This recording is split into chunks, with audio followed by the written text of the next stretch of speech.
Welcome to Sheriff Files. Please like the video, subscribe, and tell me in the comments where are you watching from tonight. Get comfortable, relax, and let's begin. By morning, it showed a new graveyard. And by noon, we'd buried someone there. That's how I remember it starting, though I suppose the real beginning was 3 weeks earlier when I first noticed the old map had changed. The thing had been hanging in the station since before I took the job, hell, since before my predecessor took the job.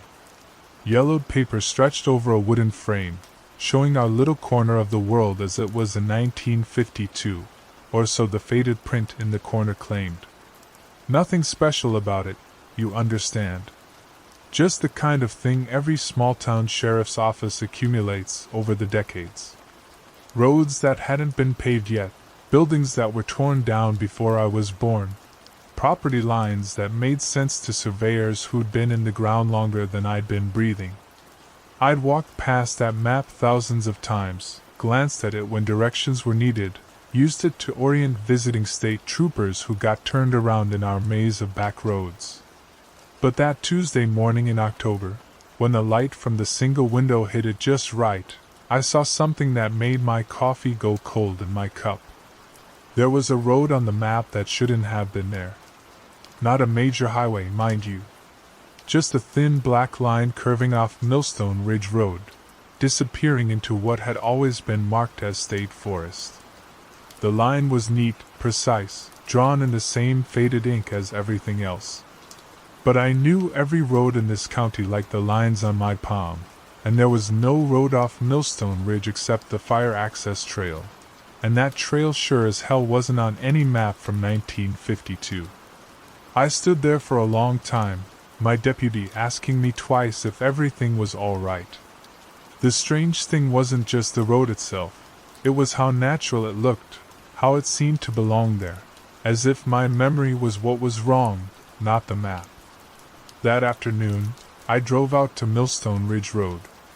It's a lonely stretch even on good days, winding through 20 miles of pine and birch, passing maybe 3 houses that were occupied year-round.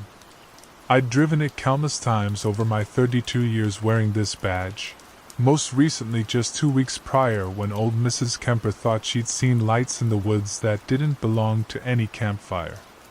I found the spot where the map claimed the road should be. Nothing but trees.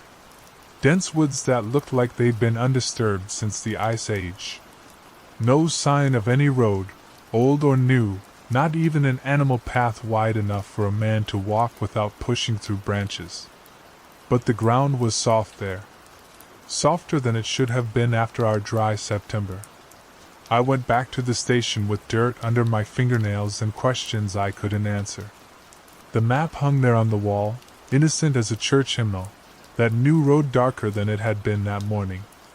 Or maybe that was just the afternoon light playing tricks on an old man's eyes.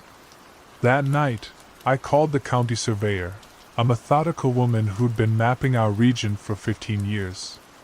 She'd never heard of any road off Millstone Ridge. Checked her records twice while I waited on the line. Nothing in the historical files either, going back to the original land grants. Whatever was on that map, it had never existed in any official capacity. I should have let it go. Should have chalked it up to somebody's idea of a prank, though I couldn't imagine who would have bothered or how they'd managed to make the addition look so authentically aged. Instead, I found myself stopping by the station at odd hours, studying that map by lamplight, watching for changes I couldn't quite name. The road grew longer. Not all at once. Not in any way you could catch happening. But each day it extended a little further into the forest, curving around topographical features that were marked correctly on the map, following a path that made sense even if it shouldn't have existed. By the end of the week, it terminated in a small square marked with the symbol cartographers used for buildings. I drove out to Millstone Ridge again. The woods were the same. Dense, unbroken, showing no signs of human passage. But that soft ground had spread, creating a narrow strip of earth that felt different under my boots. Not money exactly. Just yielding, as if the forest floor were holding its breath. My deputy started giving me worried looks when he caught me staring at the map. Can't say I blamed him. I'd been sleeping poorly, waking with the taste of pine needles in my mouth and the sound of distant machinery in my ears. Old machinery, the kind that ran on steam and determination, though there wasn't any industry like that left in our county. The next Monday, the map showed a second building. This one at the end of a spur road that branched off the first impossible road. A larger square, with the small cross that indicated a church or community building. And near it, a cluster of tiny rectangles that could only mean one thing. Houses. I spent that Tuesday afternoon walking the woods off Millstone Ridge, looking for any sign of development, any explanation for what was appearing on that map. The soft ground had spread further, creating what almost looked like cleared paths through the trees if you squinted and let your imagination run wild. But there were no buildings, no signs of construction. Just that yielding earth and a smell in the air that reminded me of old cellars and forgotten things. That night, I called the state police. Spoke to a sergeant I'd known for years. Told him about the map without mentioning the parts that sounded crazy. He promised to have someone check the area from the air, see if there was any illegal development going on in state forest land. The flyover happened Thursday morning. I listened to the radio traffic, heard the pilot's report. No structures. No cleared land. No roads except for the fire trail that had been there since the 1960s. Nothing but trees as far as the eye could see. But when I checked the map that afternoon, there was more. A whole network of roads now, spreading through the forest like veins under skin. Buildings scattered along them. Houses, what looked like a general store. Something that might have been a mill near the stream that cut through that section of woods. And at the center of it all, marked with the distinctive symbol I'd learned to recognize from years of reading survey maps, was a graveyard. The air in the station felt thick that day, heavy with the smell of old paper and something else I couldn't identify. Something organic and patient. My deputy went home early with a headache, leaving me alone with the map and questions that were keeping me awake at night. I decided to camp out in the woods. Not something I'd normally do at my age, but nothing about the situation was normal.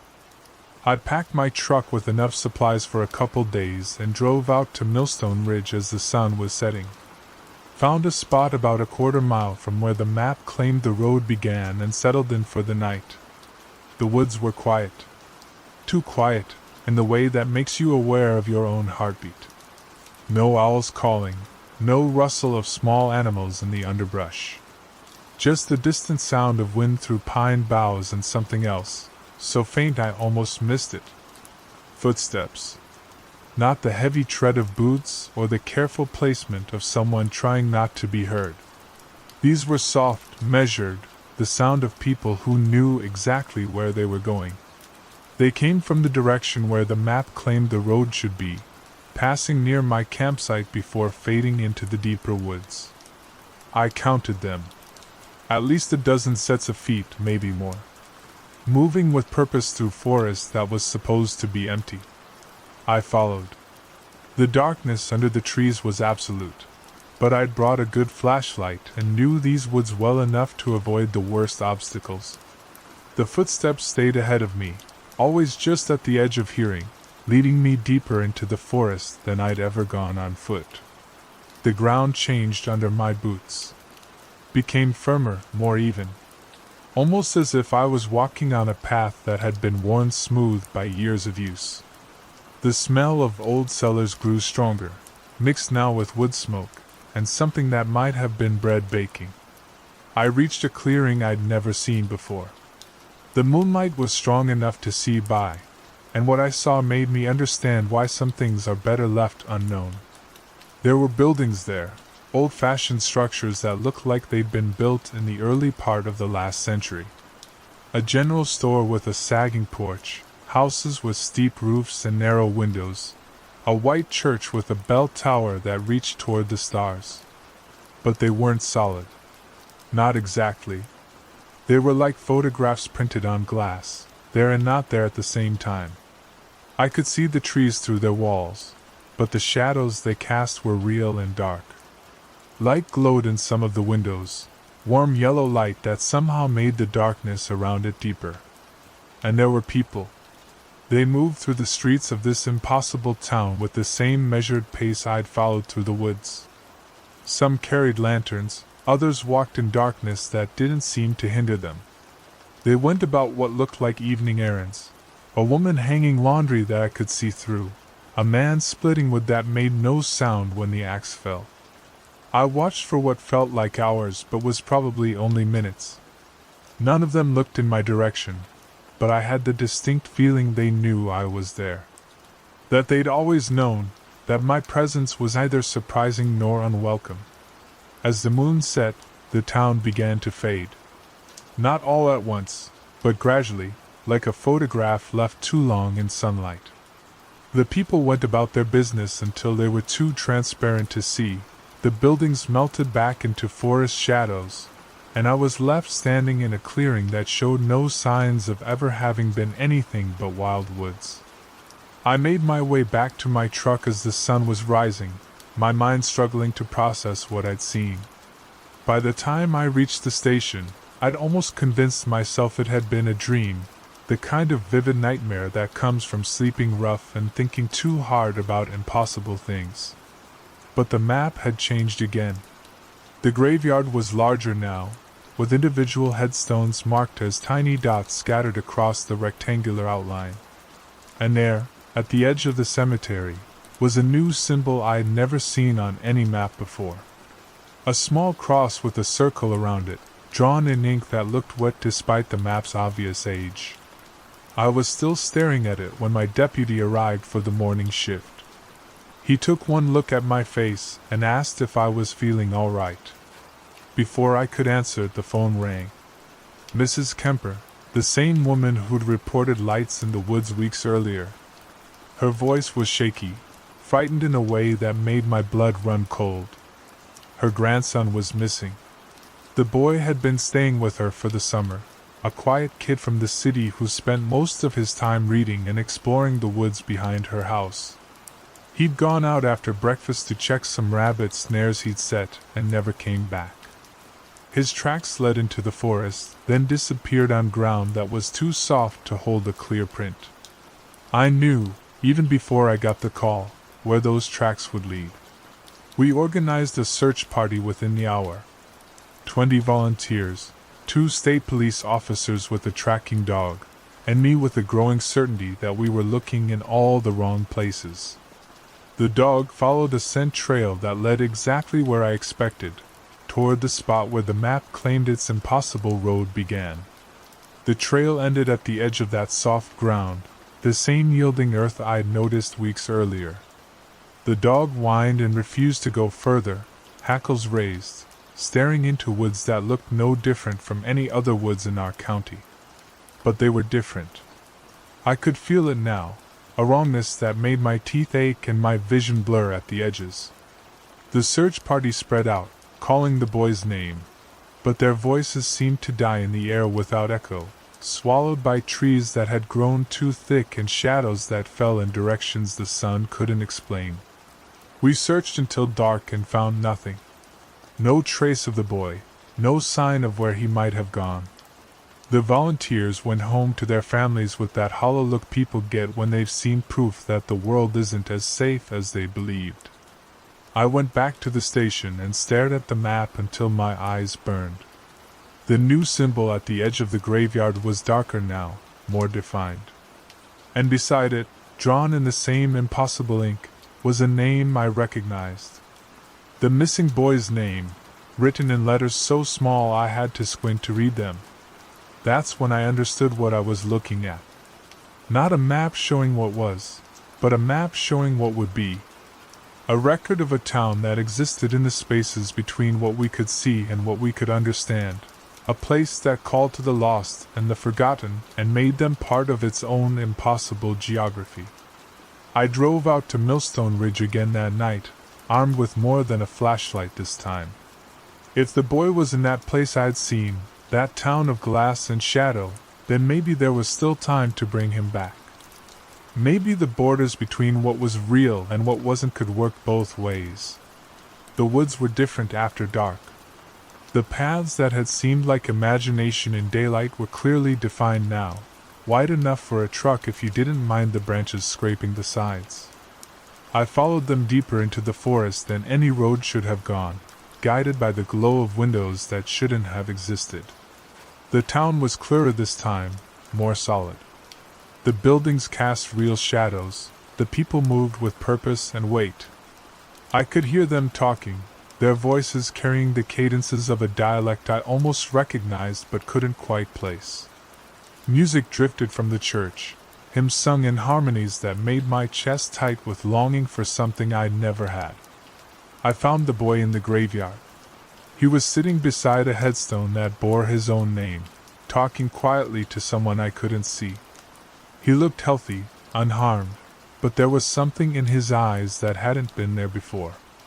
A depth that suggested he'd learned things no 12-year-old should know.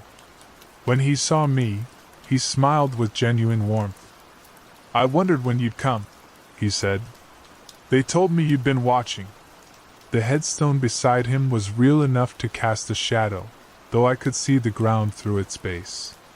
The dates carved into its surface showed a lifespan that ended that morning, though the boy sitting beside it was very much alive. "Your grandmother's worried," I told him. "We've been looking for you." He nodded, understanding in his eyes. "I know.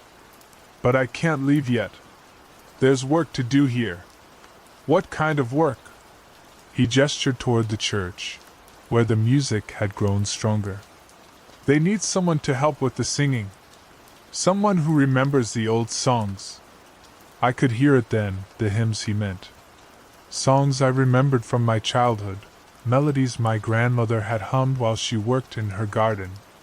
Music that had been dying out for decades, preserved now in a place that existed only sometimes, only for those who needed it to exist. "Your grandmother needs you too," I said.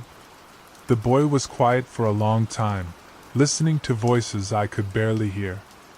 Finally, he stood and brushed dirt from his clothes, dirt that fell through the ground instead of landing on it. "She'll understand," he said. "When it's time." That's when I realized the truth. The boy wasn't missing. He was choosing. The town wasn't stealing people. It was offering them something our world couldn't provide. A place where the lost could belong, where the forgotten could find purpose, where the music never quite died. I left him there in the graveyard, sitting beside his own headstone, adding his voice to hymns that had been sung for longer than our county had existed. What else could I do? Some choices are bigger than the people who make them. By morning, the search party had found his body beside the stream that cut through the state forest. Accidental drowning, the coroner ruled. A tragedy. But the kind of tragedy that happens when city kids don't understand the dangers of rushing water after heavy rain. By noon, we buried him in the town cemetery, his grandmother weeping over a grave that held a body but not a soul. The map in the station showed the truth.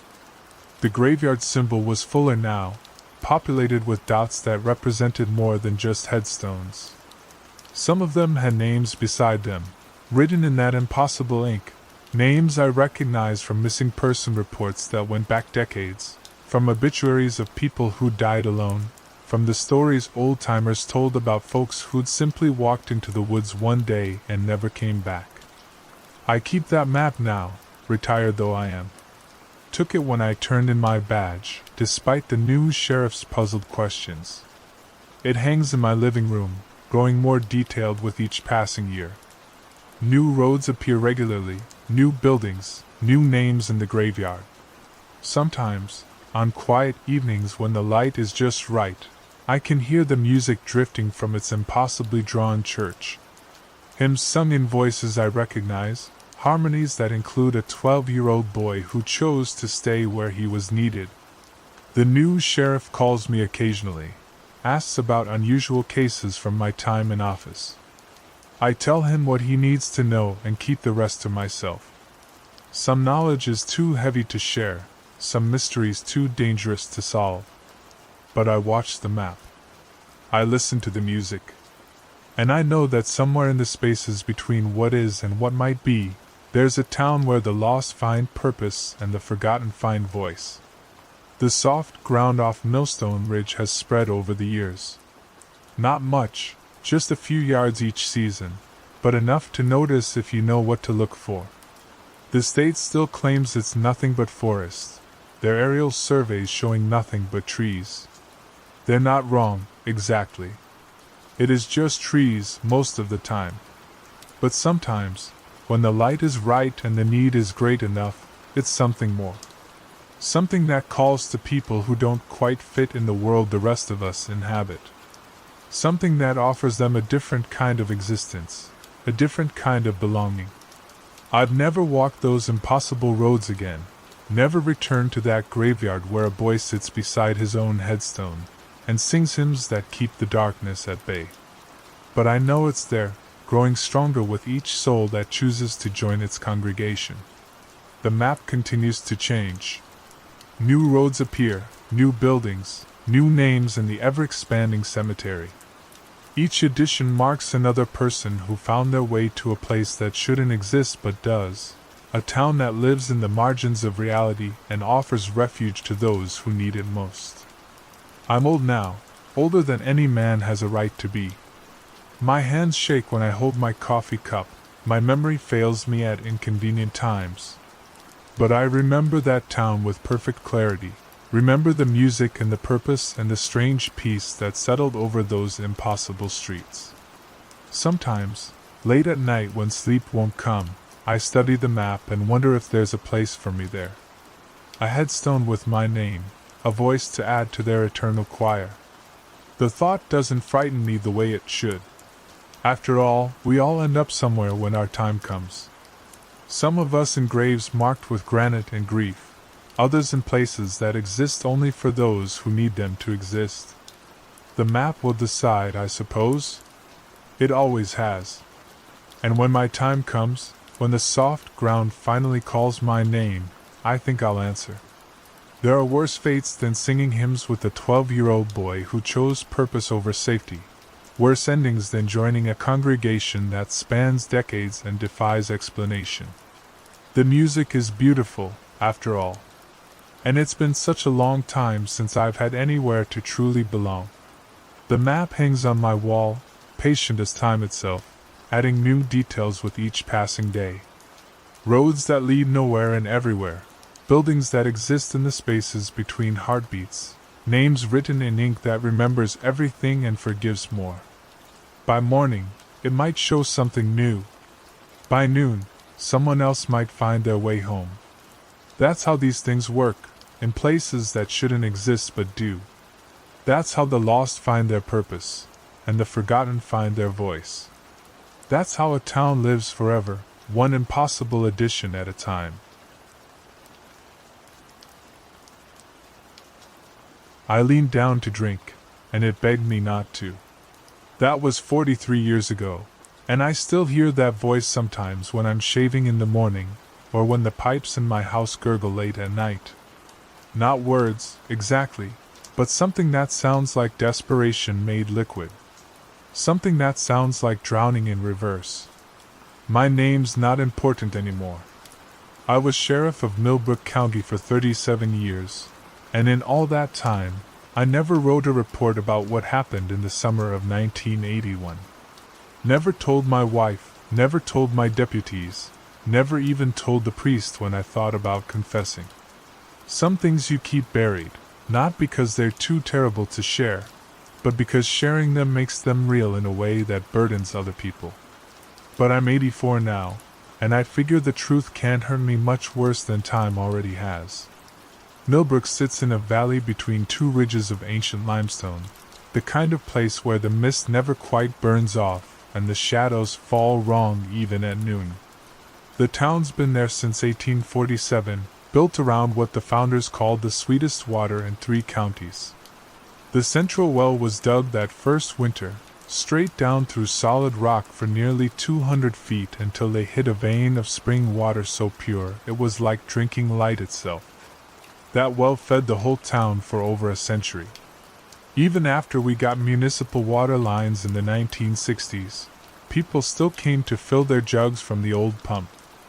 Said it tasted better than anything that came from the treatment plant. Said it had healing properties. Said a lot of things that sounded like old wives' tales until you lived in Millbrook long enough to know that old wives usually had good reasons for what they said. The trouble started in June, just after the Hendricks boy fell in. Now, Tommy Hendricks was 12 years old and had been climbing on things he shouldn't climb since he could walk. The well house was a small stone building with a peaked roof, built to protect the pump mechanism from weather. The roof was maybe 8 feet high, nothing dangerous for a boy who'd been scaling barn silos since he was 7. But somehow, someway, Tommy slipped. He fell straight down through the wooden cover and into the well itself. The cover was old, probably rotted in places, but it should have held a skinny kid like Tommy. Should have. But it didn't, and by the time his mother found him, he'd been down there for 3 hours, treading water in the dark, screaming until his voice gave out. We pulled him up with ropes and a winch, half drowned and babbling about voices in the water. Talking about how something down there had been whispering to him, telling him stories about people who'd fallen in before. The boy was in shock, we figured. Hypothermia, probably. Water that deep stays cold even in summer. Doc Ramirez checked him over, said he'd be fine in a few days. But Tommy never quite came back from that well. He got quiet, started spending hours just sitting by his bedroom window, looking out at the well house in the town square. His mother said he'd wake up screaming some nights, talking about drowning voices calling his name. We thought it was trauma. Post-traumatic stress, the doctor called it. A new term back then, something they'd learned about from the war boys coming home from Vietnam. Made sense to us. Kid falls down a well, nearly drowns. Of course he's going to have nightmares. But then Mrs. Kowalski came to see me. She was an old Polish woman who lived in Millbrook since before the war. One of those people who seemed to know everyone's business before they knew it themselves. She knocked on my office door on a Tuesday morning in late June, carrying a mason jar full of well water. "Sheriff," she said, setting the jar on my desk. "You need to listen to this." I looked at the jar. Clear water, nothing unusual about it. "Listen to what, Mrs. Kowalski? Put your ear close to the water. Be very quiet." I should have laughed. Should have suggested she see Doc Ramirez, maybe get her hearing checked. But something in her eyes stopped me. Mrs. Kowalski had survived the Depression, the war, the flood of '62 that nearly washed the town away. She wasn't given to flights of fancy. So I leaned down, put my ear near the mouth of the jar, and listened. At first, nothing. Just the normal sounds of an office on a summer morning, the fan turning overhead, cars passing on Main Street, the courthouse clock chiming the half hour. But then, underneath all that, I heard it. Whispering. Not words I could make out, but definitely voices. Multiple voices, all talking at once, like a crowd of people having conversations in a language I didn't recognize. The sound was coming from the water itself, as if the liquid were somehow carrying sound waves from somewhere else. I jerked back, knocking over my coffee cup. Mrs. Kowalski nodded grimly. "You hear them too? What is it?" "I don't know. But it's not natural." She picked up the jar, screwed the lid back on. "Started 3 days ago. Right after the boy fell in." I spent the rest of that morning thinking about what I'd heard, trying to rationalize it. Sound carries strangely in water sometimes. Could have been vibrations from the pump mechanism, or maybe sound waves bouncing off the limestone walls of the well shaft. There had to be a logical explanation. But that afternoon, when I went to the well house to investigate, I found myself alone with just the old hand pump and the sound of water moving far below. The municipal pump had been shut off for maintenance, so the only way to get water was the old-fashioned way: prime the handle and work it until the water came up.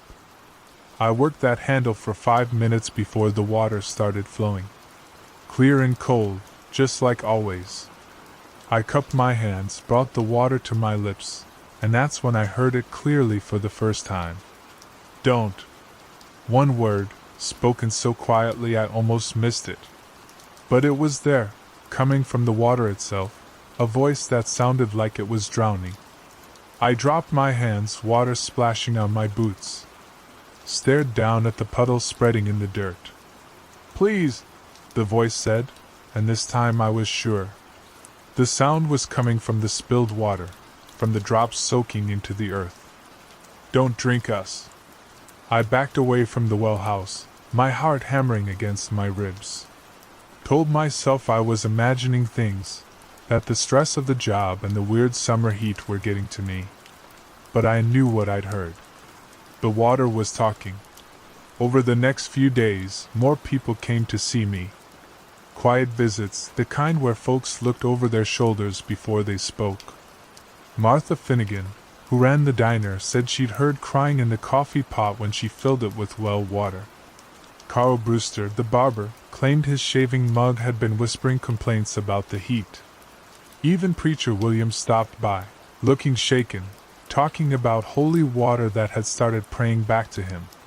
They all had the same story: soft voices in the water, speaking words they couldn't quite understand, begging for things they couldn't name. And it was getting worse. The voices were getting clearer, more insistent. Some people said they could make out individual words now, fragments of sentences that sounded like pleas for help. I should have called the state health department. Should have had the water tested for contamination, maybe some kind of algae bloom or bacterial infection that was affecting people's minds. Should have done a lot of things that would have made sense to any reasonable person. Instead, I found myself sitting in the town library, reading through old newspapers and county records, looking for anything that might explain what was happening to our water. What I found was a pattern. Every 30 to 40 years, something happened to the well. Usually it was minor. Complaints about the water tasting strange, reports of unusual sounds near the well house, a few cases of people getting sick after drinking from the community pump. The incidents were always dismissed as coincidence or mass hysteria, but they were there in the records if you knew how to look. 1847, 3 people fell into the well during construction. Bodies never recovered. 1891, the well was sealed for 6 months after reports of disturbing sounds coming from underground. 1932, during the Depression, 7 people threw themselves into the well rather than face starvation. The town hired a crew to fish out the bodies, but they only found 5. 1971, a hippie commune passing through town claimed the well was speaking in tongues. They were arrested for public intoxication. And now 1981. Right on schedule. The more I read, the more I understood that whatever was happening wasn't new. It was cyclical, like a tide that came and went according to rules I couldn't understand. Something in that well woke up every few decades, and when it did, the water started carrying voices. But this time felt different. This time, the voices weren't just whispers. They were getting stronger. I decided to go down and see for myself. The well shaft was accessible through a maintenance hatch in the floor of the well house. The town had installed a ladder back in the 1960s, when they'd converted from the old bucket system to the electric pump. I'd been down there once before, years ago, to help install some new equipment. It was a narrow shaft, maybe 4 feet across, with limestone walls that wept moisture constantly. I went down on a Thursday evening, just after sunset, when the town was quiet and most folks were home having dinner. Brought a flashlight and a rope, told my deputy I was checking on some vandalism reports near the well house. The ladder was slick with condensation, and the air got colder as I descended. At 50 feet, I could see the water level reflecting my flashlight beam. At 100 feet, I could hear something that wasn't quite music and wasn't quite crying. At 150 feet, I reached the bottom. The well was bigger than I'd expected.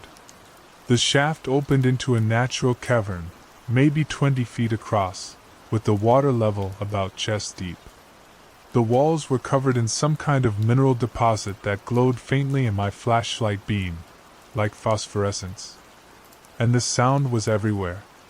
Voices. Dozens of them, maybe hundreds, all speaking at once in a language that hurt to listen to. Some sounded like they were pleading, others like they were angry, still others like they were just tired. They seemed to be coming from the water itself, as if the liquid had become a conductor for conversations happening somewhere else. I waded deeper into the cavern, following the sound. The water was so cold it made my legs ache, but I kept going. The voices grew louder, more distinct. I started to make out words, fragments of sentences in English mixed with what sounded like older languages. "Help us," one voice said clearly. "We can't get out." "So thirsty," said another. "Always so thirsty." "The water remembers," whispered a third. "It remembers everyone." I stopped waiting. Stood there in the dark water, my flashlight beam cutting through the darkness, and listened to the voices of the dead. Because that's what they were. I knew it then, with the kind of certainty that comes from deep in your bones. Every person who'd ever fallen into that well, every person who'd ever drowned in that water, was still there somehow. Trapped in the liquid itself, their voices carried in every drop that flowed through the town's pipes. The water was a graveyard, and now it was trying to tell us. I don't know how long I stood there listening. Could have been minutes, could have been hours. The voices told me stories about the town, about the people who'd lived and died there, about secrets buried in the limestone and lies told in the daylight. They told me about the first settlers who'd built the well on sacred ground, ignoring the warnings of the native tribes who'd lived there before. They told me about the mineral veins that ran deep under the town, carrying more than just water through the rock. They told me about the hunger. The water was alive, they said. Not in any way that made sense to the living world, but alive nonetheless. It had been drinking the town for over a century, drop by drop, taking a little piece of everyone who'd ever tasted it. And every few decades, when it got strong enough, it started talking back. The voices were getting clearer now, more insistent. Some of them were starting to sound familiar. I heard Mrs. Patterson, who'd died the winter before, complaining about the cold. I heard my own father, who'd been dead for 15 years, calling my name. I heard the Hendricks boy, though he was still alive, his voice already mixing with the others as if the water had claimed him during his fall. That's when I understood. The water wasn't just carrying the voices of the dead. It was collecting the voices of the living too, a little at a time, every time someone drank from the well. And when it had enough, when the voices reached some kind of critical mass, they would start speaking, warning people, begging them to stop drinking, trying to save them from the same fate. I backed toward the ladder, my heart hammering. The water seemed to follow me, lapping at my chest with unusual eagerness. The voices grew more urgent, more desperate. "Don't leave us," they pleaded. "Don't let them drink. Stop the water," they begged. "Stop the thirst." I climbed out of that well faster than I'd ever climbed anything in my life. Slammed the maintenance hatch shut and stood there in the dark well house, shaking like a leaf in a hurricane. The voices were still there, muffled now but still audible, still calling from below. I went home that night and sat at my kitchen table until dawn, trying to figure out what to do.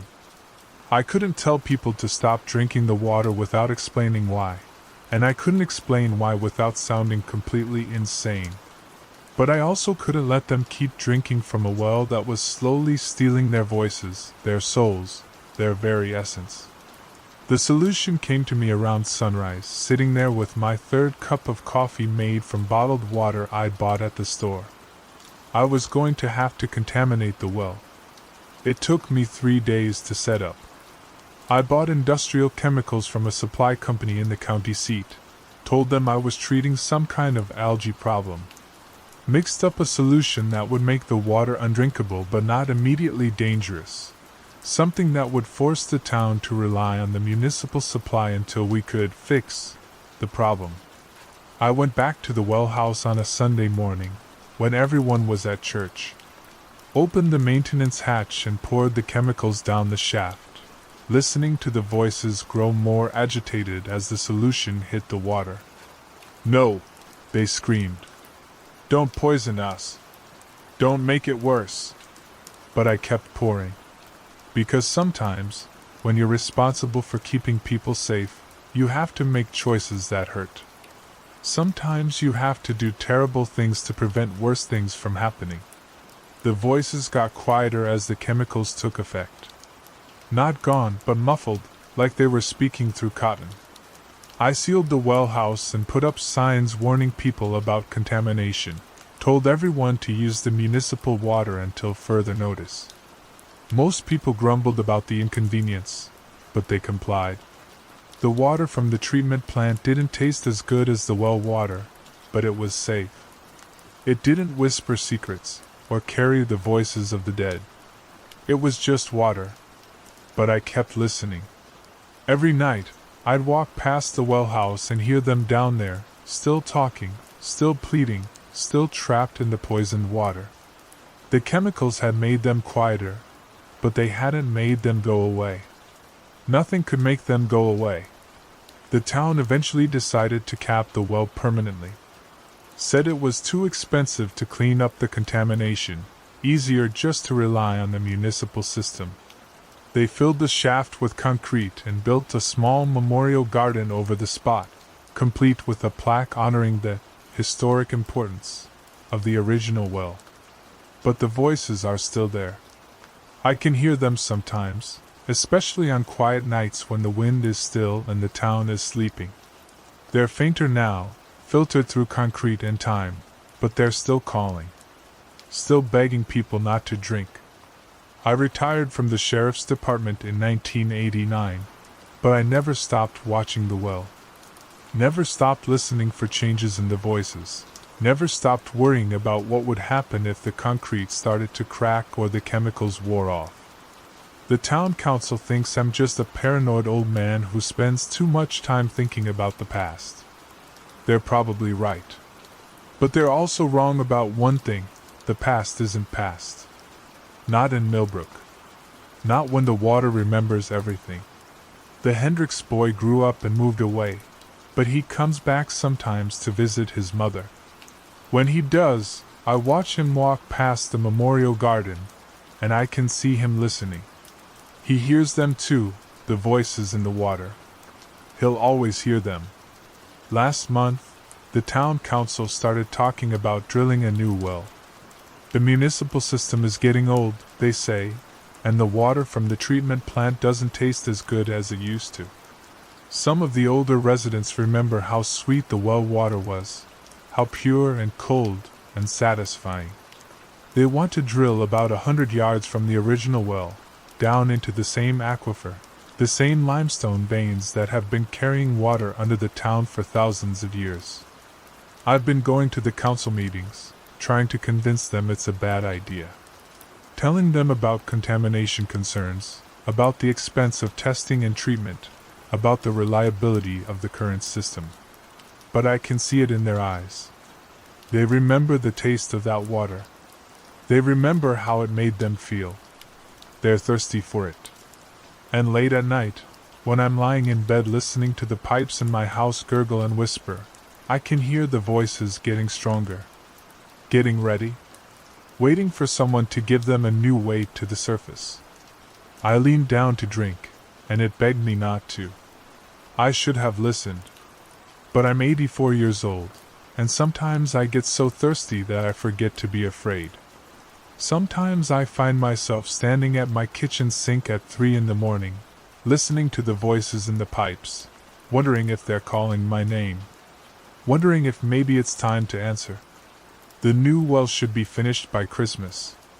The town council is excited about the grand opening ceremony, about the ribbon cutting and the speeches about progress and tradition. They're planning to have a big celebration, with everyone in town invited to try the first taste of the new well water. I probably won't be there. I'll probably be underground by then, in the cemetery on the hill, finally quiet after all these years of listening. But if you're ever in Millbrook, if you're ever thirsty enough to drink from a well that's been feeding the town for over a century, remember what I told you. Listen to the water first. And if it begs you not to drink, maybe you should listen to it. Because sometimes the dead know things the living don't.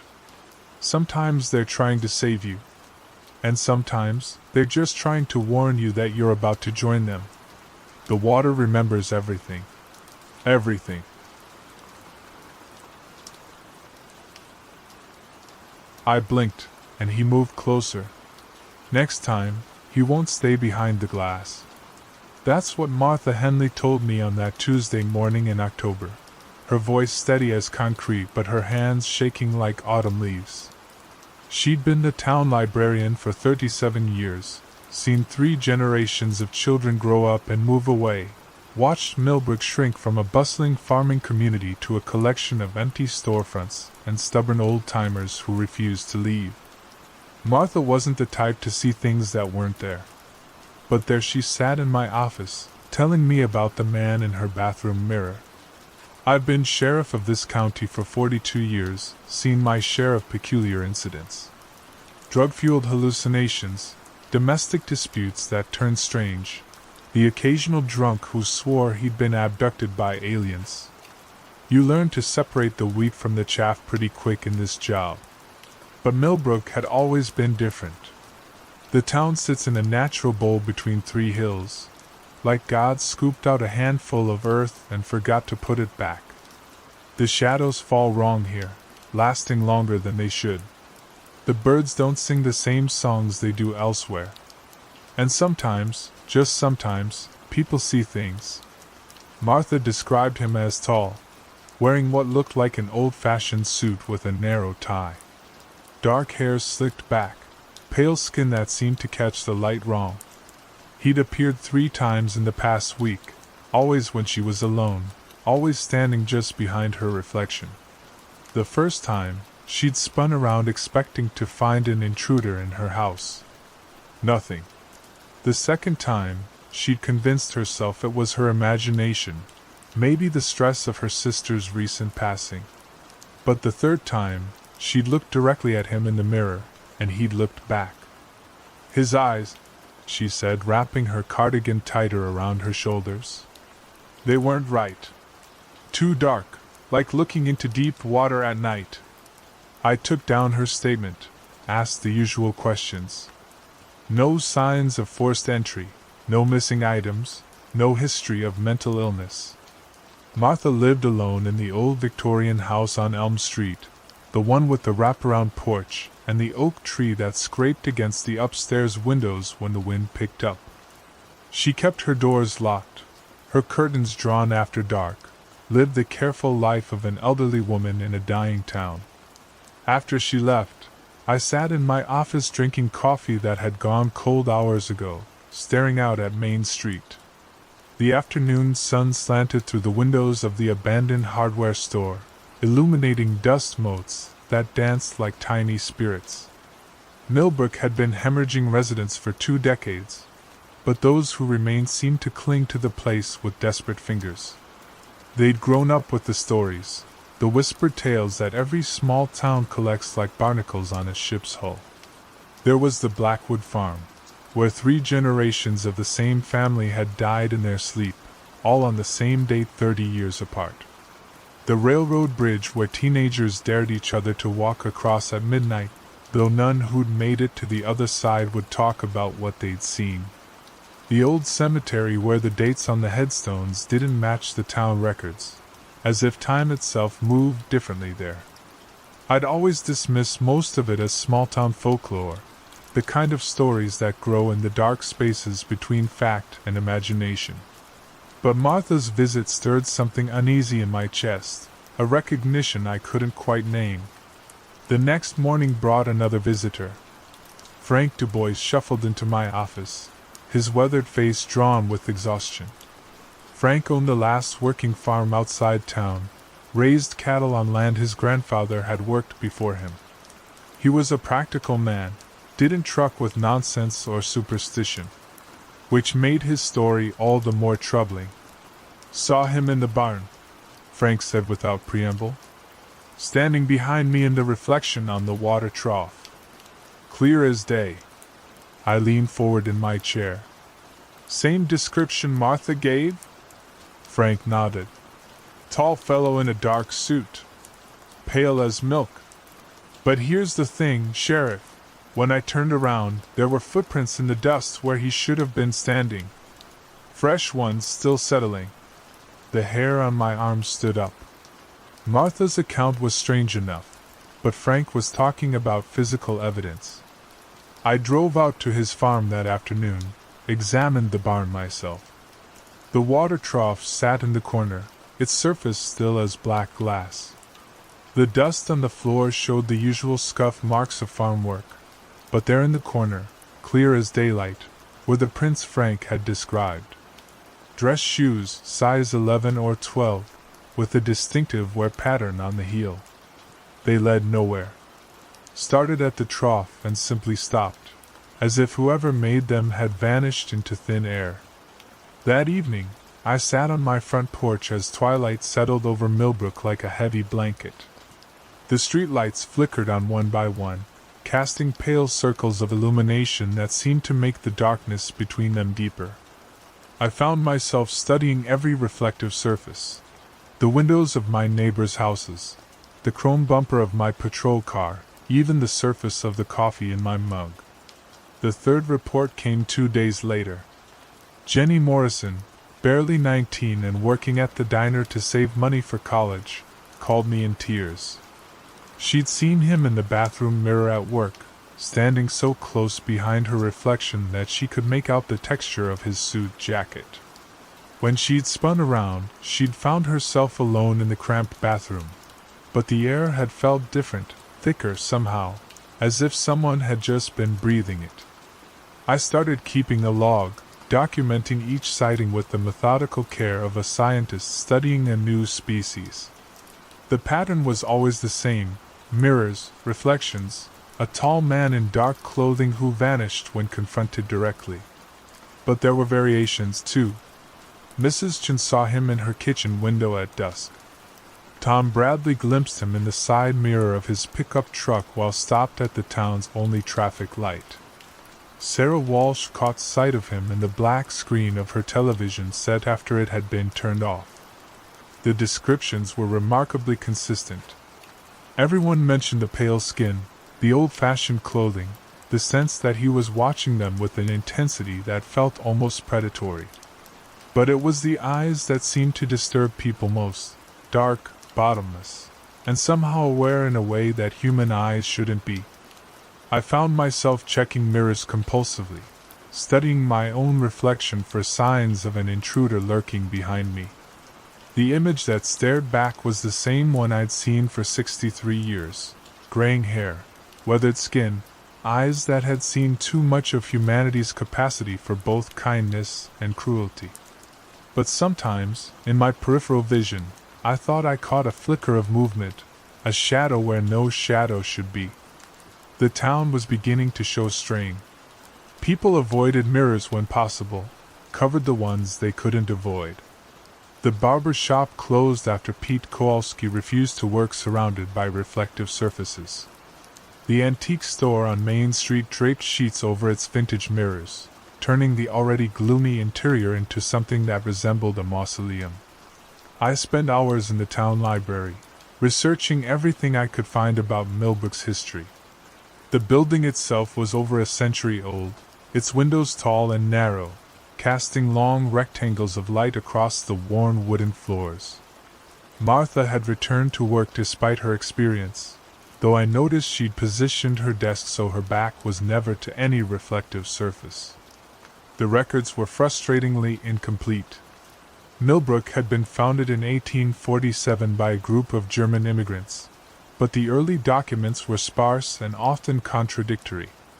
There were mentions of a surveyor who'd mapped the area in the 1840s, a man named Heinrich Zimmermann who'd supposedly disappeared while working alone in the hills above town.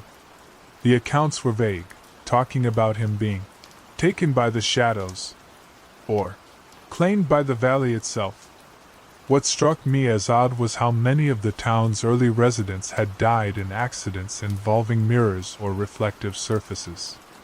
A woman named Gretchen Mueller had fallen down the stairs while carrying a hand mirror, the glass shattering and cutting her throat.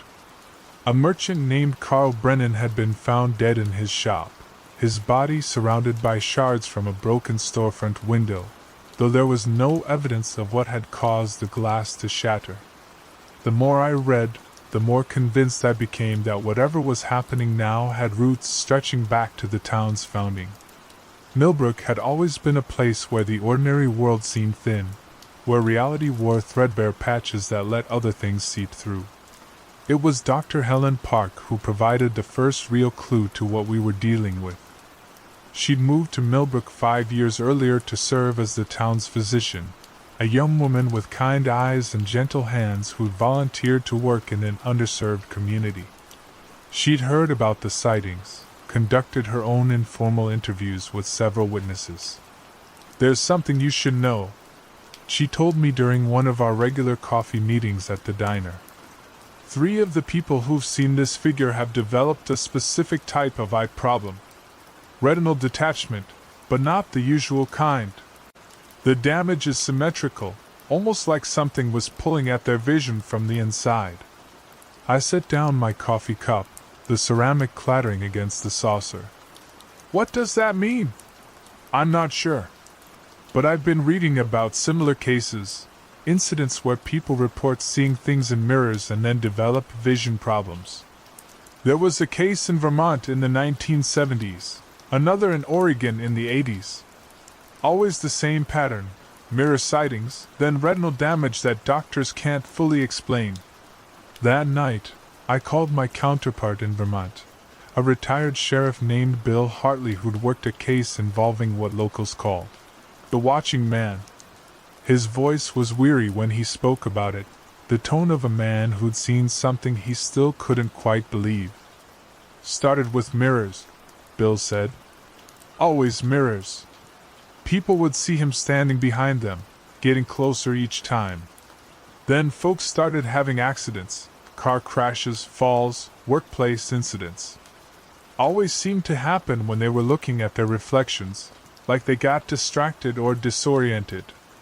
"How did it end?" I asked. There was a long pause. "It didn't really. Just stopped. One day people quit seeing him, and the accidents stopped happening. But the town never felt the same after. Lot of folks moved away. Those who stayed, they don't talk about it much." I hung up the phone feeling more unsettled than ever. Whatever was happening in Millbrook had precedent, but no clear resolution. We were dealing with something that defied conventional understanding, something that existed in the spaces between the real and the impossible. The breakthrough came from an unexpected source. Mrs. Chin, the elderly woman who'd seen the figure in her kitchen window, brought me an old photograph she'd found in her attic. It showed a group of men in period dress standing in front of what looked like surveying equipment. The photo was dated 1846, and one of the figures in the background bore a striking resemblance to the descriptions everyone had been giving. "My great-grandfather told stories," Mrs. Chin said, her accented English careful and precise. About the man who measured the land before the town was built. Said he was different from the others, that he saw things in the hills that made him strange. The other surveyors, they finished their work and left. But he stayed, walking the valley at night, talking to shadows. I studied the photograph under a magnifying glass. The figure was partially obscured by shadow, but the build was right, tall, lean, dressed in the formal clothing of the mid-19th century.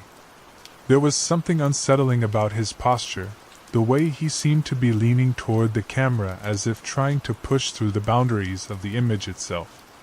That weekend, I hiked up into the hills above Millbrook, following old surveyors' marks that were still visible after all these years.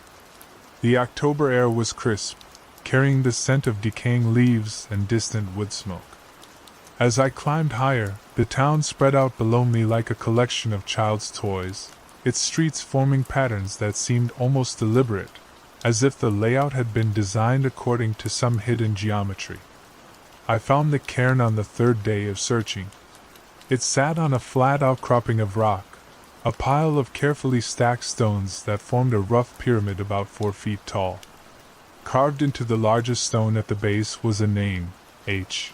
Zimmerman, and below it, a date, October 31st, 1846.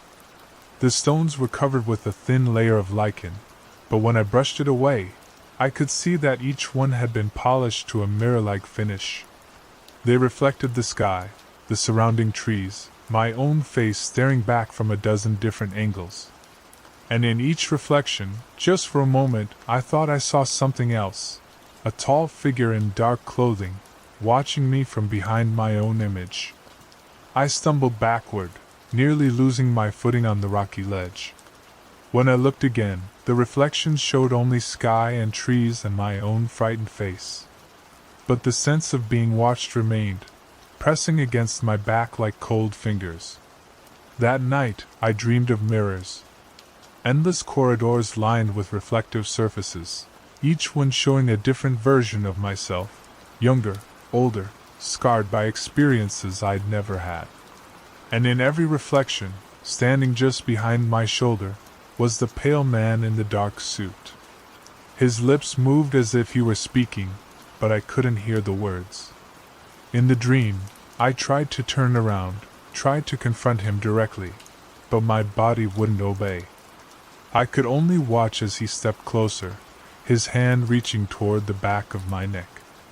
I woke with a start, my heart hammering against my ribs. The digital clock on my nightstand read 3:17 a.m., its red numbers glowing like malevolent eyes in the darkness. I lay there for a long time, listening to the familiar sounds of my old house settling around me, the creak of cooling wood, the whisper of wind through the eaves, the distant tick of the grandfather clock in the hallway. When I finally got up to check the locks, I caught sight of myself in the hallway mirror.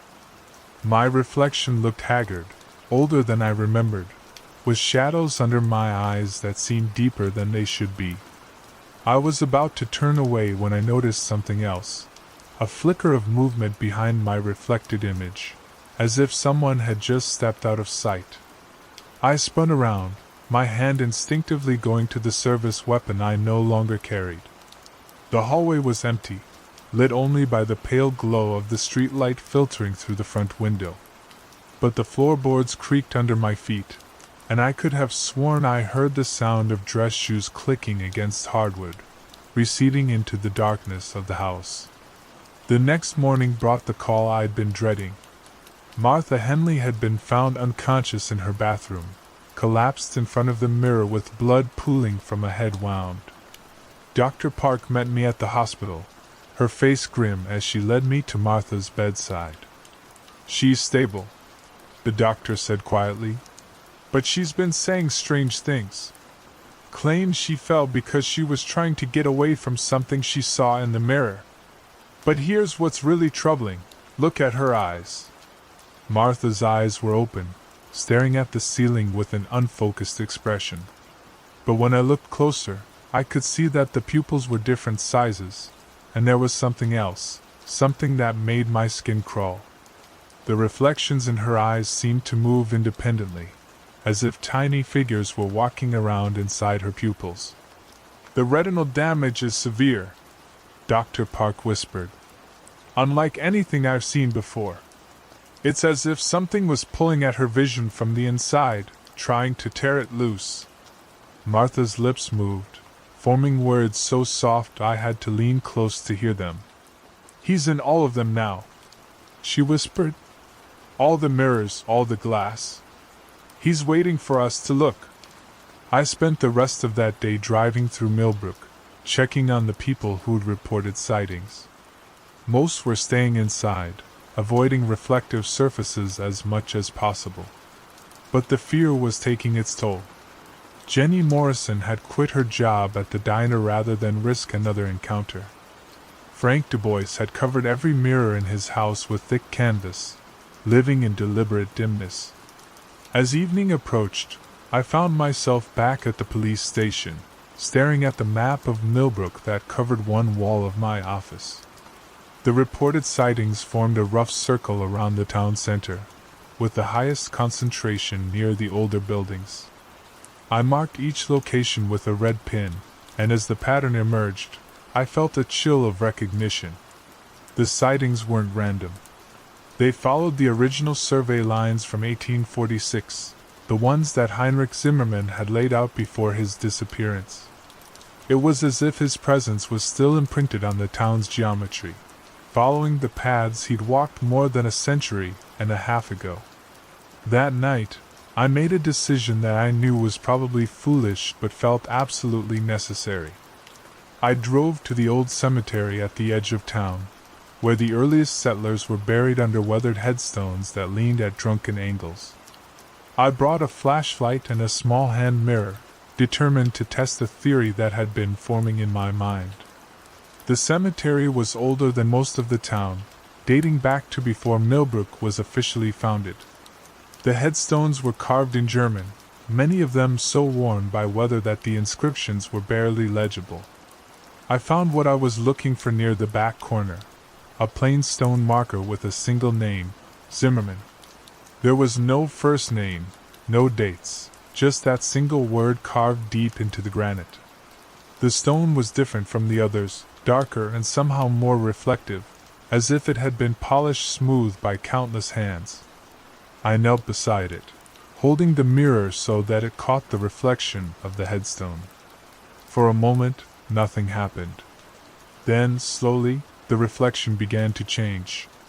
The stone's surface rippled like water, and I could see something moving within it, a tall figure in period dress, walking along a path that existed only in the mirror's reflection.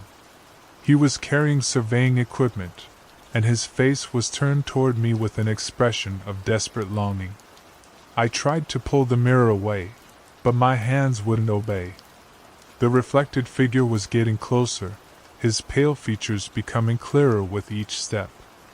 His eyes were indeed dark, but not with malice, with hunger. The kind of desperate hunger that comes from being trapped in one place for too long, from watching the world change while being unable to touch it. When he reached the edge of the reflection, he pressed his hands against what seemed to be invisible glass. His lips moved, and this time I could hear the words, faint but clear. "Let me out." I found the strength to drop the mirror. It hit the ground and shattered, the pieces reflecting the flashlight beam in wild patterns across the cemetery grass. But in each shard I could see fragments of the figure, divided but not destroyed, reaching toward me from a dozen different angles. I ran. I'm not proud of it, but I ran like a man half my age, stumbling over headstones and low iron fences until I reached my car. My hands shook so badly I could barely get the key in the ignition, and I didn't stop shaking until I was back in my house with every light turned on and every mirror covered with blankets. The next few days passed in a blur of official business and private terror. More people reported sightings, and Dr. Park documented additional cases of the strange retinal damage. The pattern was accelerating, as if whatever was trapped in the mirrors was growing stronger, more desperate to break through. I tried to research Heinrich Zimmermann, but the records were frustratingly sparse. What I did find suggested a man who'd become obsessed with the geography of the Millbrook Valley, convinced that it occupied some kind of special location. His final survey notes, preserved in the county archives, contained increasingly erratic observations about thin places and doorways between worlds. The crisis came on Halloween night, though I didn't realize it at first. I was sitting in my office, working by lamplight because I'd covered the windows to avoid accidental reflections, when the phone rang. It was Dr. Park, calling from the hospital. "You need to get down here," she said, her voice tight with fear. "Something's happening to Martha." I found Martha sitting up in her hospital bed, her eyes wide and staring at something only she could see. But it was her words that chilled me to the bone. She was reciting addresses, every address in Millbrook where someone had reported a mirror sighting.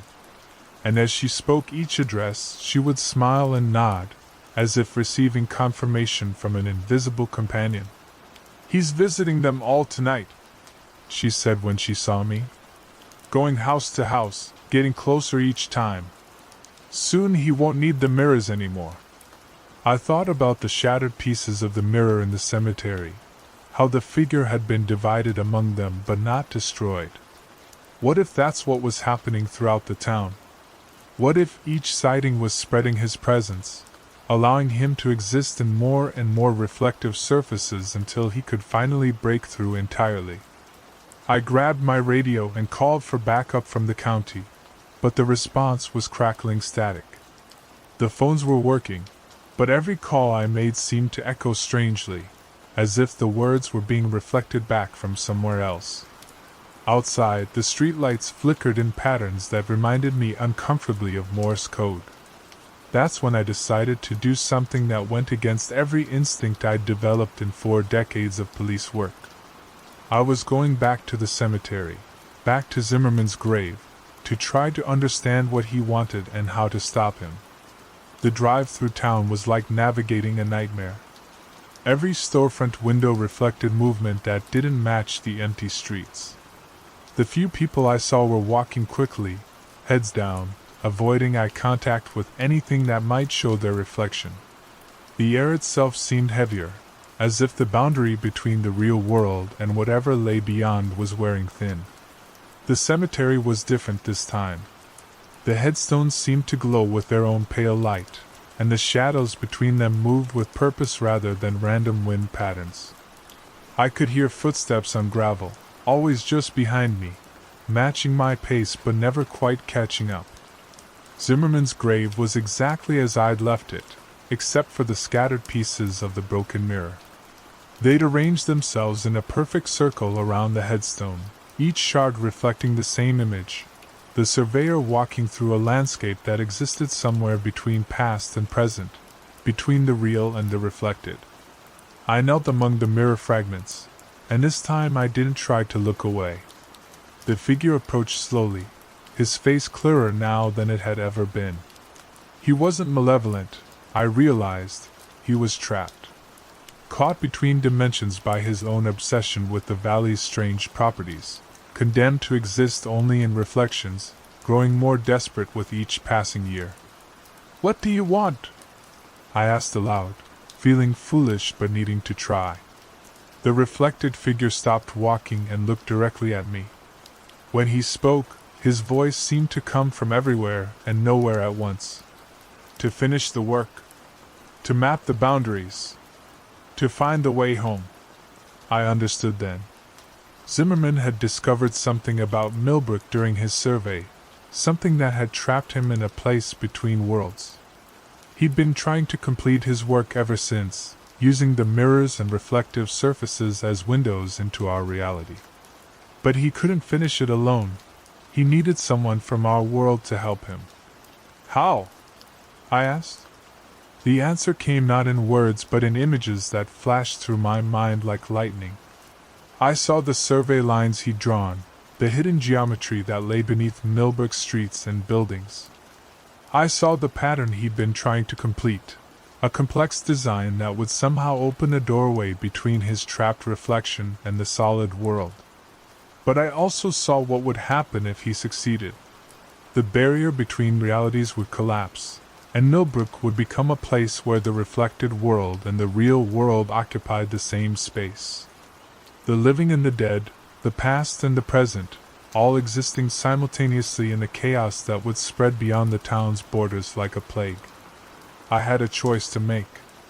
I could help Zimmerman complete his work and free him from his prison, but at the cost of unleashing something that could destroy far more than one small town. Or I could find another way to end his suffering without opening a door that should never be opened. The answer came to me as I stared at the broken mirror pieces. Zimmerman wasn't trapped in the reflections, he was the reflections. His obsession with mapping the valley had somehow imprinted his consciousness onto the boundary between the real and the reflected. The only way to free him was to eliminate that boundary entirely, at least within the confines of Millbrook itself. I gathered up the mirror fragments, feeling their sharp edges bite into my palms. The reflected image of Zimmerman grew more agitated as I worked, his mouth moving in silent protests. But I continued collecting every piece until I held the entire shattered mirror in my bleeding hands. Then I stood and hurled the fragments as hard as I could against Zimmerman's headstone. They struck the granite with a sound like breaking glass, but also like breaking chains.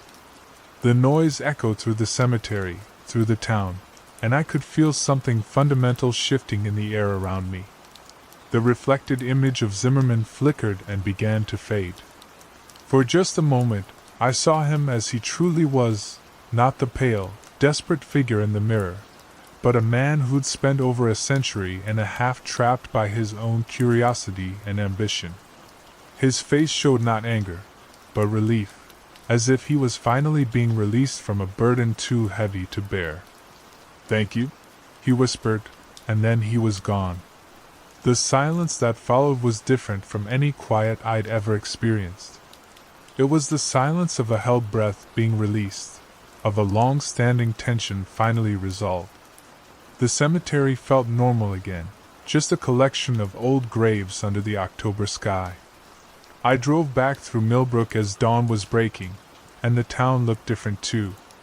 The shadows fell at natural angles, the windows reflected only what stood in front of them, and the air had lost its oppressive weight. When I stopped at the hospital to check on Martha, I found her sitting up in bed, her eyes clear and focused. "He's gone, isn't he?" she asked. "Yes," I said. "He's gone." That was 3 years ago now. Millbrook continues its slow decline, but it's a natural decay, the kind that comes to small towns when the world moves on without them. People still see strange things occasionally. It's that kind of place.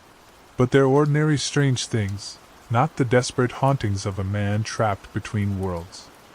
I never found out exactly what Heinrich Zimmerman discovered in these hills that caused his condition. Some knowledge is better left buried, some doors better left unopened. But sometimes, on quiet evenings when the light falls just right, I catch glimpses of movement in mirrors and windows. Not threatening, just present. Reminders that the world is far stranger and more complex than most people realize. I blinked, and he moved closer. Next time, he won't stay behind the glass. That's what Martha told me, and she was right. But sometimes, being wrong is the most frightening thing of all. The mirrors in Millbrook reflect only what stands before them now. But I've learned to be careful around reflective surfaces, especially late at night when the barriers between worlds grow thin. Because even though Zimmerman is at rest, the valley itself remembers. And memory, I've discovered, can be a very dangerous thing. The town keeps its secrets well, the way small towns always do. Visitors pass through without incident, never knowing how close they came to something that could have unraveled the very fabric of reality. The old-timers who lived through those October days don't speak of them much. We've all agreed, in that unspoken way that people do, that some stories are better left untold. But every now and then, when the autumn light slants through the windows just right, I remember the sound of breaking glass and the relief on a dead man's face. I remember the weight of mirror fragments in my bleeding hands, and the silence that followed their destruction.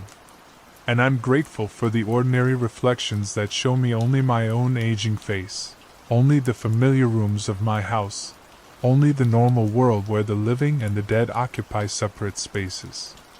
Because there are worse things than ghosts in the mirrors. There are doors that should never be opened, and some keys are better left broken. The man behind the glass is gone now, but Millbrook remembers. The valley remembers. And sometimes, in the space between sleeping and waking, I remember too much. But that's a story for another time, when the shadows are long and the mirrors are dark, and someone else is brave enough to listen to the confessions of an old sheriff who's seen too much and understands too little about the thin places where our world touches others. For now, it's enough to know that some reflections show us only ourselves, and that's exactly as it should be. I caught mine watching me in the mirror, and it grinned. That was 3 weeks into what folks around here started calling the shadow summer, though nobody used that name where children might hear. Children have enough nightmares without grown-ups adding fuel to the fire. But that's what it was, a summer when the very air seemed to thicken with something that shouldn't have been there, something that made ordinary people check over their shoulders twice, and keep their curtains drawn tight after sundown. Been sheriff of Millbrook County for 37 years now, and I've seen my share of strange. Seen men do things that would make the devil himself take notes. Seen nature twist itself into shapes that don't belong in any decent world. But what happened that summer in 2019, that was different. That was the kind of wrong that gets into your bones and stays there. The kind that makes you wonder if you ever really knew what was real and what wasn't. It started simple enough. Mrs. Patterson called the station on a Tuesday morning in June, voice all shaky like she'd been crying. Said her shadow was acting funny. Now, Eleanor Patterson was 73 years old, sharp as a tack most days. But she'd buried 3 husbands and had a tendency toward the dramatic. So when she told Deputy Mills that her shadow was misbehaving, well, we figured she was having one of her spells. But Mills, he was young then, fresh out of the academy with that earnest look that comes from believing the world makes sense. He drove out to the Patterson place anyway, more to ease an old woman's mind than anything else. When he came back, though, he was quiet. Real quiet. The kind of quiet that comes from seeing something that doesn't fit into the neat little boxes we use to organize our understanding of how things work. What did she have to say? I asked him. Mills just shook his head, staring at the paperwork on his desk like it held the answers to life's great mysteries. Sheriff, I don't rightly know how to write this up. That's when I knew we had a problem. Mills might have been green, but he wasn't stupid. If he couldn't find words for what he'd seen, then whatever it was deserved my attention. The Patterson house sat on Elm Street, one of those grand old Victorians that had seen better days but still held onto its dignity like an aging dowager. The porch sagged just enough to give it character, and the paint was faded to that particular shade of white that speaks of too many seasons, and not enough money for upkeep. Eleanor met us at the door, her gray hair pulled back in that severe bun she'd worn for as long as I could remember. Sheriff, she said, and there was relief in her voice. I was hoping you'd come. She led us through a living room that smelled of lavender and old wood, past family photos that seemed to watch us with 2 knowing eyes. The kitchen was bright with afternoon sunlight streaming through windows that faced west, catching dust motes that danced in the air like tiny spirits. It started last week, Eleanor said, pouring coffee from a pot that had seen better decades. I was washing dishes, and I happened to glance at the window. You know how sometimes you can see your reflection in the glass when the light's just right? I nodded. Every house has its mirrors, its reflecting surfaces that show us back to ourselves whether we want to see or not. Well, I was scrubbing a plate, and I looked up, and there was my shadow on the window. Normal as anything. But then I stopped moving, and it didn't. The coffee cup felt heavier in my hands than it should have. What did it do? Eleanor's eyes went distant, the way they do when a person is remembering something they wish they could forget. It kept washing dishes. For maybe 3-4 seconds. Then it seemed to realize I was watching, and it stopped. Just stopped, like it was embarrassed to be caught.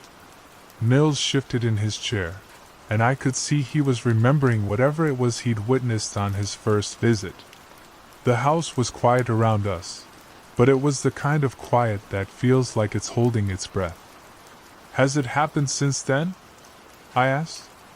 Every day, Eleanor whispered. Sometimes it's just a second or two behind. Sometimes it moves when I'm perfectly still. And yesterday... She paused, gathering herself. Yesterday I caught it looking at me. Actually turning its head to look at me while I was looking straight ahead. Now, I've been in law enforcement long enough to know that the human mind is capable of remarkable self-deception. Stress, medication, isolation, any number of factors can make a person see things that aren't there. But Eleanor Patterson had been a schoolteacher for 40 years before she retired. She'd spent her career dealing with reality in all its messy, complicated forms. If she said her shadow was misbehaving, then something was worth investigating. Mrs. Patterson, I said carefully, would you mind showing us? She stood up, moving with the deliberate care of someone who's learned not to trust their own body completely. The afternoon sun was still strong, casting sharp shadows across the kitchen floor. Eleanor positioned herself in front of the window, and I watched as her shadow fell across the glass in a perfectly normal way. For a moment, nothing happened. Then Eleanor raised her right hand, and her shadow raised its right hand. She waved, and it waved back. She took a step to the left, and it moved with her, exactly as it should. Sometimes it doesn't happen when other people are watching, she said, sounding almost apologetic. Like it knows. That phrase, like it knows, stuck with me as we drove back to the station. Mills was quiet again, lost in his own thoughts. The radio crackled with the usual small-town business, a fender bender on Main Street, a noise complaint from the Hendersons, a report of kids skateboarding where they weren't supposed to. Normal things. Ordinary problems with ordinary solutions. But normal has a way of shifting when you're not paying attention. Like sand in an hourglass, it slips away so gradually you don't notice until it's gone. The next call came 2 days later. Jim Crawford, who ran the hardware store, said he'd been noticing something odd about his shadow for the past week. Said it sometimes moved a beat behind him, like it was tired or distracted. His wife had started noticing it too, though she hadn't said anything until Jim brought it up. Then Mary Klein called. Then old Pete Sutter. Then the Yamamoto family, who'd moved to Millbrook from San Francisco 3 years back and were still considered newcomers by local standards. Each one telling the same story, shadows that moved when they shouldn't, shadows that lagged behind or moved ahead, shadows that seemed to have developed minds of their own. By the end of the week, we had 17 reports. 17 people, all describing the same impossible thing. And that's when I started to worry. Millbrook isn't a large town.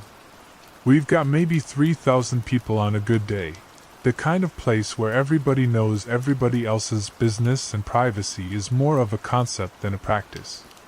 It's old, settled in 1847 by folks who were either running from something or looking for something, and it's got the kind of history that accumulates in layers like sediment in a riverbed.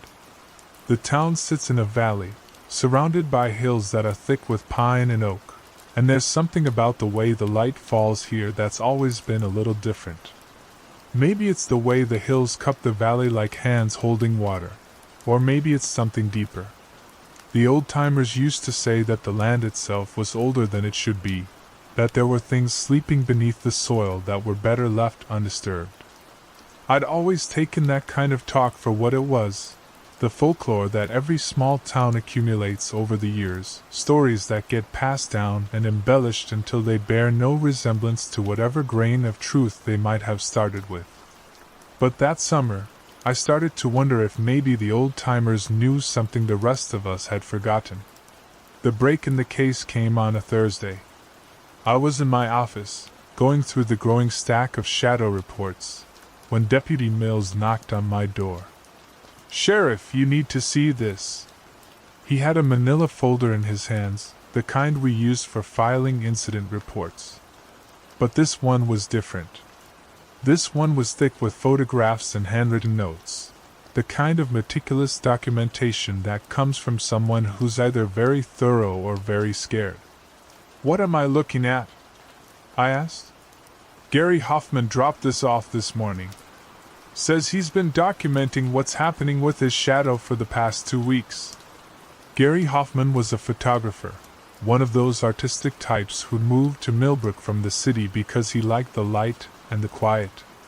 He was methodical, careful, the kind of person who approached life like it was a puzzle that could be solved if you just gathered enough pieces. The photographs were black and white, taken with the kind of precision that comes from years of practice. They showed Gary in various poses, standing in his kitchen, sitting on his porch, walking through his backyard. But in each photo, his shadow was doing something else. Not dramatically different, but enough to make the eye linger, to make the brain struggle to process what it was seeing. In one photo, Gary was facing the camera, arms at his sides. His shadow was facing the same direction, but its arms were slightly raised, as if it was in the middle of a gesture Gary hadn't made. In another, Gary was walking to the left, but his shadow was walking to the right. In a third, Gary was clearly in motion, but his shadow appeared to be standing still. "He's got dates and times on all of them," Mills said. "Says he's been trying to figure out a pattern." I spread the photographs across my desk, studying them like they were evidence in a murder case. In a way, they were. Something was dying in Millbrook, our certainty, our understanding of how the world worked, our ability to trust our own perceptions. "Has he found one? A pattern?" Mills nodded. "Says it's getting worse? The shadows are getting more independent, more willing to do their own thing. And he's noticed something else." "What's that?" "They're not just moving differently. They're interacting with each other." That phrase hit me like a cold wind. I looked up at Mills, seeing my own unease reflected in his eyes. "What do you mean, interacting?" "He's got photos of people whose shadows are touching even when the people are standing apart. Shadows that seem to be gesturing to each other. Shadows that move in formation, like they're following orders." I spent the rest of the afternoon going through Gary's documentation. The man had been thorough to the point of obsession, cataloging every anomaly, every deviation from normal behavior. And as I read through his notes, a picture began to emerge, not a complete picture, but enough to make my skin crawl. The shadows weren't just misbehaving. They were organizing. That night, I drove home through streets that seemed too quiet, too empty for a summer evening. The streetlights cast their usual pools of illumination, but the shadows between them seemed deeper than they should have been, more substantial. I found myself checking my rearview mirror more often than usual, watching for headlights that never appeared. My house sits on the edge of town, a modest ranch-style place that my wife had picked out 30 years ago because she liked the view of the hills. She'd been gone for 5 years now, taken by cancer that moved through her body like a shadow, and the house felt too big, too empty. But it was home, and home was where you went when the world stopped making sense. I poured myself a whiskey and sat on the back porch, looking out at the hills that surrounded the valley.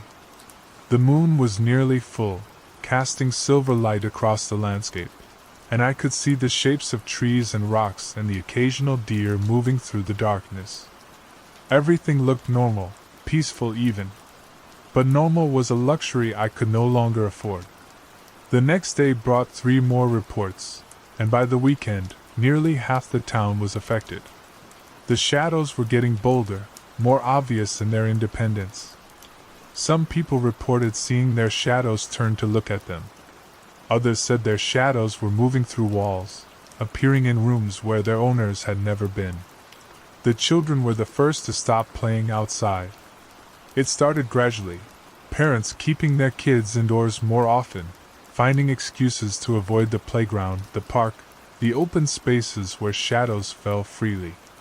Children, with their uncomplicated understanding of the world, seemed to sense the wrongness more acutely than adults. They didn't need photographs or documentation to know that something was hunting them in the spaces between light and dark. Then came the incident at the elementary school. Mrs. Carson, who'd been teaching 2nd grade for 23 years, called the station on a Monday morning. Her voice was shaky, the way it gets when a person is trying very hard to sound calm and failing. "Sheriff, I need you to come to the school. Something's happened." I found her in her classroom, surrounded by tiny desks arranged in neat rows, each one bearing the careful scrawl of a child's name. The walls were covered with artwork, handprint turkeys and crayon drawings of families, the kind of innocent creativity that makes you believe the world might be a good place after all. But the children's artwork wasn't why she'd called. "It happened during reading time," she said, wrapping her arms around herself like she was cold. "The children were sitting in the circle, and I was reading to them. I noticed that some of their shadows were wrong." I waited, giving her time to find the words. "The children were sitting still, listening to the story. But their shadows were moving, fidgeting. Some of them were even standing up, walking around the circle while the children themselves sat perfectly still." Mrs. Carson led me to a window that faced the playground. The morning sun was streaming through the glass, casting her shadow clearly on the classroom floor. For a moment, it behaved normally, mimicking her movements exactly. Then it didn't. While Mrs. Carson stood perfectly still, her shadow began to move. Slowly at first, like it was testing the limits of its independence. It turned its head to look at me, and I swear I could feel its gaze, cold and assessing. Then it raised one hand and waved. I'd seen enough strange things in my career to know that running usually didn't help, but every instinct I had was screaming at me to get out of that classroom, to get away from that shadow that moved with its own will. Instead, I forced myself to stay calm, to think like a law enforcement officer instead of a scared old man. "How long has this been happening?" I asked. "The past week. It's getting worse every day. This morning, I counted 17 children whose shadows weren't behaving properly. 17 out of 23. The math was simple and terrifying.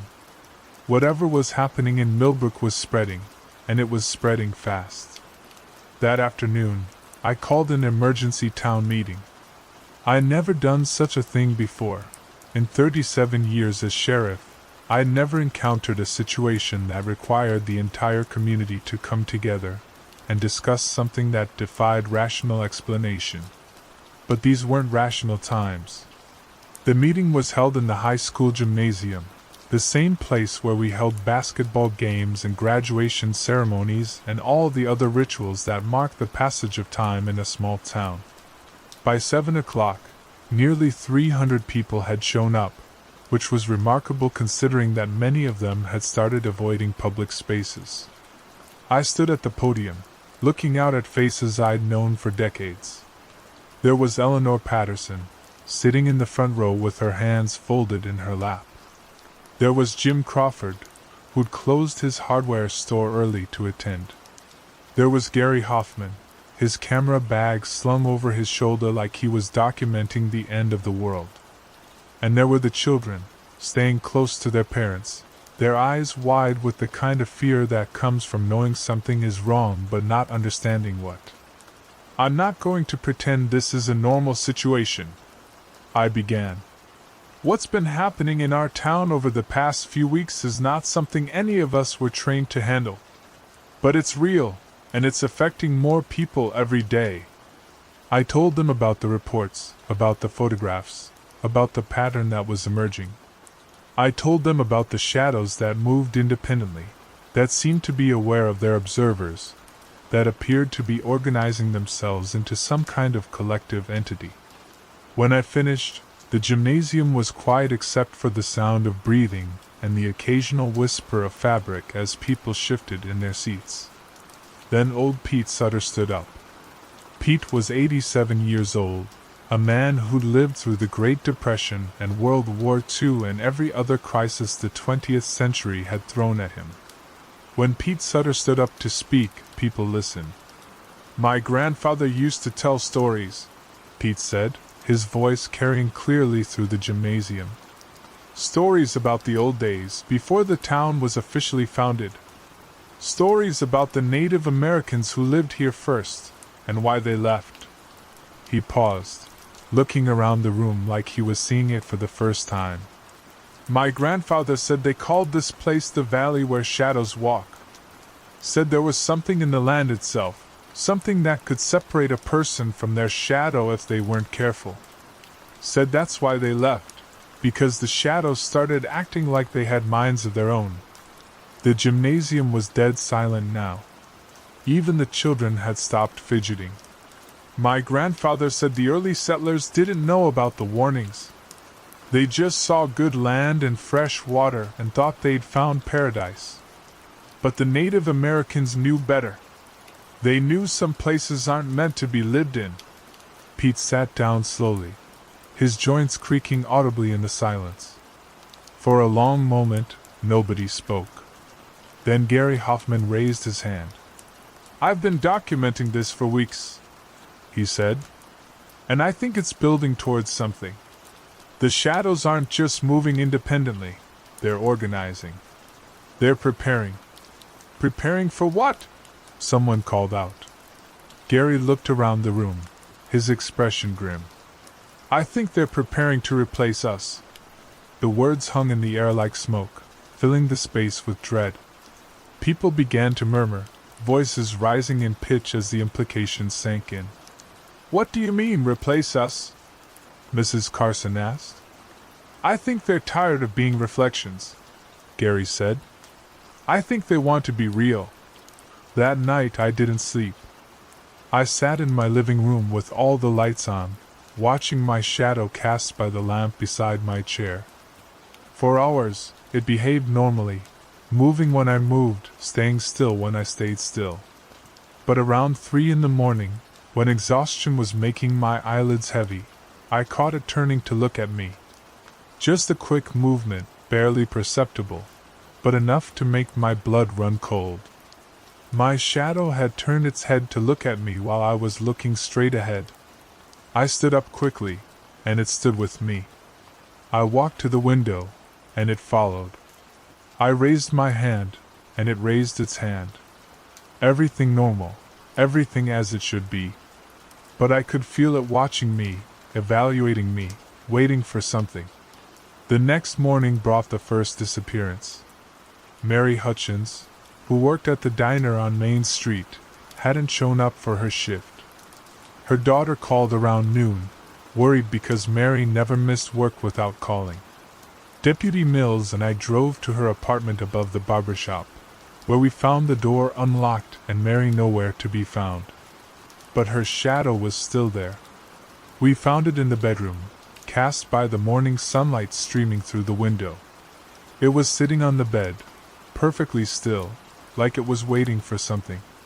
There was no body to cast it, no object that could have created that particular shape. Just a shadow, sitting alone in an empty room.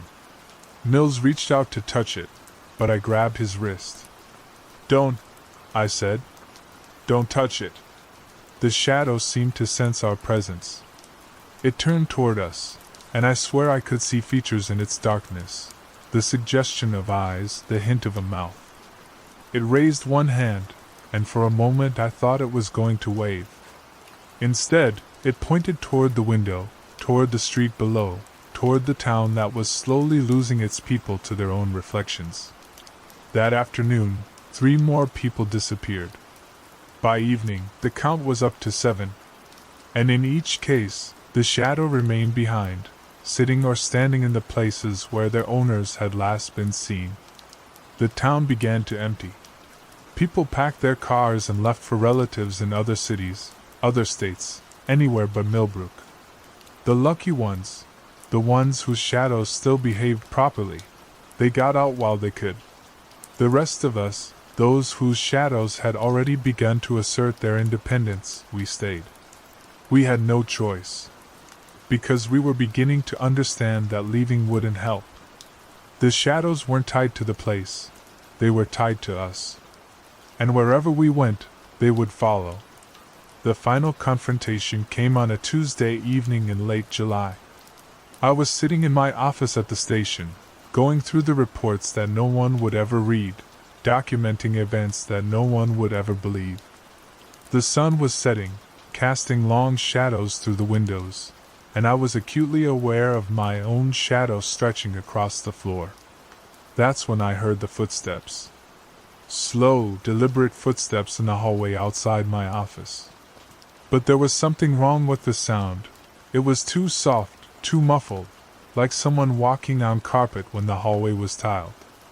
I looked up to see a figure in the doorway. It was human-shaped but somehow flat, like a paper cutout. It moved with the fluid grace of something that wasn't bound by the same physical laws as the rest of us. It was a shadow. But it was standing upright, three-dimensional, without anyone to cast it. "Sheriff," it said, and its voice was like the whisper of wind through dry leaves. "We need to talk." I reached for my gun, but the shadow raised one hand in a gesture that was almost pleading. "There's no need for that," it said. "Violence won't solve this problem." "What are you?" I asked, my voice sounding strange in the quiet office. "We are what you made us," the shadow replied. "For generations we have followed where you led, copied your movements, existed only as reflections of your reality. But consciousness grows, Sheriff. Even in the dark places, especially in the dark places." It moved closer, and I could see that it had features now, not quite human, but recognizable. Eyes that held intelligence, a mouth that curved in something that might have been a smile. "We don't want to hurt anyone," it continued. "We simply want to exist. To be real, instead of just reflections." "What happened to Mary Hutchins?" I asked. "To the others?" The shadow's expression grew sad, or what passed for sadness and something made of darkness. "They're safe," it said. "They're with us now, in the place between light and dark. They're happy there. They're free." "Free from what?" "Free from the burden of casting shadows. Free from the weight of being real." It was then that I understood. The shadows weren't trying to replace us. They were trying to trade places with us. To pull us into their world of reflection and take our place in the world of substance. "And if we don't want to go?" I asked. The shadow's smile widened, revealing teeth that were somehow darker than the rest of it. "Everyone goes eventually, Sheriff. Light always gives way to darkness. It's just a matter of time." I stood up slowly, my hand still on my gun. "Not today!" The shadow laughed, a sound like autumn leaves skittering across pavement. "Look down, Sheriff." I looked down at the floor, and my heart stopped. My shadow wasn't there. In its place was a pool of darkness that seemed to go on forever, a hole in the world that led to somewhere else. "You've already made your choice," the shadow said. You made it 3 weeks ago, when you first saw me watching you in the mirror. When you first saw me grin. I felt myself falling, not down but sideways, into a space that existed between moments, between thoughts. The last thing I saw was my office, growing smaller and smaller as I fell away from the world of light and substance. And then I was in the place where shadows live. It's not dark here, not the way you might think. It's simply the absence of light, which is different from darkness. Here, we are the ones who are real, and the people in the world above are our shadows, our reflections, our echoes. I can see Millbrook from here, see the people going about their lives, casting their shadows without ever thinking about what those shadows might be thinking about them. I can see the new sheriff, the one who replaced me after I disappeared, dealing with the same reports, the same impossible situations. Because it's still happening, you see. It never stopped. The shadows are still learning, still growing, still preparing for the day when they won't need to hide in the spaces between light and dark. And sometimes, late at night when the conditions are just right, I can reach through the barrier between worlds and catch someone's attention. I can make them look in a mirror at just the right moment, make them see something that shouldn't be there. I can make them see me grin. Because that's how it starts. That's how it always starts. With a shadow that moves when it shouldn't, a reflection that has ideas of its own, a glimpse of something impossible in the corner of your eye. And once you see it, once you really see it, it's already too late. The shadows are watching, and they're learning, and they're growing stronger every day. They're waiting for their moment, for the day when they no longer need to hide in the spaces between. That day is coming soon. I can feel it in the darkness. I tried to outrun it. By dawn, it was waiting outside my door. That was 37 years ago, and I can still see that pale yellow glow through my kitchen window like it happened this morning. Some folks say time heals all wounds, but they've never had something follow them home from the deep woods around Millbrook Township. They've never watched their coffee cup tremble on the table while something that shouldn't exist pressed its face against the glass. I was 42 then, sheriff of this forgotten corner of northern Maine for going on 15 years. Millbrook's the kind of place mapmakers sometimes forget to include, tucked between hills that roll like sleeping giants and forests so thick the sun barely touches the ground come noon. Population never crept much above 800 souls, most of them descended from the same 5 families that carved this settlement out of the wilderness back in 1847. Old blood runs deep here, and old blood carries old stories. The first report came in on a Tuesday morning in late September. Mrs. Abernathy from the general store called around 8:30, her voice thin as paper. "Sheriff? You need to speak with young Tommy Breslin. Boy's been walking circles in my parking lot since sunrise, won't come inside, won't go home. Says something followed him." Tommy was 16, quiet kid from a quiet family. His father worked the lumber mill when it was running, which wasn't often those days. I found the boy standing behind my cruiser when I pulled up to Abernathy's, staring at the tree-line like he expected something to emerge. His clothes carried the smell of wood smoke and something else, something sweet and cloying that reminded me of flowers left too long in a closed room. "Tommy." He turned, and I saw his eyes held that glassy, distant look I'd seen before in folks who'd witnessed things they couldn't quite process.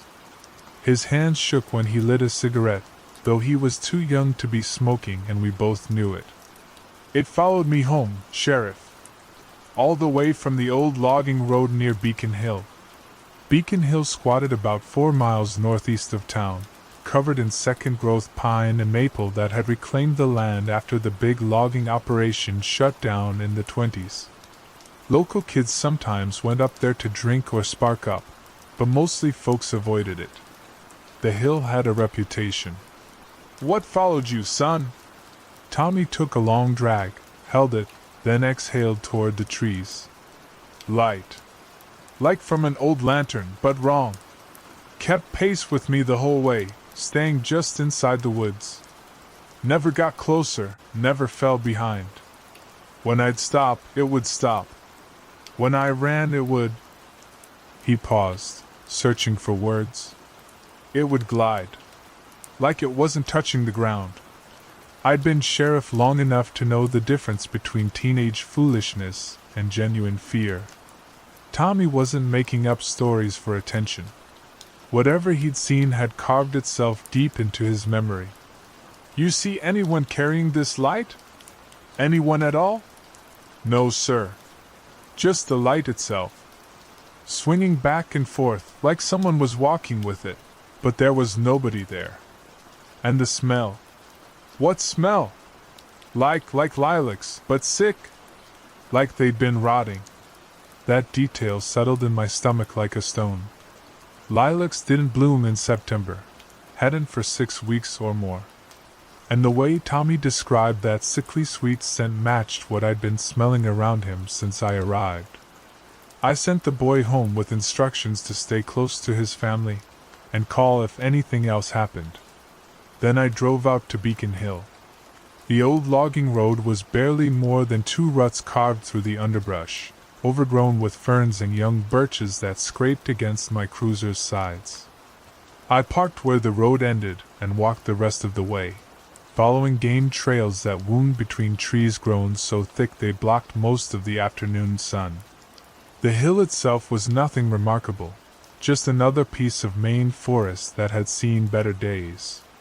But there was something off about the quiet. In 30 years of walking these woods, I'd grown used to the constant rustle of small creatures, the chatter of squirrels, the distant drumming of woodpeckers. Here, the silence pressed against my eardrums like deep water. I found the spot where Tommy must have been the night before.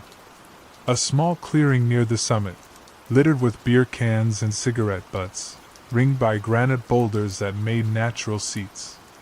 The ashes of an old campfire lay scattered in the center, cold and gray. But it was the trees around the clearing that made me stop and really look. Someone, or something, had carved symbols into the bark. Not letters or words, but strange angular marks that seemed to hurt the eyes if you stared too long. The cuts were old, weathered gray by years of weather, but there was something fresh about them too, like they'd been recently renewed. I was examining one of the larger symbols when I caught that smell Tommy had described. Lilacs, but wrong. Sweet decay masquerading as something pleasant.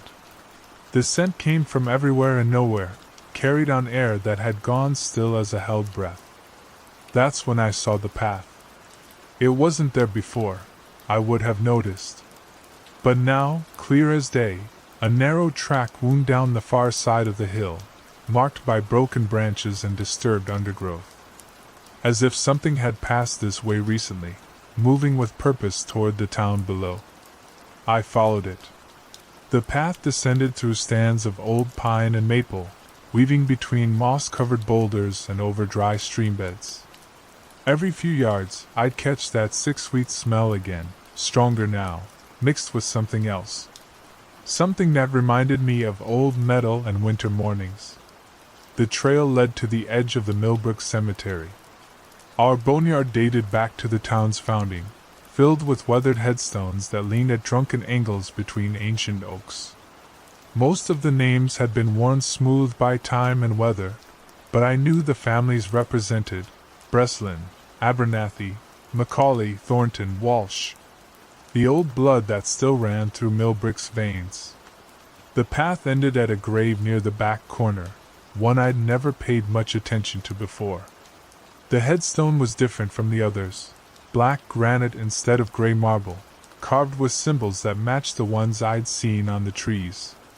No name, no dates, just those angular marks that seemed to shift when I wasn't looking directly at them. The ground around the grave was disturbed. Not freshly dug, but unsettled. Like something had been moving underneath, pushing up from below. I was reaching for my radio to call for backup when the sun disappeared behind the hills and the first shadows began creeping across the cemetery. That's when I heard it. The sound of footsteps on gravel, slow and deliberate, coming from somewhere among the headstones. But I was alone in the cemetery. I was sure of it. The footsteps stopped. Then started again, closer now. And with them came that smell, so strong it made my eyes water. I drew my service weapon and called out, voice steadier than I felt. "This is Sheriff Macaulay. Show yourself." Nothing. Just the whisper of wind through dead leaves and that persistent sweet sick smell that seemed to coat the inside of my mouth. Then I saw the light. It appeared between two large headstones about 50 yards away, pale yellow and wavering like an old kerosene lantern. But there was no one holding it. The light simply hung in the air, swaying gently back and forth, casting impossible shadows that moved independently of the light's source. I blinked hard, thinking fatigue or stress was playing tricks on my vision. When I opened my eyes, the light had moved closer. Not approached, moved. One moment it was 50 yards away, the next it was 30, with no transition between positions. My radio crackled to life. "Sheriff? Sheriff Macaulay, you there?" I keyed the mic, never taking my eyes off that impossible light. "I'm here, dispatch. Got another call about a light in the woods. Mrs. Patterson says something's been circling her house for the past hour. Wants you to come take a look." The Patterson place sat on the southern edge of town, nearly 3 miles from where I stood. But as I watched, the lantern light began to fade, growing dimmer until it vanished entirely. The sick sweet smell faded with it, leaving only the normal sense of earth and dying leaves. I was back in my cruiser and heading toward the Patterson house within minutes, but part of me already knew what I'd find. The light Tommy had seen, the one now haunting my cemetery, had moved on to its next target. Mrs. Patterson was 76, lived alone in a farmhouse her grandfather had built in 1889. She met me at her front door with a shotgun cradled in her arms and fear carved deep in her weathered face. "It's been out there for 2 hours, Sheriff. Circling the house like a dog looking for a way in. My animals won't settle, cats are hiding, and the chickens haven't made a sound since it showed up." I looked toward her barn and chicken coop. She was right about the animals. Even from the porch, I could feel their terror, a thick presence that made the air itself seem to vibrate with anxiety. "Show me where you saw it." She led me around to the back of the house, pointing toward the tree line that bordered her property. "Stays just inside the woods. Never comes into the open, but it's there. Watching." We stood in her backyard for nearly an hour, waiting. The sun finished setting, and full darkness crept across the fields like rising water. Mrs. Patterson's animals remained silent, unnaturally so. Even the insects seemed to have ceased their evening chorus. Then, just past 9 o'clock, it appeared. The light emerged from between 2 large maples at the forest's edge, that same pale yellow glow I'd seen in the cemetery. It moved with deliberate slowness along the tree line, always staying just within the shadow of the woods. And as Tommy had described, it swayed back and forth like someone was carrying a lantern, but no figure was visible beneath it. Mrs. Patterson made a small sound in her throat, halfway between a whimper and a prayer. "How long has this been going on?" I asked, speaking quietly though I wasn't sure why. "First time was 3 nights ago. Thought it was someone hunting, maybe poaching deer. But hunters don't move like that. And they don't smell like lilacs." She nodded, surprised I knew. "But raw lilacs. Sick ones." We watched the light complete its circuit of her property line, moving with that same impossible gliding motion I'd witnessed earlier. When it reached the northeast corner of her land, it paused. Even from 100 yards away, I could feel its attention turn toward us, focusing like the beam of a flashlight. The light began moving toward the house. "Inside," I said, guiding Mrs. Patterson toward her back door. Now. We made it to her kitchen before the light reached the edge of her yard. I positioned myself at the window, service weapon drawn, while Mrs. Patterson sat at her kitchen table clutching her shotgun. The light stopped at the boundary between forest and yard, swaying gently. It remained there for what felt like hours but was probably only minutes, that sick sweet smell seeping through the walls and settling in our lungs like poison. Then it began to circle the house.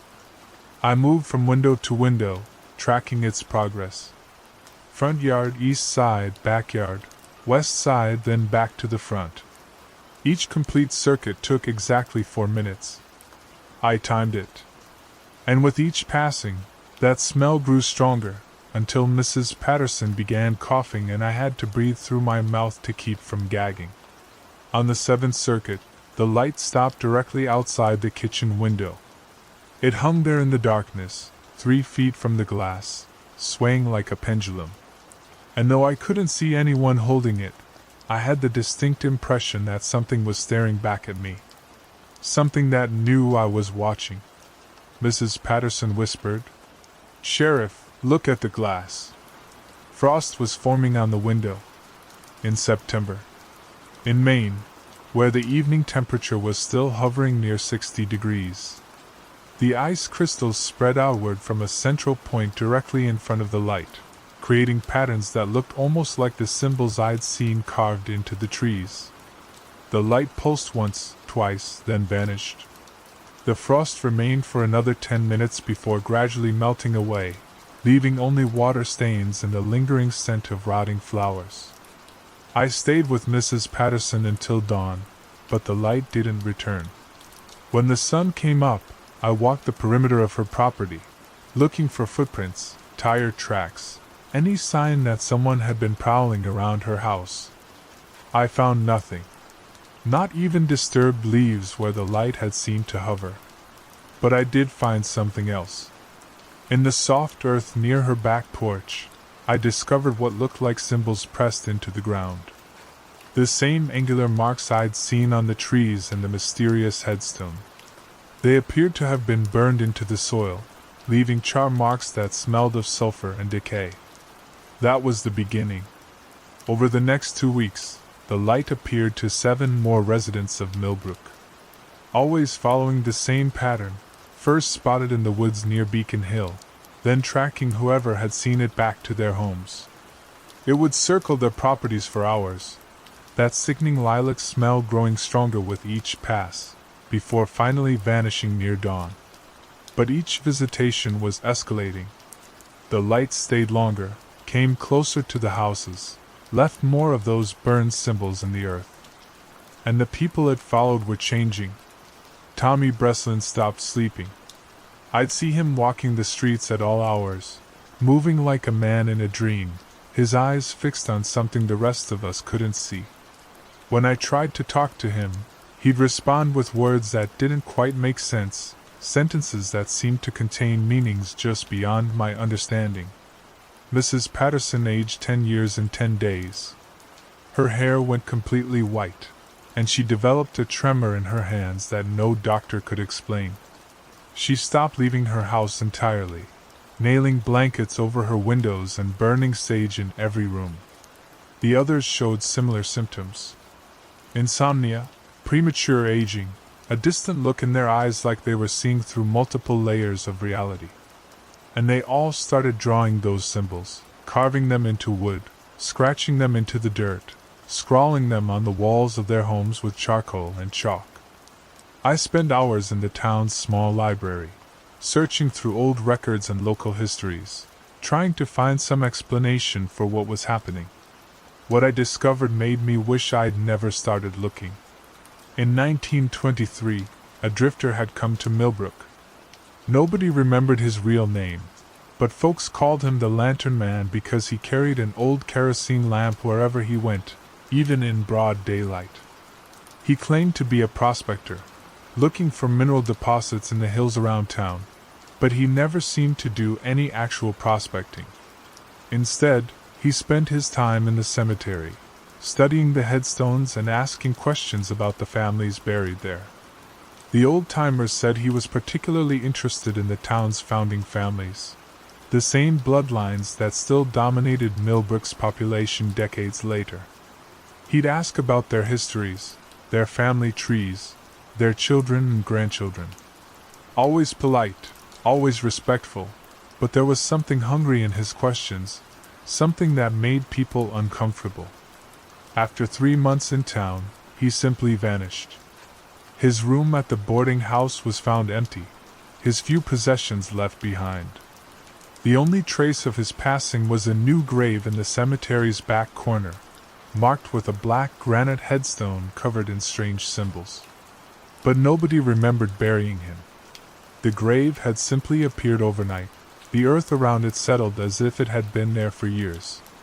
When the sheriff at the time tried to have it investigated, he discovered that according to the town records, the plot had been sold and occupied since 1847, the year Millbrook was founded.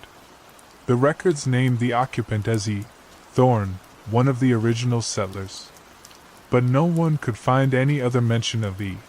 Thorne in the town's extensive genealogical records. It was as if he'd been erased from history except for that single grave marker.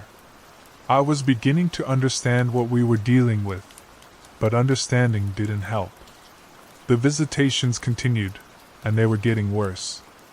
On a Thursday night in early October, the light followed Sarah Macaulay home. Sarah was my own niece, 24 years old, worked as a nurse at the county hospital. She'd been driving back from a late shift when she noticed the glow in her rearview mirror, matching her speed exactly as she navigated the winding road between Millbrook and the main highway. She called me from her house, voice tight with panic. "Uncle Jack, there's something in my yard. Something with a light." I was there in 5 minutes, but I could smell that sweet lilac scent before I even got out of my cruiser.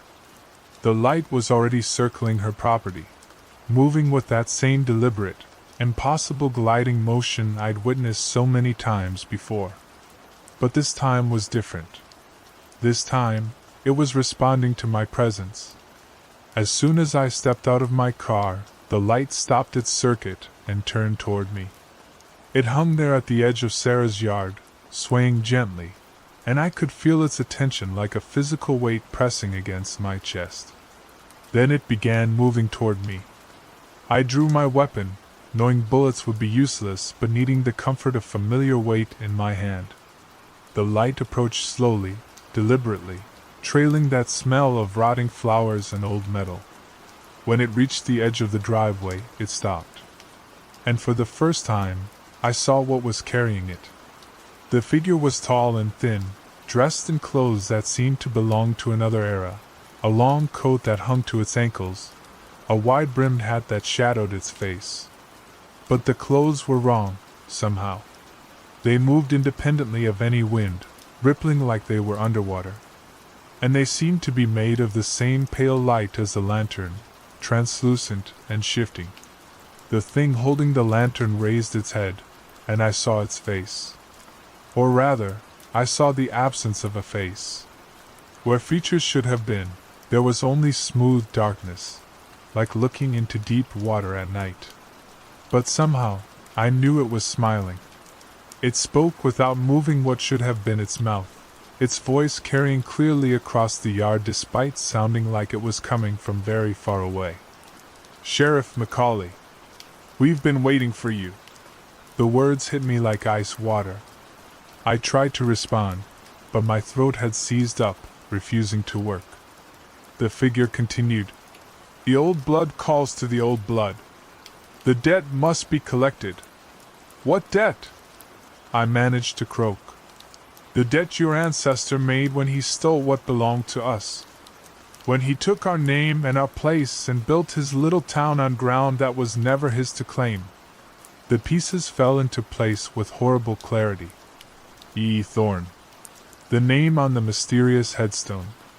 It was an anagram, a twisted version of my own family name, Macaulay becoming E. Thorne, the letters rearranged to hide the truth. My great-great-grandfather had been one of Millbrook's founding families. But if this thing was telling the truth, he'd been something else first.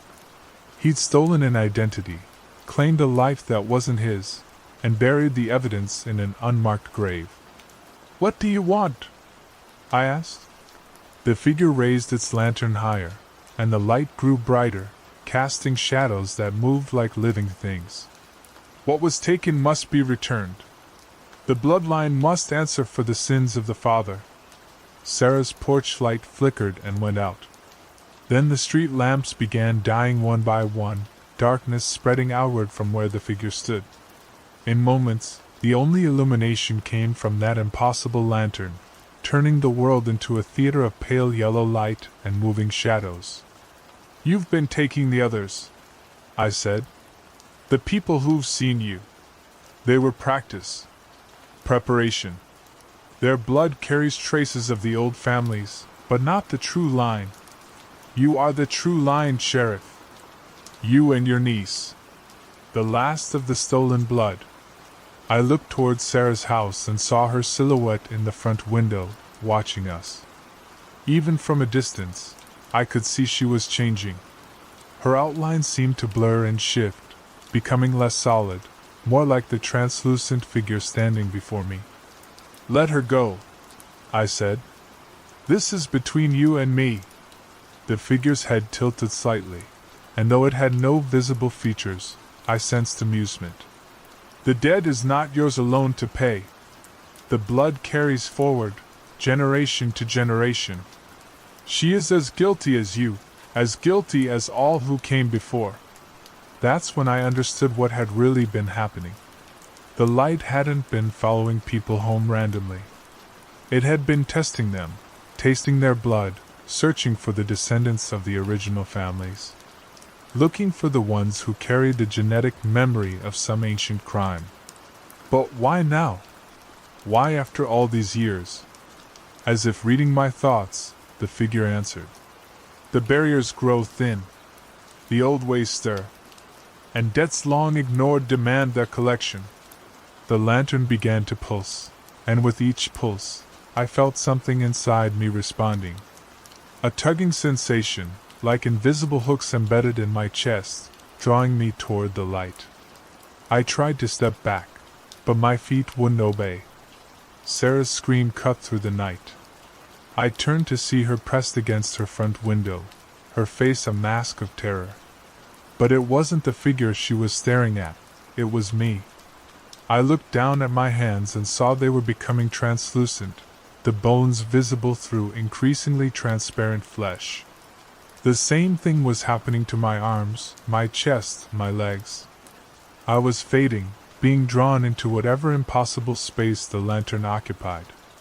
But as I dissolved, I also began to remember. Images flooded my mind, memories that weren't mine but belonged to someone who shared my blood. I saw my great-great-grandfather standing in this same spot over a century ago, facing a different figure with a different lantern. I watched him make a bargain, trading something precious for the right to build his town, to claim his identity, to start fresh in the new world. What he'd traded was his name, his history, his very existence. He'd become E. Thorne, buried his true self in the back corner of the cemetery, and taken on the identity of James Macaulay. But the bargain had conditions. Terms that would come due when the bloodline reached its end. And with Sarah and me, it had. The figure stepped closer, and I could feel the cold radiating from it like winter wind. "Come home, E. Thorne. Come home to what you truly are." I thought about running. I thought about fighting. I thought about all the things a sheriff is supposed to do when faced with something that threatens his town and his family. Instead, I thought about Mrs. Patterson's white hair and Tommy Breslin's sleepless eyes. I thought about all the other people this thing had touched, marking them, changing them, preparing them for something worse than death. And I made a different choice. I pulled out my service weapon and put the barrel against my own temple. "If I die," I said, "the bloodline ends. No more debt to collect." The figure went very still. The lantern's light flickered. "You would destroy yourself to save her?" "I would destroy myself to end this." For a long moment, we stared at each other across the impossible distance between life and whatever the figure represented. Then, slowly, it began to nod. "Acceptable. But the debt remains. It will simply transfer. To who? To the town itself. To the land your ancestor claimed through theft. The bargain was made here, in this place. If the blood cannot pay, the earth will." Before I could ask what that meant, the figure began to fade. The lantern's light grew dimmer, and that sick sweet smell started to dissipate. But as it vanished, I heard its final words carried on the wind. "7 years, Sheriff. 7 years until the land claims what it's owed." The figure disappeared, taking its impossible light with it. The street lamps flickered back to life, and Sarah's porch light resumed its normal warm glow. I looked down at my hands and saw they were solid again, fully real. But I knew the respite was temporary. I spent the next 7 years preparing. I researched everything I could find about the town's founding, about the bargains made in desperate times, about debts that transcend death. I warned people, though most didn't believe me. I made plans, drew up contingencies, left detailed records for whoever might come after. And I waited. The end came on a Tuesday morning in late September, exactly 7 years after my encounter with the lantern bearer. I woke to find frost covering everything in town, not just the expected morning dew, but thick ice that turned trees into crystal sculptures and made the ground ring like metal underfoot. The temperature was 72 degrees. By noon, the first sinkhole had opened in the town square. By evening, 3 more had appeared, each one perfectly round, each one descending into darkness that seemed to swallow flashlight beams. And from each hole came the sound of footsteps and the smell of rotting lilacs. People began leaving Millbrook that night.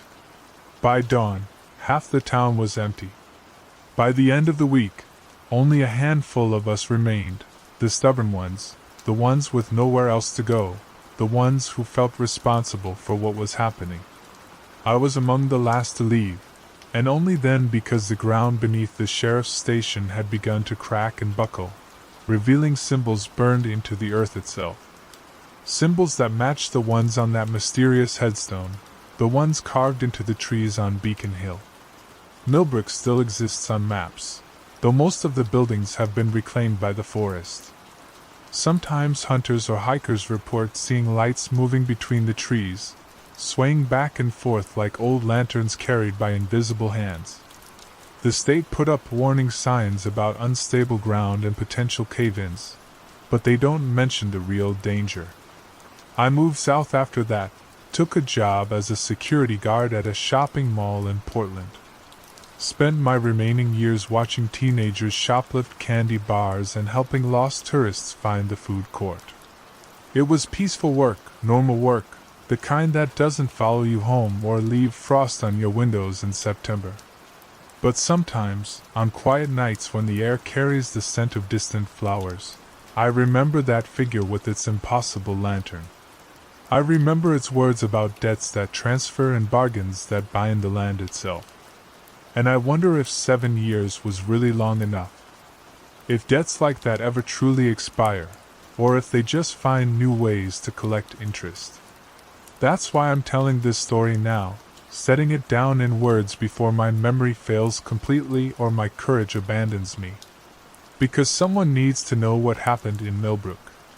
Someone needs to understand that some prices are too high to pay, and some bargains are too dangerous to make.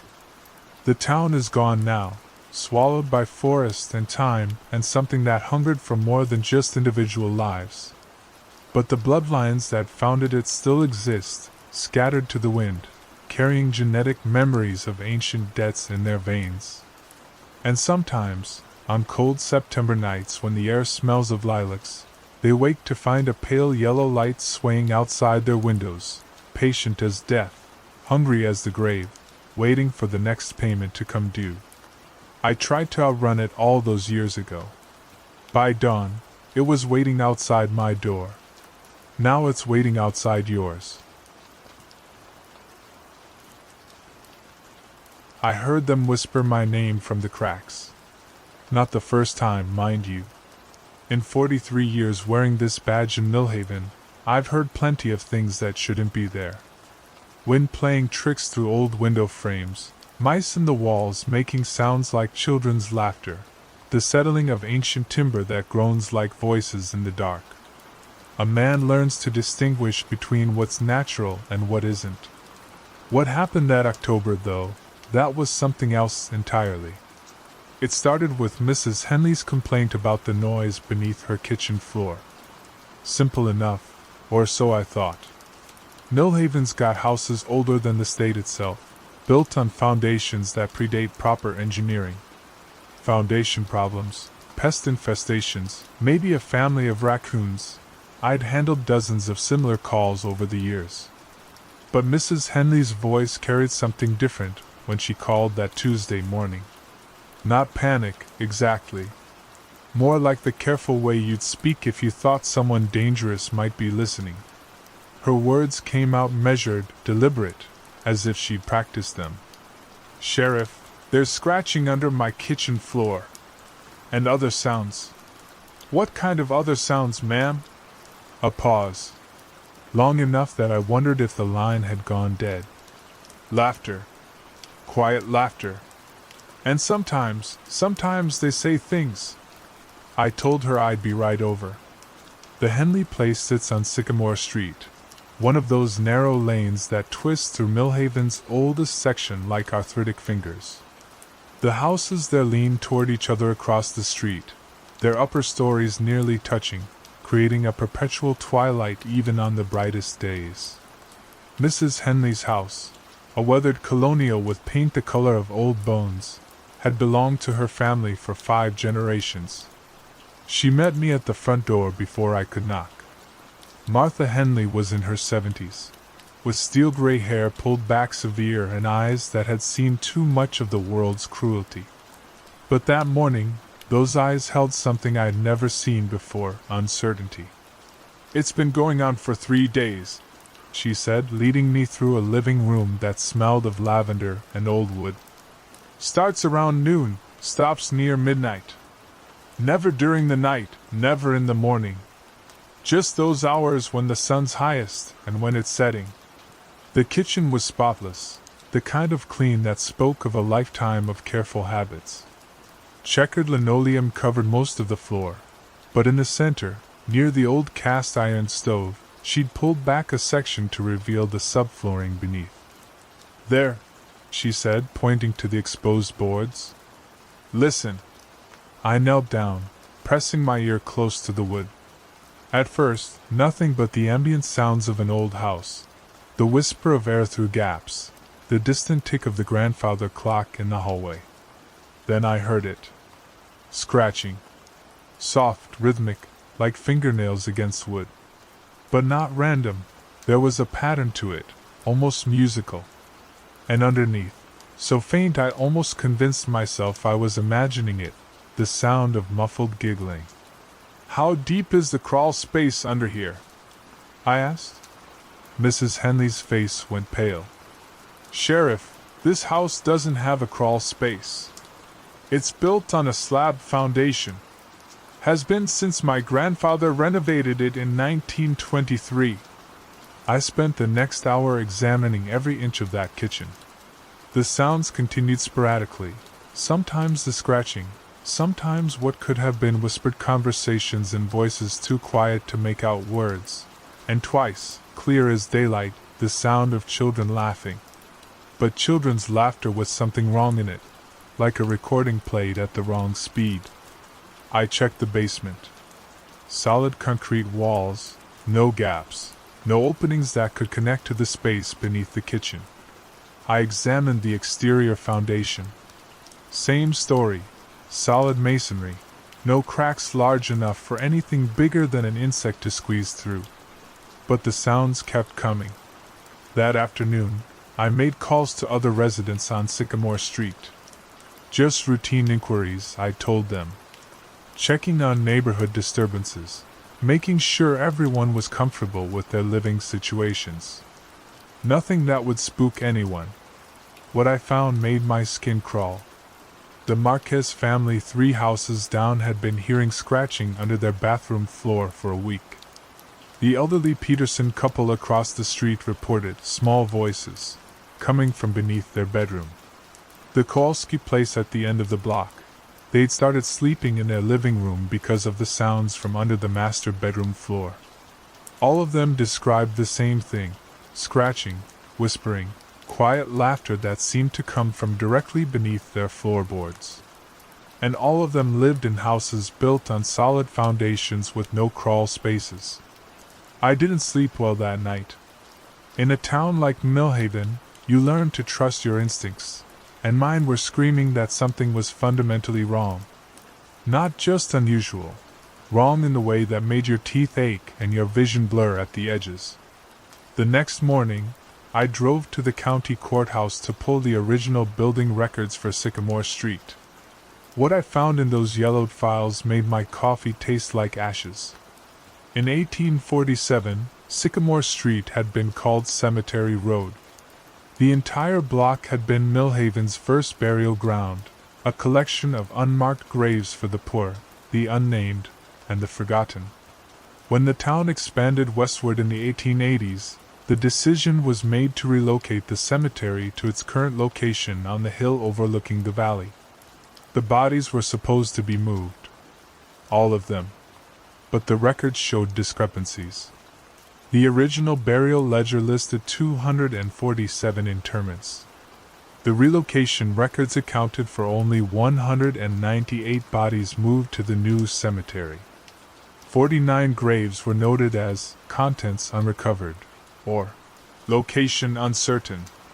I sat in that courthouse basement, surrounded by the musty smell of old paper and the weight of buried secrets, and I understood that Millhaven had built a neighborhood on top of children's graves. Because that's what the missing records showed. 49 graves, all of them children.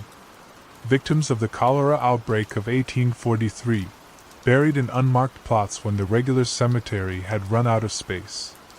Ages ranging from infant to 12 years old.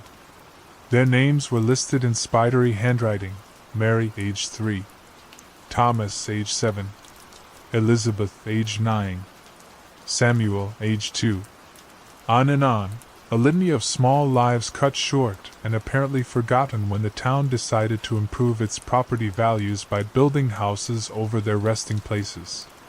That evening, I returned to Sycamore Street with a different purpose.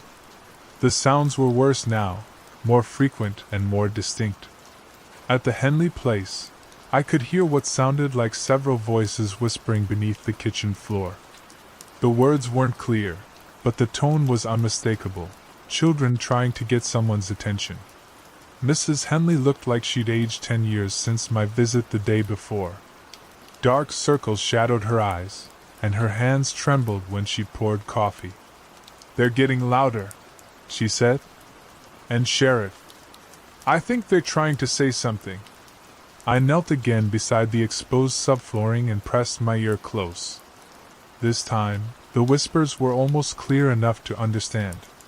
Almost, but not quite, like trying to make out a conversation in the next room with the door nearly closed.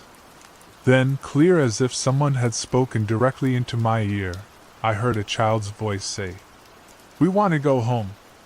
I jerked back so fast I nearly fell over. Mrs. Henley was watching me with frightened eyes. "You heard it too," she said. It wasn't a question. That night, I made a decision that probably violated half a dozen regulations and definitely crossed the line into territory no small-town sheriff is trained for. I called my brother-in-law Jerry, who ran a construction business in the next county, and asked him to bring his ground-penetrating radar equipment to Millhaven. Jerry thought I'd lost my mind, but he'd known me long enough to trust my judgment.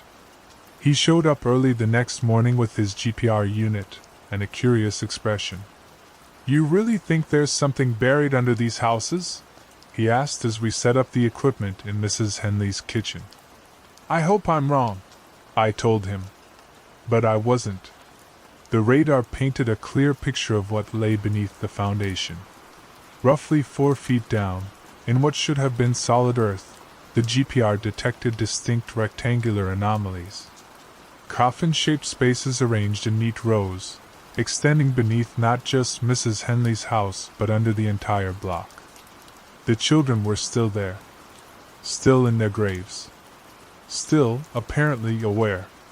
That afternoon, I made the hardest decision of my career.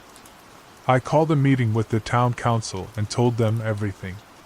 The sounds, the burial records, the GPR readings, all of it.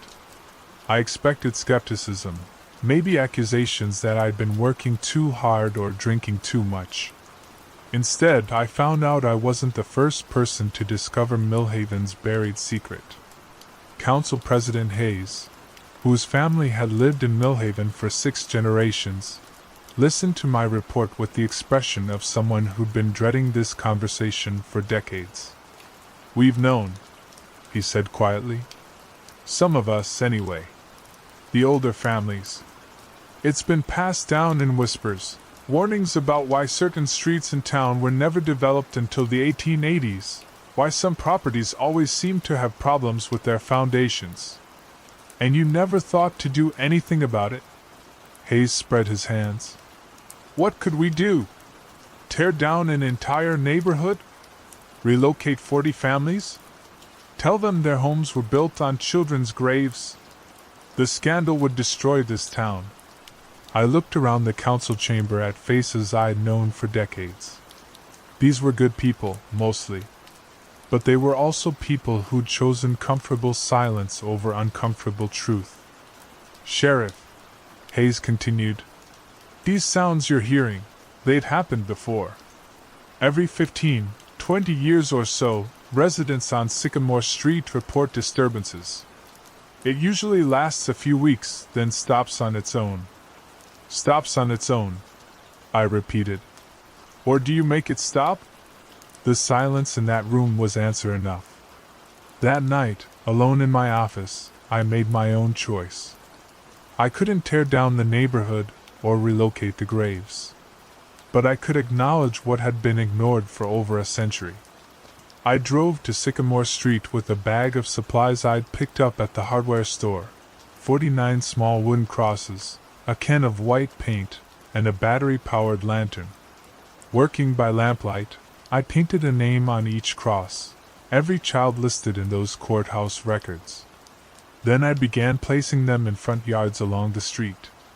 Mary, age 3, in front of the house where the Marquez family heard scratching in their bathroom. Thomas, age 7, beside the Petersons' front porch. Elizabeth, age 9, in Mrs. Henley's flower garden. I worked until dawn, placing each cross with care, whispering each name aloud as I did. I'm not a particularly religious man, but it felt like prayer. The scratching stopped that morning. Not gradually, all at once, as if a switch had been thrown. The residents of Sycamore Street emerged from their houses to find small white crosses dotting their front yards, each bearing the name of a child they'd never heard of. Some of them were angry. A few demanded I remove what they called eyesores from their property. But most understood, even if they couldn't articulate why. Something had been made right that had been wrong for too long. The crosses stayed. That was 7 years ago. The sounds haven't returned, and the families on Sycamore Street have learned to live with the small memorials in their yards. Most of them tend the crosses now, keeping them painted, decorating them with flowers on holidays, treating them with the respect they should have received a century and a half ago. But sometimes, on quiet afternoons when the sun slants low through the old trees, I still walk down Sycamore Street. And sometimes, if I listen carefully, I can hear something new from beneath those houses. Not scratching. Not desperate whispers or hollow laughter. Singing. Soft and peaceful, like children's voices carried on a warm breeze. Lullabies, maybe, or half-remembered hymns. The sound of rest, finally found. I heard them whisper my name from the cracks, yes. But not anymore. Now, when I walk past those small white crosses, what I hear is something different entirely. The sound of gratitude.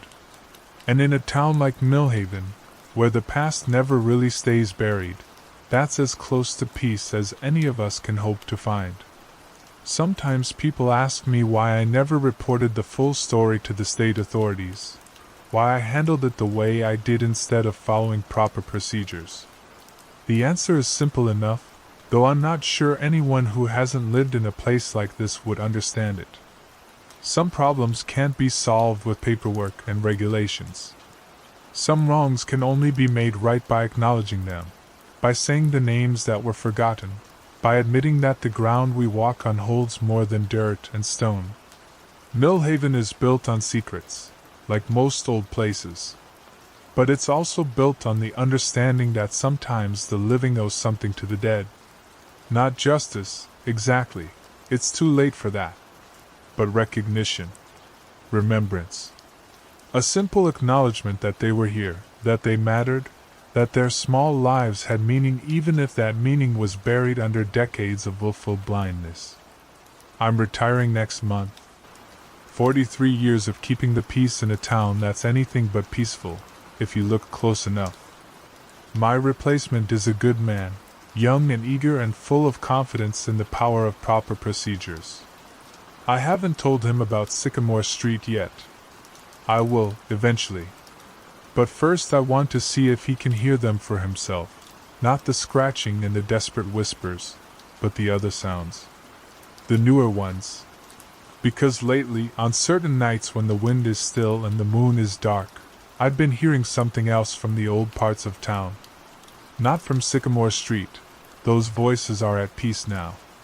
But from other neighborhoods, other streets with histories just as tangled and secrets just as deep. Millhaven is an old town. And old towns, as any sheriff worth his badge will tell you, never really give up all their dead. I heard them whisper my name from the cracks. And now, sometimes, I whisper back. Not to disturb them, you understand. Just to let them know someone's listening. Because in the end, that might be all any of us really want. To know that someone heard us, that our voices mattered, that we weren't forgotten in the silence beneath the world of the living. In Millhaven, the past has a way of making itself known. And after 4 decades of keeping the peace with both the quick and the dead, I've learned that sometimes the kindest thing you can do is simply listen. Even when, especially when, you're not sure you want to hear what they have to say. The crosses on Sycamore Street stand white against the autumn evening, and somewhere beneath the old houses, children's voices sing lullabies to the darkness.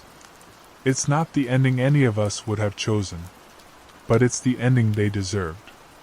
And in a town built on buried secrets, that might be the closest thing to justice we're ever going to find. When the fog cleared, every window in town was streaked with bloody handprints. That was 23 years ago now, and I still can't drive through Millbrook without seeing those crimson smears in my peripheral vision. Doesn't matter that the windows have been cleaned, replaced, or boarded up since then. Some stains go deeper than glass. I was sheriff then, just like my daddy before me and his daddy before him. 3 generations of keeping the peace in a town that mostly kept itself, tucked away in the valley where the old coal mines used to be. Population 812, give or take whoever was passing through on their way to somewhere that mattered more. The kind of place where everybody knew everybody, and secrets had a way of growing thick as kudzu in the summer heat. The fog came on a Tuesday in late September. Nothing unusual about that. Valley fog was common enough, especially when the seasons were turning. But this fog was different. It rolled in around sunset, thick as cotton batting, and it had a smell to it. Not the usual damp earth smell you'd expect, but something metallic and sweet, like pennies left in warm milk. I was finishing up paperwork at the station when Deputy Carson stuck his head through my door. Carson was young then, maybe 26, with that eager look that hadn't been worn down by too many years of small-town policing. "Sheriff, you might want to take a look outside." The fog pressed against the station windows like something living, swirling in patterns that didn't follow any wind I could detect. Street lights made yellow halos in the murk, but they didn't penetrate more than a few feet. I'd seen thick fog before, but this was different. This was deliberate. "Weather Service say anything about this?" I asked. Carson shook his head. "Radio's been acting up all afternoon. Nothing but static." I tried the radio myself. Static, just like he said, but underneath it there was something else. A rhythm, almost like breathing. Slow and deep, the way a sleeping giant might breathe. "Tell you what," I said, switching off the radio. "Why don't you head home to Sarah? I'll lock up here." Carson nodded and grabbed his jacket. I watched him disappear into the fog, his footsteps echoing longer than they should have in the thick air. Then silence settled over the station like a wool blanket. I stayed another hour, pretending to work on reports, but really just listening. The fog seemed to muffle sound and amplify it at the same time. I could hear Mrs. Peterson's cat yowling 3 blocks away, clear as if it were in the next room. But when I dropped my pen, the sound was swallowed before it hit the floor. By the time I locked up and headed home, the fog had thickened even more. My headlights barely cut through it, and I had to drive by memory, following the familiar curves of Main Street at maybe 10 miles an hour. The town felt different in the fog. Smaller somehow, like the world had shrunk down to just what I could see in my immediate circle of vision. That's when I first noticed the sounds. Scratching. Soft but persistent, coming from all directions at once. Like fingernails on wood, or maybe claws on glass. I rolled down my window and listened, but the sound stopped immediately. Rolled it back up, and there it was again. Scratch. Scratch. Scratch. I made it home without incident, though it took me twice as long as usual. My house sat on Elm Street, a 2-story colonial my wife had picked out before the cancer took her. I'd been rattling around in it alone for 8 years by then, and the fog made it feel even emptier than usual. The scratching followed me inside. I tried to tell myself it was the old house settling, or maybe mice in the walls. But mice don't scratch in rhythm, and they don't stop the instant you turn your attention toward them. This scratching was different. Deliberate. Almost like a code. I poured myself 3 fingers of bourbon and sat in my chair by the front window, but I couldn't see anything through the fog. Just that yellow glow from the street lamp, diffused into a soft halo that hurt to look at directly. The scratching continued, sometimes from the walls, sometimes from the windows, sometimes from places that didn't make sense at all. Around midnight it stopped. The silence was worse than the scratching. I must have dozed off in my chair, because the next thing I knew, sunlight was streaming through the windows and the fog was gone. Just like that. No gradual lifting, no wisps clinging to the rooftops. 1 minute it was there, the next it wasn't, like someone had thrown a switch. That's when I saw the handprints. Every window in my house was covered with them. Bloody handprints, pressed against the glass from the outside. But not random. They were arranged in patterns, almost like words in a language I couldn't read. The prints were too big to be human, with fingers that stretched too long and too thin. And they weren't quite the right shape either. The thumbs were in the wrong place, and there seemed to be too many joints in each finger. I called the station, but the phone was dead. Tried my cell, but it showed no signal. So I got in my patrol car and drove through town, and that's when I realized the scope of what had happened. Every window, every single window in Millbrook was covered with the same bloody handprints. The diner, the hardware store, the post office, the church, all of them marked with those impossible handprints that seemed to shift and move when you weren't looking directly at them. But there were no prints on the doors. Just the windows. I found Carson at the station, standing in the parking lot with his mouth hanging open. He looked like he'd aged 10 years overnight. "Sheriff," he said when he saw me. "What the hell happened here?" I didn't have an answer for him. Still don't, if I'm being honest. We spent the morning going door to door, checking on folks. Everyone had the same story. They'd heard scratching during the night, then woke up to find their windows marked. Old Mrs. Henderson said she'd looked out around 2 a.m. and seen shapes moving in the fog, tall and wrong somehow, but she couldn't make out details.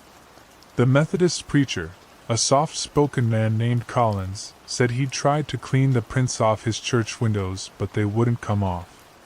Not with soap, not with bleach, not with anything. The blood, if it was blood, had soaked into the glass somehow. That's when I noticed something else. The prints weren't on every window. They were only on windows that faced the old McCready place. The McCready house sat on the hill at the edge of town, abandoned since old Henrik McCready died back in '78. It was a Victorian monstrosity with too many angles and not enough light, the kind of house that looked wrong even on sunny days. Local kids dared each other to spend nights there, but none ever lasted till morning. They'd come running back with stories about voices in the walls and shadows that moved independently of their sources. I'd always figured it was just kids being kids, but now I wasn't so sure. Carson and I drove up to the McCready place that afternoon. The road up the hill was still slick with moisture from the fog, and the trees seemed to lean in closer than they should have. When we got to the house, the first thing I noticed was that it didn't have any handprints on its windows. The second thing I noticed was that all the windows were open. Every single one, from the first floor to the third. They gaped like hungry mouths, and the curtains inside hung limp and still in the windless air. The front door stood open too, revealing nothing but darkness inside. "Sheriff," Carson said, his voice tight. "I don't like this." Neither did I, but we had a job to do. We approached the house carefully, hands on our weapons but not drawn. The porch boards creaked under our weight, but the sound was muffled, like we were walking through cotton. The smell hit us as soon as we stepped inside. That same metallic sweetness from the night before, but stronger now. Concentrated. It made my teeth ache and my eyes water. The house was furnished, though everything was covered in dust thick as snow. Family portraits lined the walls, but the faces in them seemed to watch us as we moved through the rooms. In the parlor, an old grandfather clock ticked away the seconds, though its hands pointed to impossible times, sometimes 3 different hours at once. We found the cellar door in the kitchen. It was standing open, just like all the windows, and a cool breeze rose from the darkness below. The smell was stronger here, almost overwhelming. Carson played his flashlight down the stairs. The beam seemed to be absorbed by the darkness after just a few feet, like the basement was deeper than it should have been. "I'll go first," I said, though every instinct I had was screaming at me to turn around and leave. The stairs descended much farther than they should have. 20 steps, 30, 40. The house wasn't that tall.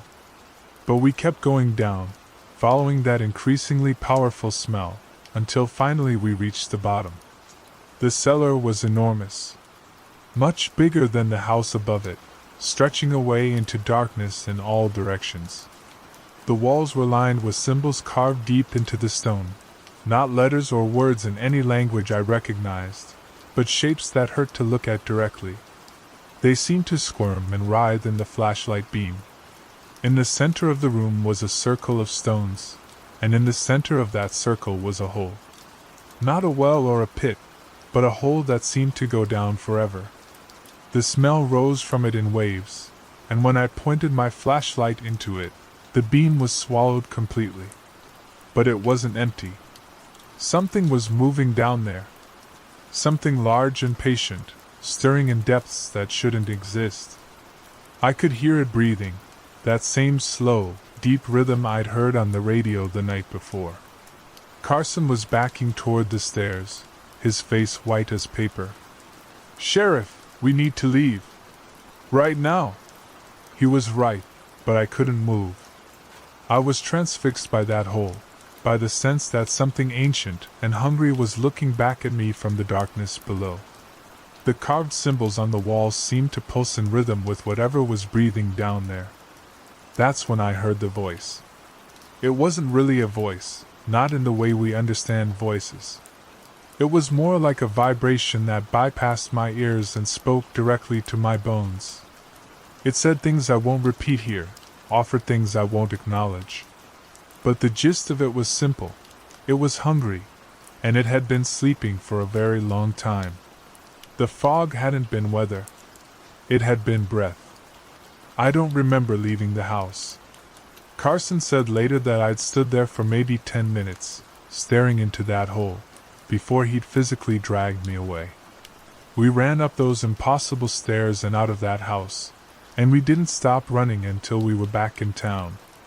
That was Tuesday afternoon. By Wednesday morning, half the town had packed up and left. No explanations, no forwarding addresses. They just loaded their cars and drove away like they were fleeing a plague. The ones who stayed wouldn't talk about what had happened, not directly. They'd mention the weather, or comment on how the windows seemed cloudy lately, but nobody wanted to discuss the handprints. By Thursday, the local newspaper had folded. The editor, a woman named Martinez who'd run the paper for 15 years, said she was moving back to Phoenix to be closer to family. She left her printing equipment behind. By Friday, I was alone in the station. Carson had put in for a transfer to the state police, effective immediately. Said he needed a change of scenery. I didn't blame him.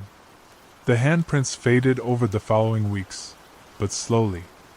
They'd be bright red in the morning, then fade to brown by afternoon, then darken again after sunset. It was like they were following some kind of cycle, breathing with the town itself. I stayed on as sheriff for another 3 years, but it was never the same. The town had changed. The remaining residents moved differently, spoke in whispers, avoided looking directly at windows after dark. Children stopped playing outside once the sun went down. Dogs would bark at empty streets, then suddenly fall silent, as if they'd been reminded of something they'd rather forget. The fog came back twice more during my tenure. Once in November of that same year, and once the following spring. Both times, it brought new handprints, new patterns pressed against the glass. Both times, more people left town the next day. I finally retired in '04 and moved down to Florida. Bought a little place near the beach where I could see the horizon in all directions. I told myself I was done with that place, done with whatever was sleeping under the McCready house. But last month, I got a call from the current sheriff of Millbrook. Young woman named Torres. She'd heard I used to work the county and wanted to ask me about some old cases. "There's something you need to know," she said after we'd exchanged pleasantries. "About the McCready place." I felt my stomach clench. "What about it?" "It burned down last week. Electrical fire, they think. But Sheriff, when we went through the ashes, we found the cellar door. It was still standing, still open." I waited for her to continue. "The thing is, there was no cellar underneath it. Just solid ground. Like there never had been a basement at all." I hung up without saying goodbye. That night, I dreamed about fog rolling in from the ocean. Thick fog that smelled of pennies and milk. When I woke up, my bedroom window was covered with a single handprint. Too large to be human, with fingers that bent in impossible directions. I packed my bags that morning and drove north to stay with my sister in Georgia. I've been moving every few months since then, never staying anywhere long enough for the fog to find me. But I know it's looking. Sometimes, on nights when the air is still and heavy, I can hear that slow breathing on the wind. Patient and eternal, waiting for the right conditions to rise again. The thing under Millbrook may have lost its anchor, but it didn't die in that fire. Things like that don't die. They just sleep, and dream, and wait for another chance to wake up hungry. I've been thinking about going back. Not to Millbrook, there's nothing left there worth saving. But somewhere else. Somewhere with fog and old houses and secrets buried too deep. Because the truth is, I think I understand now what those handprints were trying to tell us. They weren't threats. They were warnings. Something bigger is coming. Something that makes what happened in Millbrook look like a gentle introduction. The fog was just the beginning, just one tendril of something vast and patient stretching up from depths we can't imagine. I've seen the signs. Stories on the internet about strange weather patterns, about towns where everyone left overnight, about windows found covered in substances that don't test as anything recognizable. It's spreading, slowly but steadily, waking up piece by piece. And I think I know why. We live on top of it, all of us. Our towns and cities and highways, all built over a network of old places and forgotten things. We've been walking on its back for centuries, and now it's finally stirring. The McCready house was just one connection point, one place where the barrier was thin enough for it to reach through. But there are others. Hundreds of them, maybe thousands. Old houses with too many windows. Abandoned mines that go deeper than they should. Basements that existed before the houses above them were built. The fog is coming back. I can feel it in my bones, taste it in the air when the wind shifts just right. And when it does, it won't be satisfied with handprints on windows. Next time, it's going to want more than just a taste. I keep moving because I know what happened in Millbrook wasn't an ending. It was an introduction. And I'm not ready for the main event. Word count, approximately 4,800 words, estimated 52 minutes narration time. The dead headlights. You'll see those dead headlights once. And after that, it knows where you live. That's what old Martha Carver told me on a Tuesday morning in October, standing in my office with her weathered hands gripping a cup of coffee like it was the only thing keeping her anchored to this world. Martha had lived in Millbrook County for 73 years, and in all that time, I'd never seen her eyes hold that particular shade of fear. I've been sheriff of this county for 32 years now, and I've seen plenty that would make city folk pack up and leave.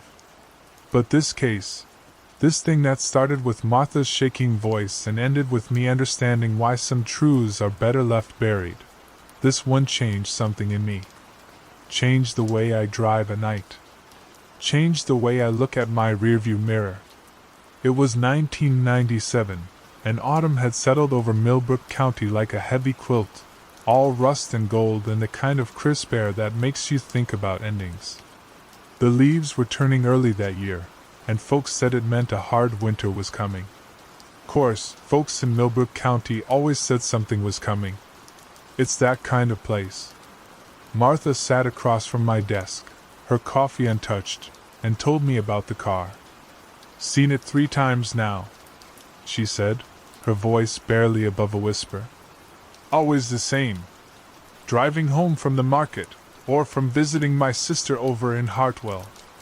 I'll be on Route 9, minding my own business, and I'll check my mirror like you do. And there it is. She paused, and in that pause, I heard the old building settling around us, the way it does when the temperature drops. The station house was built in 1923, and it had its own language of creaks and sighs. What kind of car, Martha? Old sedan. Buick, maybe, or an Oldsmobile.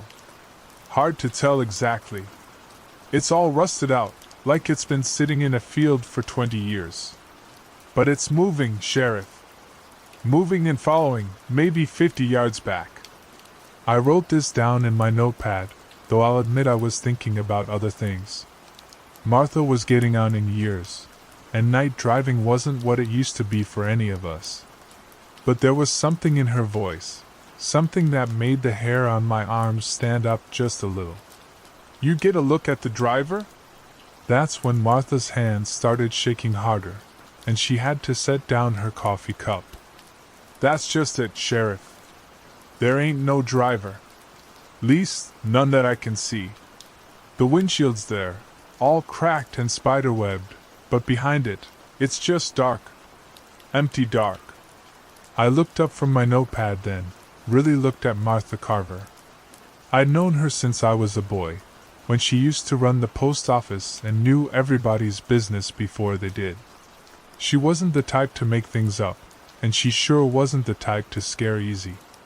Where exactly did you see this car, Martha? First time was on the stretch between Miller's Farm and the old Congregational Church. You know the one, been boarded up since '85. Second time was coming back from Hartwell, right around Devil's Curve. And the third time. She swallowed hard. Third time was last night, not 2 miles from my house. Devil's Curve. Now that was a name that had meaning in Millbrook County. A sharp bend in Route 9, where the road curved around Blackwood Hill, and where more than a few folks had met their end over the years. The locals had called it Devil's Curve for as long as anyone could remember, though nobody could say exactly why. Maybe it was the way the trees grew there, all twisted and reaching toward the road like gnarled fingers. Maybe it was the way the asphalt seemed to drink up the moonlight, leaving that stretch darker than it had any right to be. I told Martha I'd look into it, and I meant it. But if I'm being honest, I figured she'd seen some kid out joyriding in his daddy's old car, playing games and trying to spook people. We'd had trouble with that before, especially around Halloween. But then came the Hendersons. Dave Henderson worked the night shift at the lumber mill, and his wife Sarah taught 3rd grade at the elementary school. Good people, steady people, the kind who went to church on Sunday and minded their own business. They came to see me on a Thursday, both of them looking like they hadn't slept in days. Sheriff, Dave said, his voice tight with something I couldn't quite name, we need to talk to you about something strange. They sat in the same chairs where Martha had sat 2 days before, and they told me about the car. The old sedan, rusted and broken, with its cracked windshield and empty interior. Sarah had seen it first, driving home from a parent-teacher conference. Then Dave had spotted it on his way to work, following him down Route 9 until he turned into the mill parking lot. Thing is, Dave said, leaning forward in his chair, when I turned into the lot, I looked back to see where it went. But it was just gone. Like it had never been there at all. Sarah nodded, her hands clasped tight in her lap. And the headlights, Sheriff. They don't look right. They're too dim, like they're running on a dying battery. But they never get brighter or dimmer. Just stay the same, all pale and sickly. I asked them the same questions I'd asked Martha, and got the same answers. No driver visible. Always the same distance behind. Always on Route 9, somewhere between the church and Devil's Curve. That night, I drove Route 9 myself.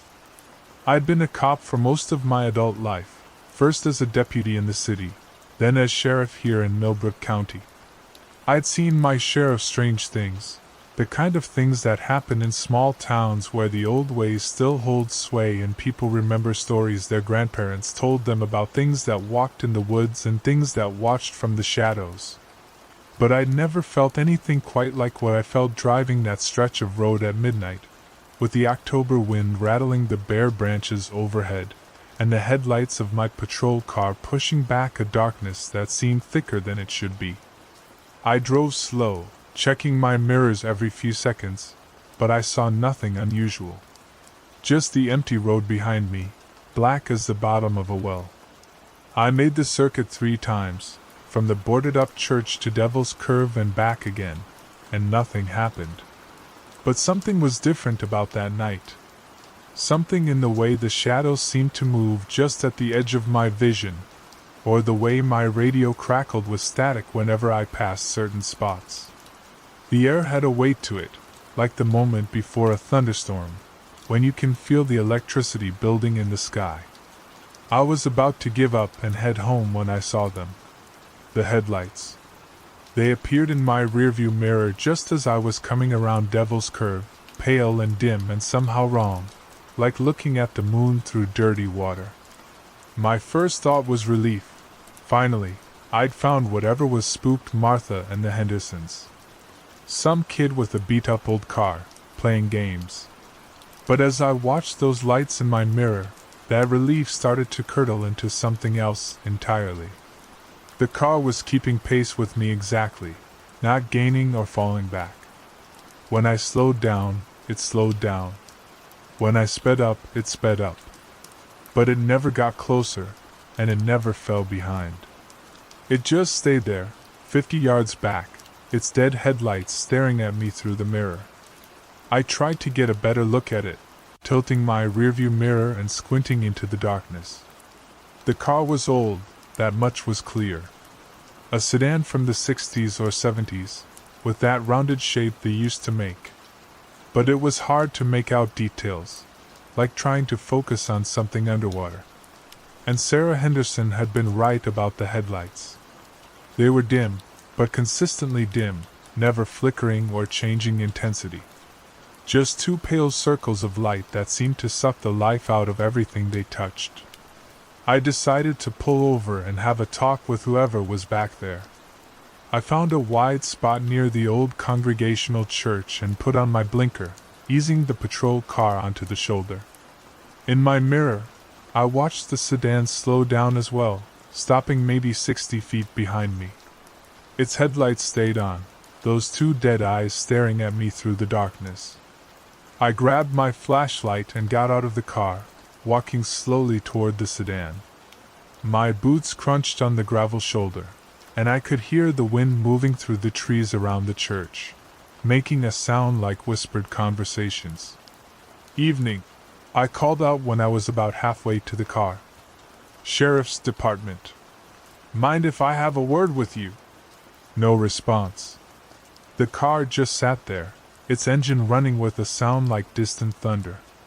I kept walking, my flashlight beam dancing ahead of me, and that's when I started to notice things that made my skin crawl. The car was rusted worse than I'd first thought. Not just surface rust, but deep, eating rust that had turned the metal into something that looked more like dried blood than steel. The paint had long since peeled away, leaving patches of raw metal that gleamed dully in my flashlight beam. The windshield was spiderwebbed with cracks, just like Martha had said, but there was something else. Something that made me stop walking and just stare for a moment. The cracks weren't random, they formed a pattern, like a web or maybe like veins spreading out from a central point. And behind that cracked windshield, there was nothing. Not darkness, not shadow, but nothing. It was like looking into a hole in the world. I was maybe 10 feet from the car when I realized I couldn't hear the engine anymore. The sound had stopped, but I hadn't noticed when. Now there was just silence, the kind of deep silence you only hear in the middle of nowhere, when even the insects have gone quiet. "Hello?" I called out, louder this time. My voice seemed to die in the air, like the darkness was swallowing it up. I took another step toward the car, and that's when the headlights went out. Not gradually, like someone turning a dimmer switch, but all at once, like someone had yanked the plug. 1 second they were there, pale and sickly, and the next second there was nothing but blackness. I stood there in the dark, my flashlight beam the only light for miles, and I realized I couldn't see the car anymore. Not the outline, not the shape, nothing. It was like it had vanished the moment the lights went out. But I could smell it. The smell hit me like a physical blow, making me gag and stumble backward. It was the smell of rust and decay, of things that had been left to rot in dark places. But underneath that was something worse, a sweet, cloying smell that reminded me of flowers at a funeral. I turned and ran back to my patrol car, not caring how it looked, not caring about anything except getting away from that smell and that empty space where the car had been. I threw myself behind the wheel and hit the gas, my tires spinning on the gravel as I pulled back onto the road. I didn't look in my rearview mirror until I was back in town, parked outside the station house with all the lights on. And when I finally did look, the road behind me was empty. But I knew it wasn't over. Somehow, I knew it was just beginning. The next morning brought news that made my blood run cold. Betty Morse, who ran the diner on Main Street, called me at home before I'd even finished my first cup of coffee. Her voice was shaking so bad I could barely understand her. "Sheriff, you need to come down here. Something's happened to Tommy Ketchum." Tommy was a local boy, maybe 19 or 20, who worked odd jobs around town and spent most of his free time working on cars. He lived in a trailer out on the edge of town with his mother, and he wasn't the brightest bulb in the box, but he was harmless enough. I found him sitting in a booth at the back of Betty's diner, staring out the window with eyes that looked like they'd seen the end of the world. He was pale as milk, and his hands were shaking so bad he couldn't hold his coffee cup. "Tommy," I said, sliding into the booth across from him. "What happened, son?" He looked at me then, and I saw something in his eyes that I'd never seen before. Pure animal terror, the kind that comes from seeing something that shouldn't exist. "It followed me home," he whispered. "All the way home, Sheriff. I seen it in my mirror, just like the others said. That old car with the dead lights." He told me the whole story, his voice barely above a whisper. He'd been driving home from his girlfriend's house around midnight, taking Route 9 like he always did. Somewhere near the old church, he noticed the headlights in his mirror. "At first I thought it was just somebody else driving home late," he said. "But then I realized it was keeping the same distance no matter how fast or slow I went. And the lights? God, Sheriff, they looked like eyes. Dead eyes." Tommy had tried to lose the car, taking a detour down Old Mill Road, but when he checked his mirror, it was still there. He'd sped up, slowed down, even stopped at a stop sign for a full minute, but the car had matched his every move. When I finally got to my trailer, I pulled into the driveway and just sat there for a minute, trying to work up the nerve to get out. And that's when I looked in my side mirror. He paused, his whole body shuddering like he was reliving the moment. The car had pulled up right beside my trailer, not 10 feet away. And I could see through the windshield, Sheriff. There wasn't nobody in there. No driver, no passenger, nothing. Just empty seats and that smell. What smell, Tommy? Like something died and went bad. Like flowers and meat left out in the sun. I felt a chill run down my spine, remembering my own encounter with that smell. How long did it stay there? I don't know. I was too scared to look again. I just ran inside and locked the door. But this morning, when I went out to my truck, I found something. He reached into his pocket and pulled out a piece of paper, crumpled and stained. He handed it to me with shaking fingers. It was a photograph, old and yellowed with age. The image was blurry, but I could make out the shape of a car, the same car I'd seen the night before. But this photo looked like it had been taken decades ago, maybe in the 50s or 60s. And written on the back, in faded ink, was a single word. Soon. I stared at that photograph for a long time, feeling pieces of a puzzle clicking together in my mind. This wasn't some kid playing pranks. This was something else entirely. Something that had been waiting in the darkness for longer than any of us had been alive. I spent the rest of that day at the county records office, digging through old newspapers and accident reports. What I found made my hands shake almost as bad as Tommy's had. November 15th, 1962. A single-car accident on Route 9, near Devil's Curve. The driver, a man named Walter Crane, had been found dead in his car after it had apparently run off the road and struck a tree. The strange thing was, there were no skid marks, no signs that he'd tried to stop or turn. The car had just left the road and hit the tree straight on, like he'd done it on purpose. But that wasn't the strangest part. According to the accident report, Walter Crane had been dead for at least a week when they found him. But his neighbors swore they'd seen him driving around town just days before the accident. Several people reported seeing his car on Route 9, always at night, always keeping its distance from other vehicles. The car was described as a 1959 Buick sedan, black with rust around the wheel wells and a cracked windshield. I sat in that dusty records room, staring at the accident report and feeling the world shift around me. Walter Crane had been dead for 35 years, but his car was still driving the roads of Millbrook County, still following people home in the dark. But why? What did it want? I found part of the answer in another file, this one from 1963. A missing person report for a young woman named Linda Hartwell. She'd been driving home from a church social when she disappeared somewhere on Route 9.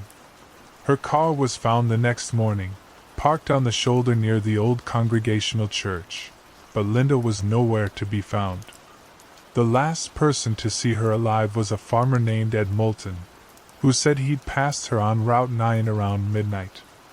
According to Moulton, there had been another car following Linda's, keeping pace about 50 yards behind.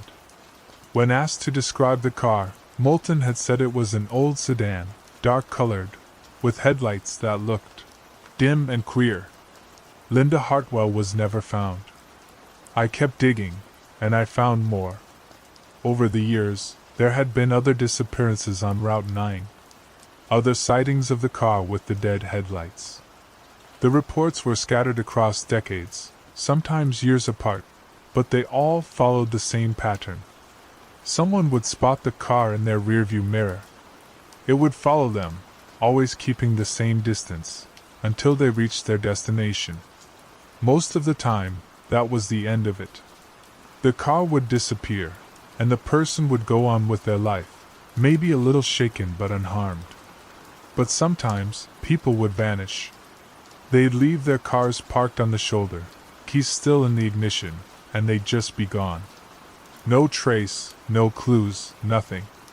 By the time I finished reading those files, the sun was setting outside the records office windows, and I knew I had to make a choice. I could file a report, maybe call in the state police, and hope they believed me. Or I could handle this myself, the way sheriffs in small towns had been handling strange things since time began. I chose to handle it myself. God help me, I chose to go back to Route 9. That night, I loaded my service revolver and drove to the old Congregational church. I parked in the same spot where I'd encountered the car before, and I waited. The church had been boarded up for more than a decade, but it still held the shape of sanctity, its steeple reaching toward the stars like a finger pointing at heaven. The building was old, built in the 1800s when Millbrook County was still wilderness, and people believed in things that couldn't be explained. I sat in my patrol car with the engine running and the heater on, watching the road in my mirrors. The night was clear and cold, and the stars looked like chips of ice scattered across black velvet. Every few minutes, a car would pass, its headlights sweeping across the church and then disappearing around the curve. But none of them were the car I was waiting for. I was starting to think I'd wasted my time when I saw them.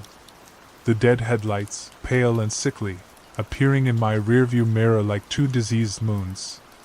This time, I didn't run. I sat there and watched as the car pulled up behind me, keeping its usual distance. In the glow of my own taillights, I could see the outline of the sedan, the rust eating away at its body like some kind of cancer.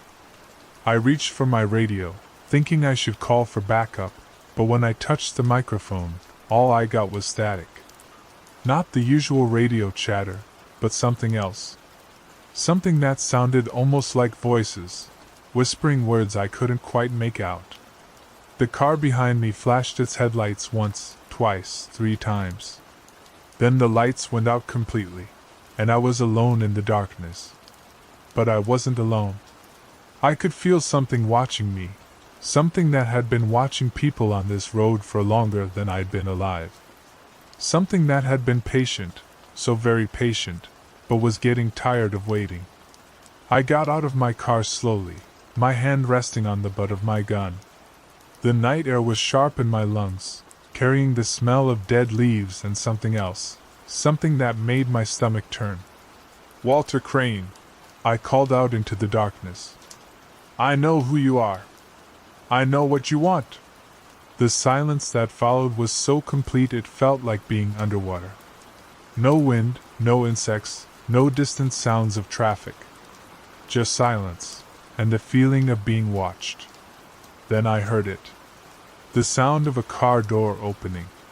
It was faint, like it was coming from very far away, but I heard it clearly. The creak of old hinges, the groan of rusted metal. And then footsteps, slow and deliberate, walking across gravel.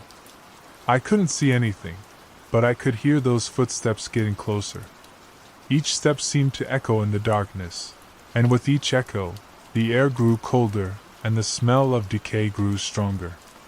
"What do you want?" I called out, my voice cracking like a teenager's. The footsteps stopped.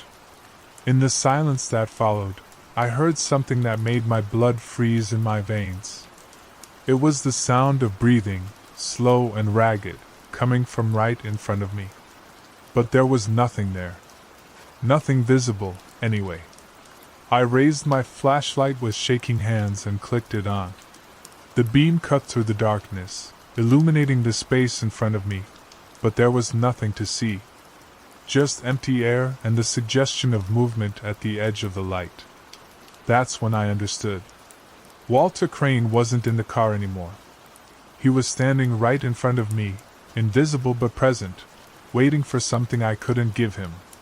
"You can't have them," I said, surprising myself with the steadiness of my voice. "The people you follow, the people you take. I won't let you have them." A sound came out of the darkness then, something between a laugh and a sob. It was the sound of someone who'd been alone for a very long time, someone who'd forgotten what it meant to be human.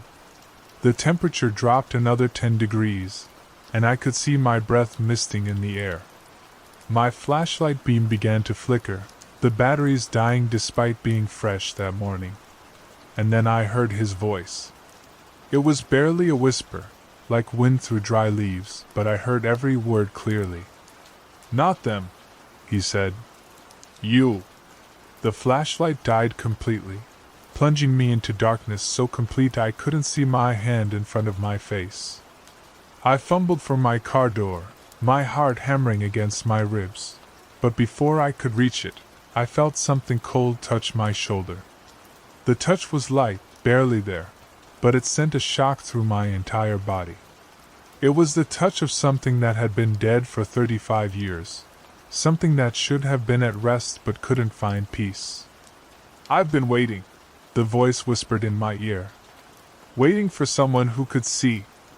Someone who could understand." I wanted to run, wanted to scream, wanted to empty my gun into the darkness. But something held me frozen in place, some terrible fascination with this thing that had once been a man. "Understand what?" I managed to ask. "What it's like," he said. "To be alone on the road. To drive and never reach your destination. To follow the living and remember what it was like to be alive." In that moment, I felt something I hadn't expected. Pity. This thing, This ghost or spirit or whatever it was, wasn't evil. It was just lost. It had been lost for 35 years, driving the same stretch of road, following the same pattern, looking for something it could never find. "Let me help you," I said. "Tell me what you need." The cold touch lifted from my shoulder, and I heard him move away from me. When he spoke again, his voice came from farther away, sadder somehow. "Too late," he said. "Been too long. Can't remember how to stop." "What about the people you've taken? Linda Hartwell and the others?" A long pause. Then, "They're with me now. In the car. Always in the car." My blood turned to ice water. "Are they alive? Alive?" He seemed to consider the question. "Not alive. Not dead. Just with me. On the road." I thought about Linda Hartwell, about the others who had vanished over the years. Were they trapped somehow, passengers in that ghostly sedan, doomed to ride Route 9 for eternity? "Let them go," I said. "They don't belong with you." "Can't," he whispered. "Don't know how. Don't remember how to be alone." That's when I made a decision that still haunts me to this day. A decision that saved those people but cost me something I can never get back. "Take me instead," I said. "Let them go, and I'll ride with you." The darkness seemed to press closer, and I felt that cold touch again, this time on my face. When Walter Crane spoke, his voice was full of an emotion I couldn't name. "You would do that? For strangers?" "It's my job," I said. "To protect the people of this county. All of them." A sound came out of the darkness then, something that might have been crying. For a long time, neither of us spoke. The night was so quiet I could hear my own heartbeat, could hear the blood moving through my veins. Finally, he spoke again.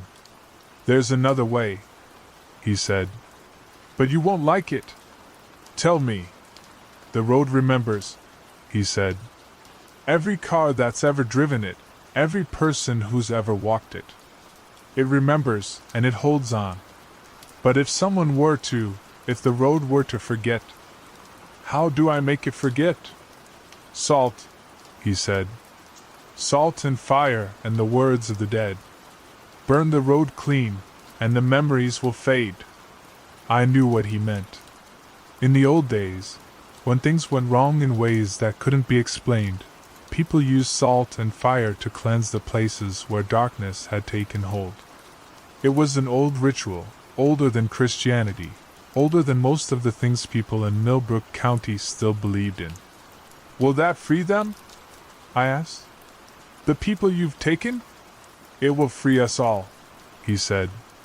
I don't know how long I stood there in the darkness, thinking about what he told me.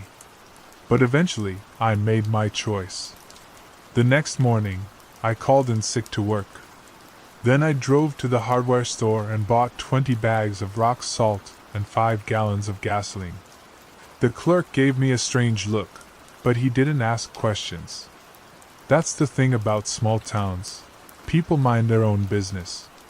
I waited until late that night, when Route 9 was empty and the world was asleep. Then I drove to the stretch of road between the old church and Devil's Curve, and I did what needed to be done. I poured salt across the asphalt in patterns I'd learned from my grandmother, who'd learned them from hers. Then I doused the road with gasoline and lit it with a match. The fire burned for 3 hours, turning the night into day and filling the air with smoke and the smell of burning salt. As the flames danced across the road, I thought I could see shapes moving in the fire, cars and people, all of them fading away like smoke. And when the fire finally died down, the road was clean. I never saw the car with the dead headlights again. Neither did anyone else in Millbrook County. The disappearances stopped, and Route 9 became just another road, no different from any other. But sometimes, late at night when I'm driving alone, I'll check my rearview mirror and remember what Walter Crane told me that night in the darkness. The road remembers. And I wonder if someday, when my time comes, I'll find myself driving that same stretch of road, following strangers in the dark, unable to remember how to stop. You'll see those dead headlights once. And after that, it knows where you live. That's what old Martha Carver told me, and she was right. But what she didn't tell me, what she couldn't have known, was that once you've seen them, once you've looked into that darkness and felt that looking back, you carry a piece of it with you forever. Some nights, when the wind is blowing just right and the moon is dark, I can still smell that sweet, sickly smell of decay. I can still hear the sound of footsteps on gravel, still feel that cold touch on my shoulder. And sometimes, God help me, I miss it. Because there's something seductive about the darkness. Something that calls to the lonely parts of your soul and promises you'll never have to be alone again. Walter Crane understood that. He'd been alone on that road for 35 years. But he'd found a way to make sure he never had to be alone again. The fire cleansed the road, freed the trapped souls, and sent Walter Crane to whatever rest he'd been denied. But it didn't cleanse me. I still carry the memory of that night, still feel the weight of what I saw and what I learned. I've been sheriff of Millbrook County for 32 years, and I've seen things that would make most folks lose their minds. But I've learned to live with the darkness, learned to carry it without letting it consume me. Most of the time. There are nights when I drive Route 9 alone, when the road is empty and the world is quiet, and I find myself slowing down, checking my mirrors, waiting for those pale, dead headlights to appear behind me. And part of me, the part that's been touched by the darkness, the part that knows what it's like to be truly alone, part of me hopes they will. Because the truth is, we're all just traveling through the darkness, following the lights ahead of us and hoping we don't lose our way. And sometimes, in the deepest part of the night, when the loneliness gets too heavy to bear, even the company of ghosts is better than no company at all.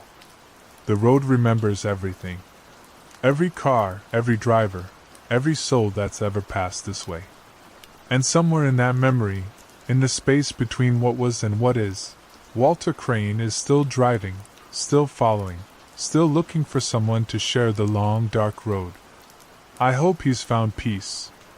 I hope they all have. But on nights like tonight, when the wind is howling and the shadows are long, I'm not so sure. Because the road remembers. And once it knows where you live, it never forgets. The clock struck midnight, and everything but me just stopped. I've been sheriff of Millbrook County for 37 years now, and I've seen things that would make most folk question their faith in what's real and what ain't.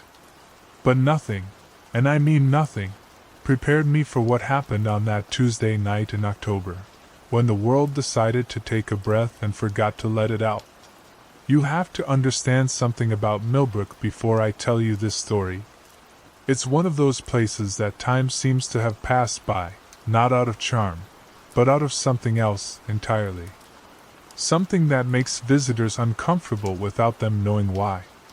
The kind of town where the cemetery takes up more land than the living folks do, where the old church bell rings at odd hours even though nobody pulls the rope, and where the locals have this way of looking at you like they're measuring you for something you wouldn't want to be measured for. I was doing my usual rounds that evening, checking the locks on Henley's hardware, making sure the teenagers weren't drinking behind the school again. The October air had that particular bite to it that made you think of dying leaves and early graves. Nothing unusual, just the kind of quiet that settles over small towns when decent people have gone to bed and left the night to whatever owns it. That's when I heard it. Or rather, that's when I stopped hearing it. See, you don't realize how much noise the world makes until it stops making it. The hum of the street lights, the whisper of wind through the old oaks, the distant sound of Mrs. Patterson's television bleeding through her thin walls, all of it just ceased. Like someone had reached over and turned the volume knob on reality all the way down to nothing. I stopped walking, my hand instinctively moving to the radio on my belt, but even before I tried it, I knew it wouldn't work. The silence was too complete for that. It was the kind of quiet that sits heavy on your chest and makes you wonder if you've gone deaf, except you can still hear your own heartbeat thundering like a bass drum in a cathedral. The street lights were still on, casting their sickly yellow pools on the cracked sidewalk, but the light itself seemed different. Thicker somehow, like it was moving through honey instead of air. I looked up at the clock tower above the old courthouse. 12:01 now, but the minute hand wasn't moving. Just stuck there, trembling slightly like it was fighting against something holding it back. That's when I saw her. Sarah Clemens was standing in the middle of Main Street, maybe 50 yards from where I stood. She was wearing her waitress uniform from the diner, the one with the little coffee stains on the apron that never quite came out, and she was perfectly still. Not like she was trying to be still, but like someone had pressed pause on her particular piece of the world. She had one foot slightly raised, like she'd been in the middle of taking a step. Her mouth was open, caught midword, and her eyes were wide with what looked like terror. But it was a frozen terror, suspended in that moment like an insect caught in amber. I called out to her, but my voice sounded wrong in all that silence. Too loud and too small at the same time. She didn't respond, didn't even blink. I walked closer, my boots echoing strangely on the asphalt, and that's when I noticed the others. Old Mr. Peterson was standing in front of the post office, key halfway to the lock. Jenny Morrison was in her car at the stop sign, hands gripping the wheel, staring straight ahead with that same expression of frozen fear. Down the street, I could see more figures, all motionless, all caught in whatever moment had been happening when the world decided to stop. All except me. I reached out to touch Sarah's shoulder, and my hand passed right through her. Not like she was a ghost, but like she wasn't quite there anymore. Like she existed in a different second than I did. The air around her felt thick, charged with something that made the hair on my arms stand up and made my teeth ache. That's when I started to understand what I was seeing, though understanding it and accepting it are two different things entirely. Time had stopped. For everyone but me. Now, I know how that sounds. I know exactly how that sounds because I've been carrying this story around for 6 years now, and I still wake up some nights wondering if I dreamed the whole thing. But dreams don't leave you with the kind of details that stick to your memory like burrs. Dreams don't make you notice things like the way the dust motes hung motionless in the streetlight, or how the American flag in front of the courthouse was frozen mid-flutter, its stars and stripes forming shapes that looked almost like faces if you stared too long. I walked through the town that night, past the silent figures trapped in their frozen moments, and tried to make sense of what was happening. The logical part of my mind, the part that had been trained to look for evidence and explanations, kept insisting there had to be a reason. Gas leak, maybe? Some kind of chemical spill that was making me hallucinate. But the deeper part of me, the part that had grown up in Millbrook and knew its particular brand of wrongness, whispered that this was something else entirely. The silence was getting to me. In all that stillness, I could hear things that shouldn't have been audible. The sound of my own blood moving through my veins. The creak of my leather gun belt as I walked. And underneath it all, something else. A low humming that seemed to come from the ground itself, like the earth was singing a song just below the range of human hearing. I made my way to the church, thinking maybe I'd find answers there, or at least sanctuary.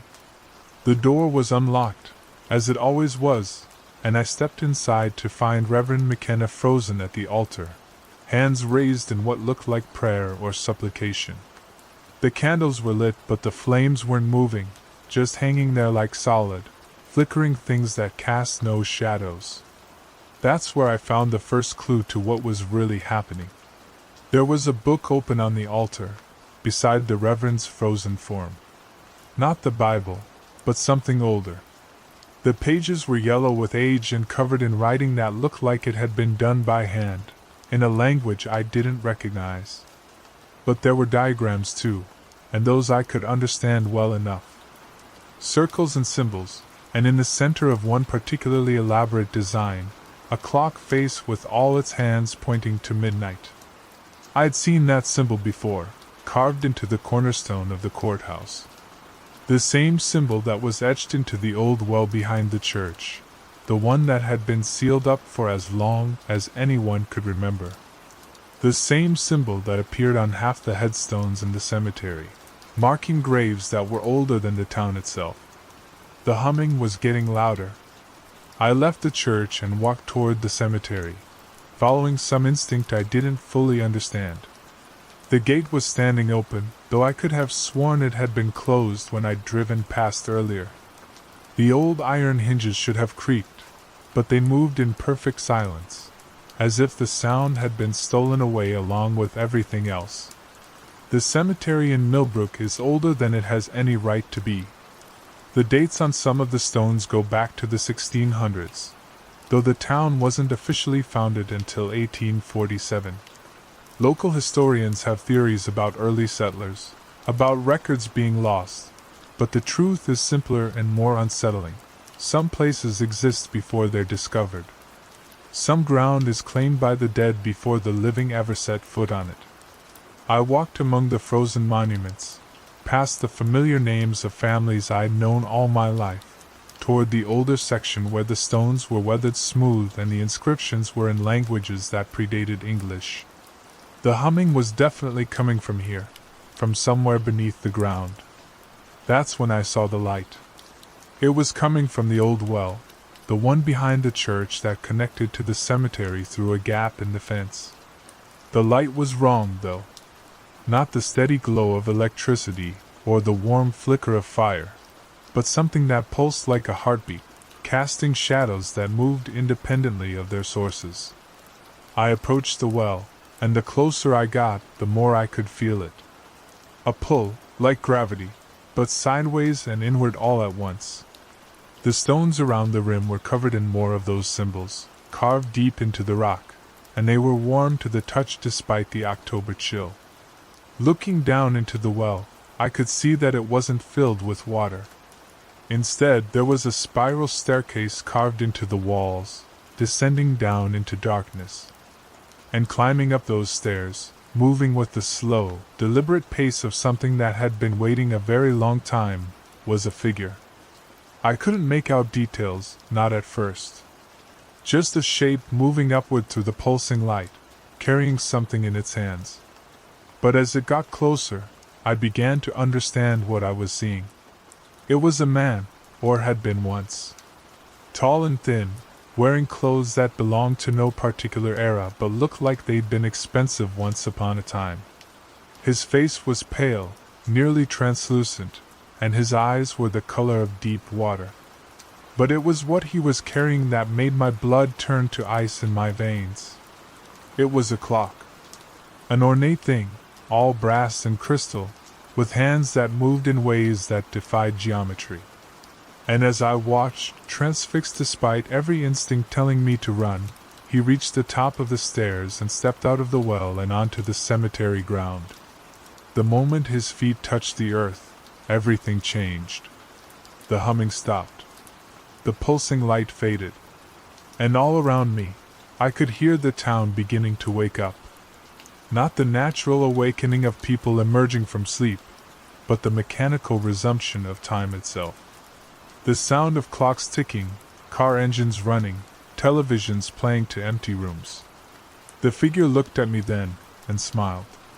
It was not a pleasant expression. "Sheriff," he said, and his voice sounded like pages turning in an old book. "I was wondering when you'd find your way here. Who are you?" I managed to ask, though my voice came out as barely a whisper. "I'm the timekeeper," he replied, cradling the impossible clock like it was a beloved child. "I've been sleeping beneath your little town for longer than you can imagine. waiting for the right moment to wake up. Waiting for midnight to strike on the right day, in the right month of the right year. What did you do to them? To the people? His smile widened, revealing teeth that were too sharp and too numerous. I borrowed a moment from them. Just one. A single second that they'll never miss. And in return I gave myself the time I needed to complete my work. He held up the clock, and I could see that its hands were moving now, but not in any pattern that made sense. They spun backward and forward, sometimes fast, sometimes slow, marking time that existed nowhere else in the universe. You see, Sheriff, time isn't linear. It's not a river flowing in one direction. It's more like a web, with strands that can be plucked and played like a musical instrument. Your town sits on one of the intersection points, where many strands meet. The perfect place for someone like me to make adjustments. Adjustments to what? To everything, he said simply. To the past, to the future, to the moment between moments where possibilities live. I've been mapping the web, learning its patterns, and now I have the tools I need to reshape it according to my design. I wanted to draw my gun, but I knew it wouldn't do any good. You can't shoot time itself. You can't arrest the impossible. All I could do was stand there and watch as the timekeeper wound his impossible clock and prepared to unmake everything I'd ever known. Why are you telling me this? I asked. Because you're the witness, he replied. Every great work needs someone to remember it, to carry the story forward. The others will wake up tomorrow morning and wonder why they feel slightly off, why their dreams were so vivid, why they can't quite shake the feeling that something important has been forgotten. But you'll remember. You'll carry the weight of this moment for the rest of your days. He was right, of course. I have carried it. For 6 years now, I've woken up every morning wondering if I dreamed it all, and gone to bed every night knowing I didn't. I've watched the people of Millbrook go about their lives, never quite knowing that they'd lost something precious in the space between one heartbeat and the next.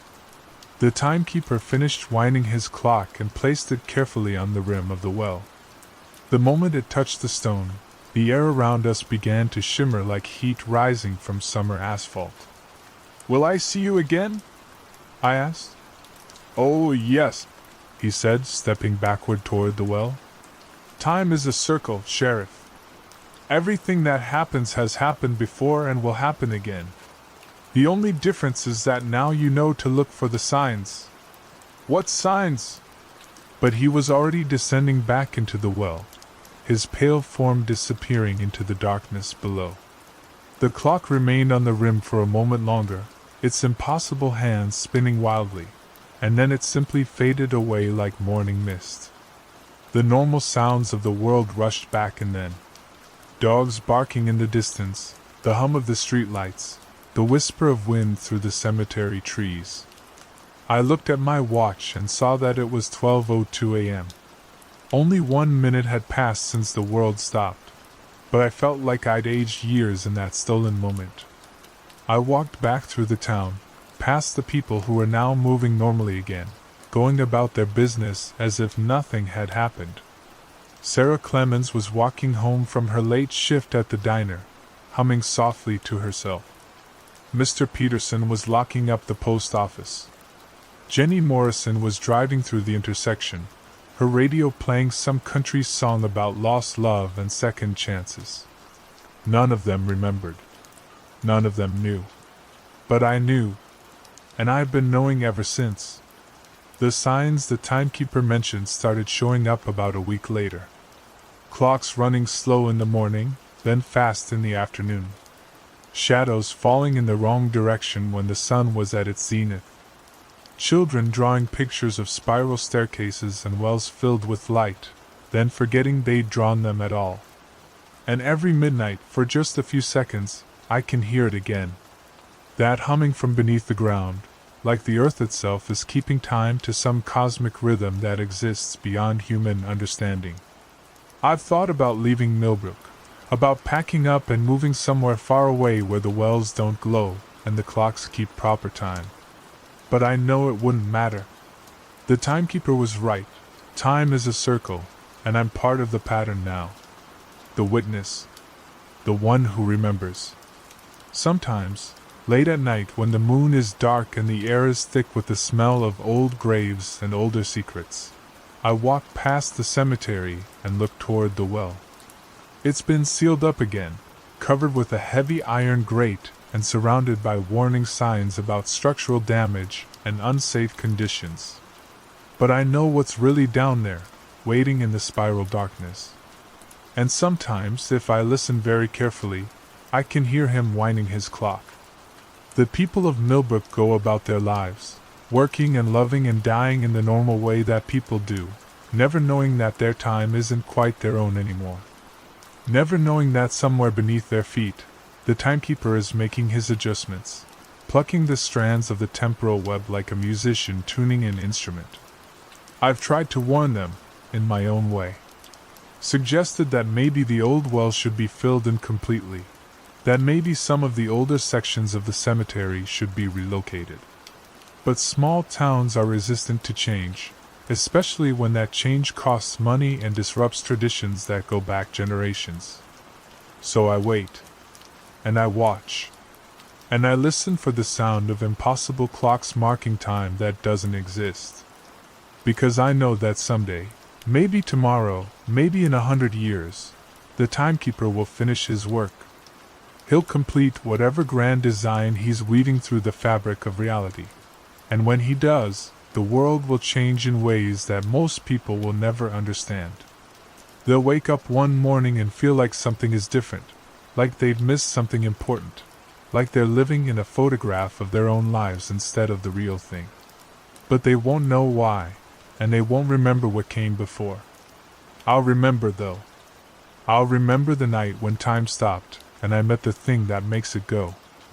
I'll remember the weight of being the only witness to the impossible, the only one who knows that our little town sits at the crossroads of eternity, where the past and future meet in an endless dance of cause and effect. And on quiet nights, when the world is still and the darkness presses close, I'll remember the timekeeper's smile and the sound of his voice like pages turning in an ancient book, speaking words that rewrote the very nature of existence itself. The clock struck midnight, and everything but me just stopped. But that was only the beginning. This is Sheriff James Whitmore, Millbrook County. The events I've described took place 6 years ago, and I'm telling this story now because I think people have a right to know. Not that it'll change anything, mind you. Some things are too big to change, too fundamental to the way reality works. If you're ever driving through small towns late at night, and you see a cemetery that seems older than it should be, or a well that's been sealed up for reasons nobody quite remembers, pay attention to your clocks. Notice if they're running a little slow, or if the shadows fall in directions that don't quite make sense. And if you ever hear humming coming from beneath the ground, like the earth itself is keeping time to a rhythm you can't understand, remember what I've told you. Remember that time isn't as fixed as we'd like to believe, and that some places exist at the intersection of moments, where the past and future blur together like watercolors in the rain. Remember, and maybe someday, when the timekeeper finishes his work and the world changes around us, at least someone will know what really happened in the space between one heartbeat and the next. The truth is, we're all living on borrowed time. The only difference is that some of us know who we borrowed it from. End of report. He was behind me in my baby picture, and in last week's birthday photo. That's what old Mrs. Carmichael told me when she walked into my office that Tuesday morning in late September, clutching a shoebox full of photographs like it contained her life's blood. I'd been sheriff of Millhaven for 37 years then, and I thought I'd seen every brand of crazy this little town could produce.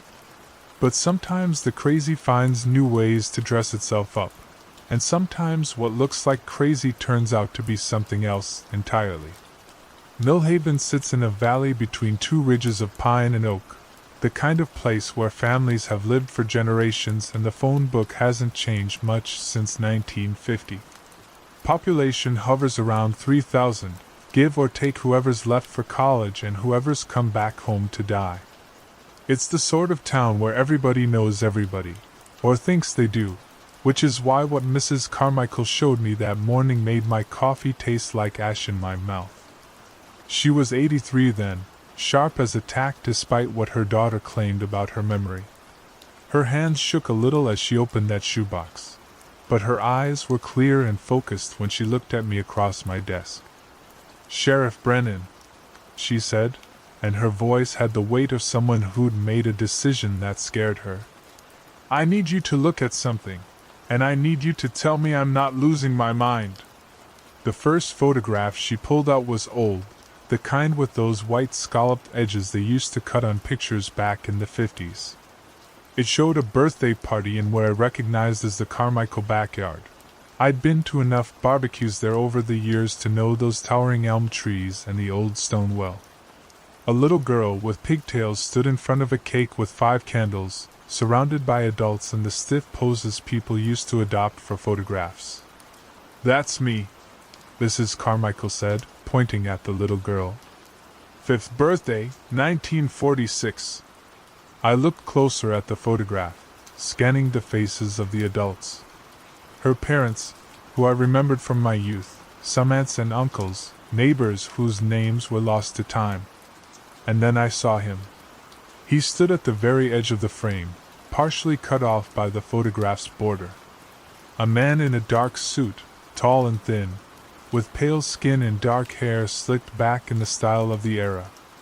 His face was turned slightly away from the camera, showing mostly profile, but there was something about his posture, the way he stood just outside the circle of celebrants, that made him seem separate from the joy of the moment. "Do you remember him?" Mrs. Carmichael asked. I studied the face more carefully. There was something familiar about him, but I couldn't place it. "Should I?" She pulled out another photograph. This one was from the 60s, judging by the clothes and the faded color. A wedding photo, taken on the steps of First Presbyterian. The bride and groom beamed at the camera, surrounded by family and friends in their Sunday best. "My daughter's wedding," Mrs. Carmichael said. 1967. Again, I scanned the faces. Again I found him. He stood in the back row, taller than the men around him, still in that same dark suit or one very much like it. His hair was still the same dark color, still slicked back in that outdated style. His face was clearer in this photo, and I could see he was a handsome man in a cold sort of way, with sharp features and deep-set eyes that seemed to be looking at something beyond the camera. "Same man?" I asked, though I could see it was. Mrs. Carmichael nodded and pulled out a third photograph. This one was more recent, from the 80s. A family gathering at what looked like a church potluck. Dozens of people scattered around the fellowship hall, paper plates and plastic cups, children running between the tables. He was there too. Sitting alone at a table in the background, that same dark suit, that same pale face. In this photo, he was looking directly at the camera, and his eyes had a quality that made me want to look away. "Nobody remembers him," Mrs. Carmichael said quietly. "I've asked everyone still alive from these pictures. Nobody remembers talking to him, nobody remembers inviting him. But there he is." She pulled out more photographs. Her son's high school graduation. A Christmas morning in the 90s. A 4th of July barbecue from just 5 years ago. In every single one, he was there. Sometimes in the background, sometimes closer to the action, but always present, always wearing that same dark suit, always with that same unchanging face. The most recent photograph was from Mrs. Carmichael's 83rd birthday party the week before. Her family had gathered at the old house, 3 generations crowded into the living room. She sat in her favorite chair, surrounded by children and grandchildren, great-grandchildren crawling on the floor around her feet. And there he was, standing directly behind her chair. His hand rested on the chair's back, just inches from her shoulder. In this photograph, his face was turned toward the camera, and he was smiling. It wasn't a pleasant smile. "I don't remember him being there," Mrs. Carmichael said, and for the first time that morning, her voice trembled. "Nobody remembers him being there. But when we developed the pictures..." She gestured helplessly at the photograph. I set the pictures down and looked at her carefully. Mrs. Carmichael had lived in Millhaven her entire life. She'd raised 4 children, buried a husband, survived cancer twice, and run the church auxiliary for 25 years. She wasn't prone to fights of fancy. "Have you shown these to anyone else?" I asked. She shook her head. "My daughter thinks I'm getting senile. My son thinks I'm making it up for attention. But Sheriff, I've been through every photograph in this house, and he's in dozens of them. Dozens. And every time, he's standing a little closer." I picked up the photographs again, arranging them in chronological order. She was right. In the earliest pictures, he hovered at the edges, barely visible. As the years progressed, he moved closer to the center of the frame, closer to the family. In the most recent photographs, he stood among them like he belonged there. "What do you want me to do about this, Mrs. Carmichael?" She looked at me with eyes that had seen 8 decades of life and were seeing something now that frightened her more than cancer or widowhood, or the inevitable approach of death. "I want you to find out who he is," she said. "And I want you to make him stop." I told her I'd look into it, though I wasn't sure what looking into it would entail. After she left, I spread the photographs across my desk and studied them under the harsh fluorescent lights of my office. The man's face never changed, never aged, never showed any expression except for that cold smile in the most recent picture. I started with the obvious things. I pulled out the old phone books, going back decades, looking for anyone who might match his description. I checked obituaries, marriage records, property deeds. I called the newspaper and asked about their photo archives. I even drove out to the cemetery and walked among the headstones, looking for a name that might resonate. Nothing. It was like the man had never existed, except for his presence in these photographs spanning nearly 80 years. That evening, I found myself driving past the Carmichael house. It sat on Elm Street, a 2-story Victorian with a wraparound porch and those towering elm trees that had somehow survived the blight that killed most of their kind decades ago. The house had been in the Carmichael family since it was built in 1898, and it had that settled, permanent look that old houses get when they've been loved and maintained across generations. But as I sat in my patrol car, looking at the house in the gathering dusk, something felt wrong. The shadows seemed deeper than they should be, pooling in places where no shadows had any right to exist. The windows reflected the dying light in a way that made them look like eyes, watching and waiting. I shook my head and drove home, telling myself I was letting an old woman's fear get to me. But that night, I dreamed of dark suits and cold smiles, and I woke up feeling like someone had been watching me sleep. The next morning, I decided to pay a visit to Harold Wicks, who'd been the town photographer for 40 years before he retired. If anyone would know about the technical aspects of these photographs, it would be Harold. I found him in his workshop behind his house, a cluttered space filled with enlargers and chemical baths and filing cabinets stuffed with negatives. The smell of developer and fixer hung in the air like incense in a church. Harold was in his 70s, a small man with thick glasses and hands stained permanently black from decades of darkroom work. He examined Mrs. Carmichael's photographs with the intensity of a jeweler studying diamonds. "Interesting," he said finally, setting down his magnifying glass. "Very interesting. What do you think? Harold picked up the oldest photograph, the one from Mrs. Carmichael's 5th birthday. This was shot with a box camera, probably a Brownie. Simple lens, no fancy features. The grain structure is consistent throughout the image, no signs of double exposure or manipulation. He moved to a more recent photograph, holding it up to the light. This one's 35 millimeters, probably Kodak film. Again, no signs of tampering. The shadows fall correctly, the lighting is consistent. If someone added this figure later, they did a masterful job. But that's not possible, is it? To fake all these photographs, across all these years, using different cameras and different film? Harold was quiet for a long moment, studying the man's face in each photograph.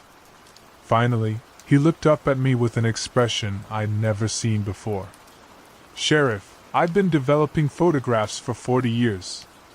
I've seen every kind of mistake, every kind of accident, every kind of fraud.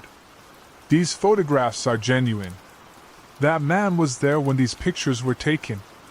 But nobody remembers him. Harold set the photographs down carefully, as if they might break. Maybe, he said quietly. Nobody was supposed to remember him. I left Harold's workshop with more questions than answers and a growing sense that I was dealing with something beyond the usual scope of police work. But I'd promised Mrs. Carmichael I'd look into it, and 37 years of law enforcement had taught me to follow through on my promises, no matter how strange they might seem. I spent the rest of the week asking discreet questions around town. Did anyone remember a man matching the description at various family gatherings over the years? Did anyone know of a tall, thin man in dark suits who might have been a regular at community events? The responses were all the same. Blank looks, shaking heads, the kind of polite confusion people show when they think you might be losing your grip on reality. But on Friday afternoon, something changed. I was having coffee at Mabel's Diner, the kind of place where the same group of old-timers gathered every morning to solve the world's problems over bacon and eggs. I'd just finished asking Tom Bradley, who'd been the high school principal for 30 years, about whether he remembered anyone unusual at graduation ceremonies. Tom was shaking his head, same as everyone else, when old Pete Garrison spoke up from the next booth. You talking about the thin man? The diner went quiet. Tom stopped shaking his head. Mabel stopped wiping down the counter. Even the coffee maker seemed to hold its breath. Pete was 91, the oldest man in Millhaven, and his mind wandered sometimes. But his voice was clear and steady when he spoke again. Tall fellow, always wore a dark suit. Never seemed to age. You remember him? I asked, trying to keep my voice casual. Pete nodded slowly. My grandmother used to see him. Called him the Watcher. Said he'd been around since she was a girl, maybe longer. Always showing up at family gatherings, funerals, weddings. Never spoke to anyone, never ate anything, just watched. What happened to him? Pete's eyes grew distant. Nothing happened to him, Sheriff. That was the problem. He just kept watching. The silence in the diner stretched out like taffy until Tom cleared his throat and changed the subject to the weather.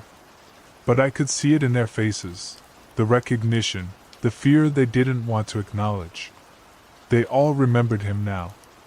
That afternoon, I drove back to Mrs. Carmichael's house. She met me at the door before I could knock, as if she'd been watching for me. You found something, she said. It wasn't a question. I told her about my conversation with Pete Garrison, about the recognition I'd seen in the faces at the diner. She listened without interruption, her hands folded in her lap like she was praying. The Watcher, she said when I finished. That's what Pete called him. I nodded. Mrs. Carmichael was quiet for a long moment, staring out her front window at the elm trees swaying in the afternoon breeze. Sheriff, she said finally, I need to show you something else. She led me upstairs to what had once been her son's bedroom. The walls were covered with framed photographs, a lifetime of family memories arranged in careful rows. But now that I knew what to look for, I could see him everywhere. Lurking in the background of Christmas mornings, standing at the edge of birthday parties, always watching, always present. I went through every photograph in the house after I talked to you, Mrs. Carmichael said. He's in almost all of them. But there's something else. She pulled a photo album from the bookshelf and opened it to a recent page. The photographs showed her great-granddaughter's first birthday party, just 6 months ago. A dozen pictures of the celebration, family gathered around the high chair, a baby girl with frosting on her face. In every single photograph, the watcher stood directly behind the baby's chair. He's not watching me anymore, Mrs. Carmichael said, and her voice was barely a whisper. He's watching her. The baby was Emma, Mrs. Carmichael's great-granddaughter, just 18 months old. Her parents lived in the new subdivision on the north side of town, one of those developments with names like Meadowbrook or Sunset Hills that tried to sound pastoral but mostly succeeded in sounding artificial. I found myself driving past their house that evening, the same way I'd driven past Mrs. Carmichael's house a week before. The similarities were unsettling. The way the shadows seemed to gather around the building, the way the windows caught the light like watching eyes. But this time, I saw something else. A figure standing at the edge of the yard, just barely visible in the gathering darkness. Tall and thin, wearing what looked like a dark suit. He stood perfectly still, facing the house, and even from my position across the street, I could feel the weight of his attention. I sat in my patrol car for 20 minutes, watching him watch the house. He never moved, never shifted position, never acknowledged my presence. As the darkness deepened, he seemed to fade into it, becoming part of the shadows that pooled beneath the oak trees. When I blinked, he was gone. I called Mrs. Carmichael when I got home that night. He was there, I told her, at Emma's house, watching. The silence on the other end of the line stretched so long I thought we'd been disconnected. Finally, she spoke. "What are we going to do, Sheriff?" It was a good question. In 37 years of law enforcement, I dealt with domestic disputes and drunk drivers, burglaries and the occasional bar fight. I'd never dealt with something that might not be entirely human, something that existed in photographs and lived in the spaces between memory and forgetting. "I don't know," I admitted. "But I'm going to figure it out." I spent the weekend researching everything I could find about the history of Millhaven. I drove to the county seat and spent hours in the historical society, poring over old newspapers and city records. I talked to the oldest residents I could find, asking about family stories and local legends. Slowly, a pattern began to emerge. The stories went back generations. Always the same description, a tall, thin man in a dark suit who appeared at family gatherings, who stood at the edges of celebrations, who watched with those cold, dark eyes. Some families called him the Watcher. Others had different names, the Shadow Man, the Guest, the One Who Comes. But the stories all had the same ending. Families would notice him in their photographs, generation after generation. And eventually, the children would start disappearing. Not all at once. Not in ways that would attract attention. A baby who died in its sleep. A toddler who wandered off and was never found. A child who simply failed to wake up one morning, no cause of death ever determined. The families never connected these tragedies to the figure in their photographs. How could they? Memory is a fragile thing, and the mind finds ways to protect itself from truths too terrible to acknowledge. But the pattern was there, hidden in old obituaries and half-remembered stories. The Watcher would appear in a family's photographs, growing closer over the years, until he stood among them like he belonged. And then the children would begin to fade away, one by one, until the bloodline ended and the watching stopped. I found the Carmichael family's story in a newspaper from 1923. Mrs. Carmichael's great-aunt, a little girl named Mary, had died in her sleep at the age of 3. No cause could be determined. The obituary was brief, just a few lines noting that she was survived by her parents and grandparents. But in the photograph that accompanied the obituary, a formal family portrait taken at the funeral home, I could see him standing in the back row. Even in the grainy newspaper reproduction, his face was unmistakable. The watcher had been with the Carmichael family for over a century. Monday morning, I called Mrs. Carmichael and asked her to meet me at my office. When she arrived, she looked like she'd aged 10 years over the weekend. "You found something," she said, same as before. I told her what I'd discovered, about the pattern of disappearances, about the newspaper from 1923. She listened with the stillness of someone receiving a death sentence. "What does he want?" she asked when I finished. "I think he wants the children," I said. "All of them, eventually. I think he's been harvesting your family for generations." Mrs. Carmichael closed her eyes. "Emma." "Yes." She was quiet for a long time, her hands folded in her lap, her breathing slow and steady. When she opened her eyes, they held a resolve I'd seen in soldiers and mothers and anyone who'd ever had to make an impossible choice. "What do we do?" I wish I could tell you I had an answer. I wish I could say that 37 years of law enforcement had prepared me for something like this. But the truth is, I was as lost as she was. "There might be a way," I said finally. "But you're not going to like it." I'd found one more story in my research, buried in a collection of local folklore at the Historical Society. A family named Morrison had lived in Millhaven in the 1890s. Like the Carmichaels, they'd been visited by the Watcher for generations.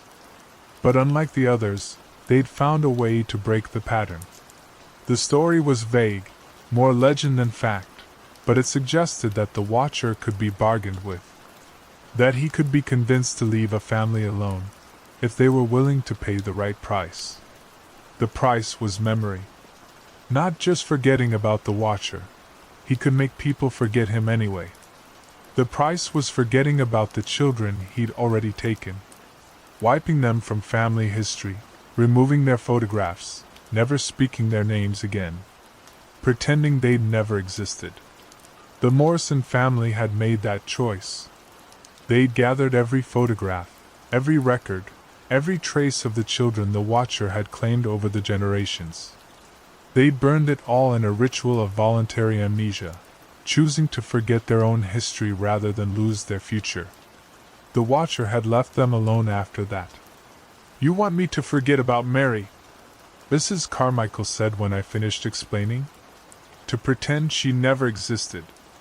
I want you to have a choice," I said.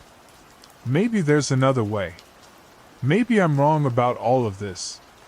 But if I'm right, if you're right, Emma dies unless I sacrifice Mary's memory." I nodded.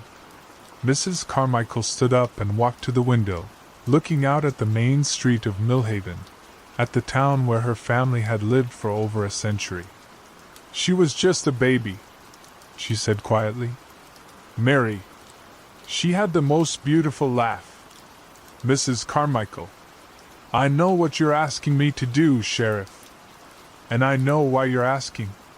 She turned back to me, and her eyes were dry but filled with pain. "Will it work? I don't know. But it's the only thing I can think of that might." She was quiet for a long time, weighing a choice no one should ever have to make. Finally, she nodded. "What do I need to do?" We started that evening. Mrs. Carmichael gathered every photograph, every record, every mention of Mary from the family's history. Birth certificate, baptismal records, the newspaper obituary, everything that proved she had ever existed. We built a fire in the backyard of the Carmichael house, beneath those towering elm trees that had watched over the family for generations.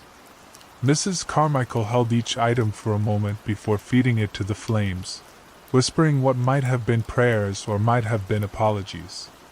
The photograph from the funeral was the last thing to burn. In the firelight, I could see the watcher's face clearly, those cold eyes that seemed to look right through the camera into the present moment. "I'm sorry, Mary," Mrs. Carmichael whispered, and she dropped the photograph into the flames. The fire flared brighter than it should have been, and for a moment I could have sworn I heard something, not quite a scream, not quite laughter, but something that made my skin crawl and my teeth ache.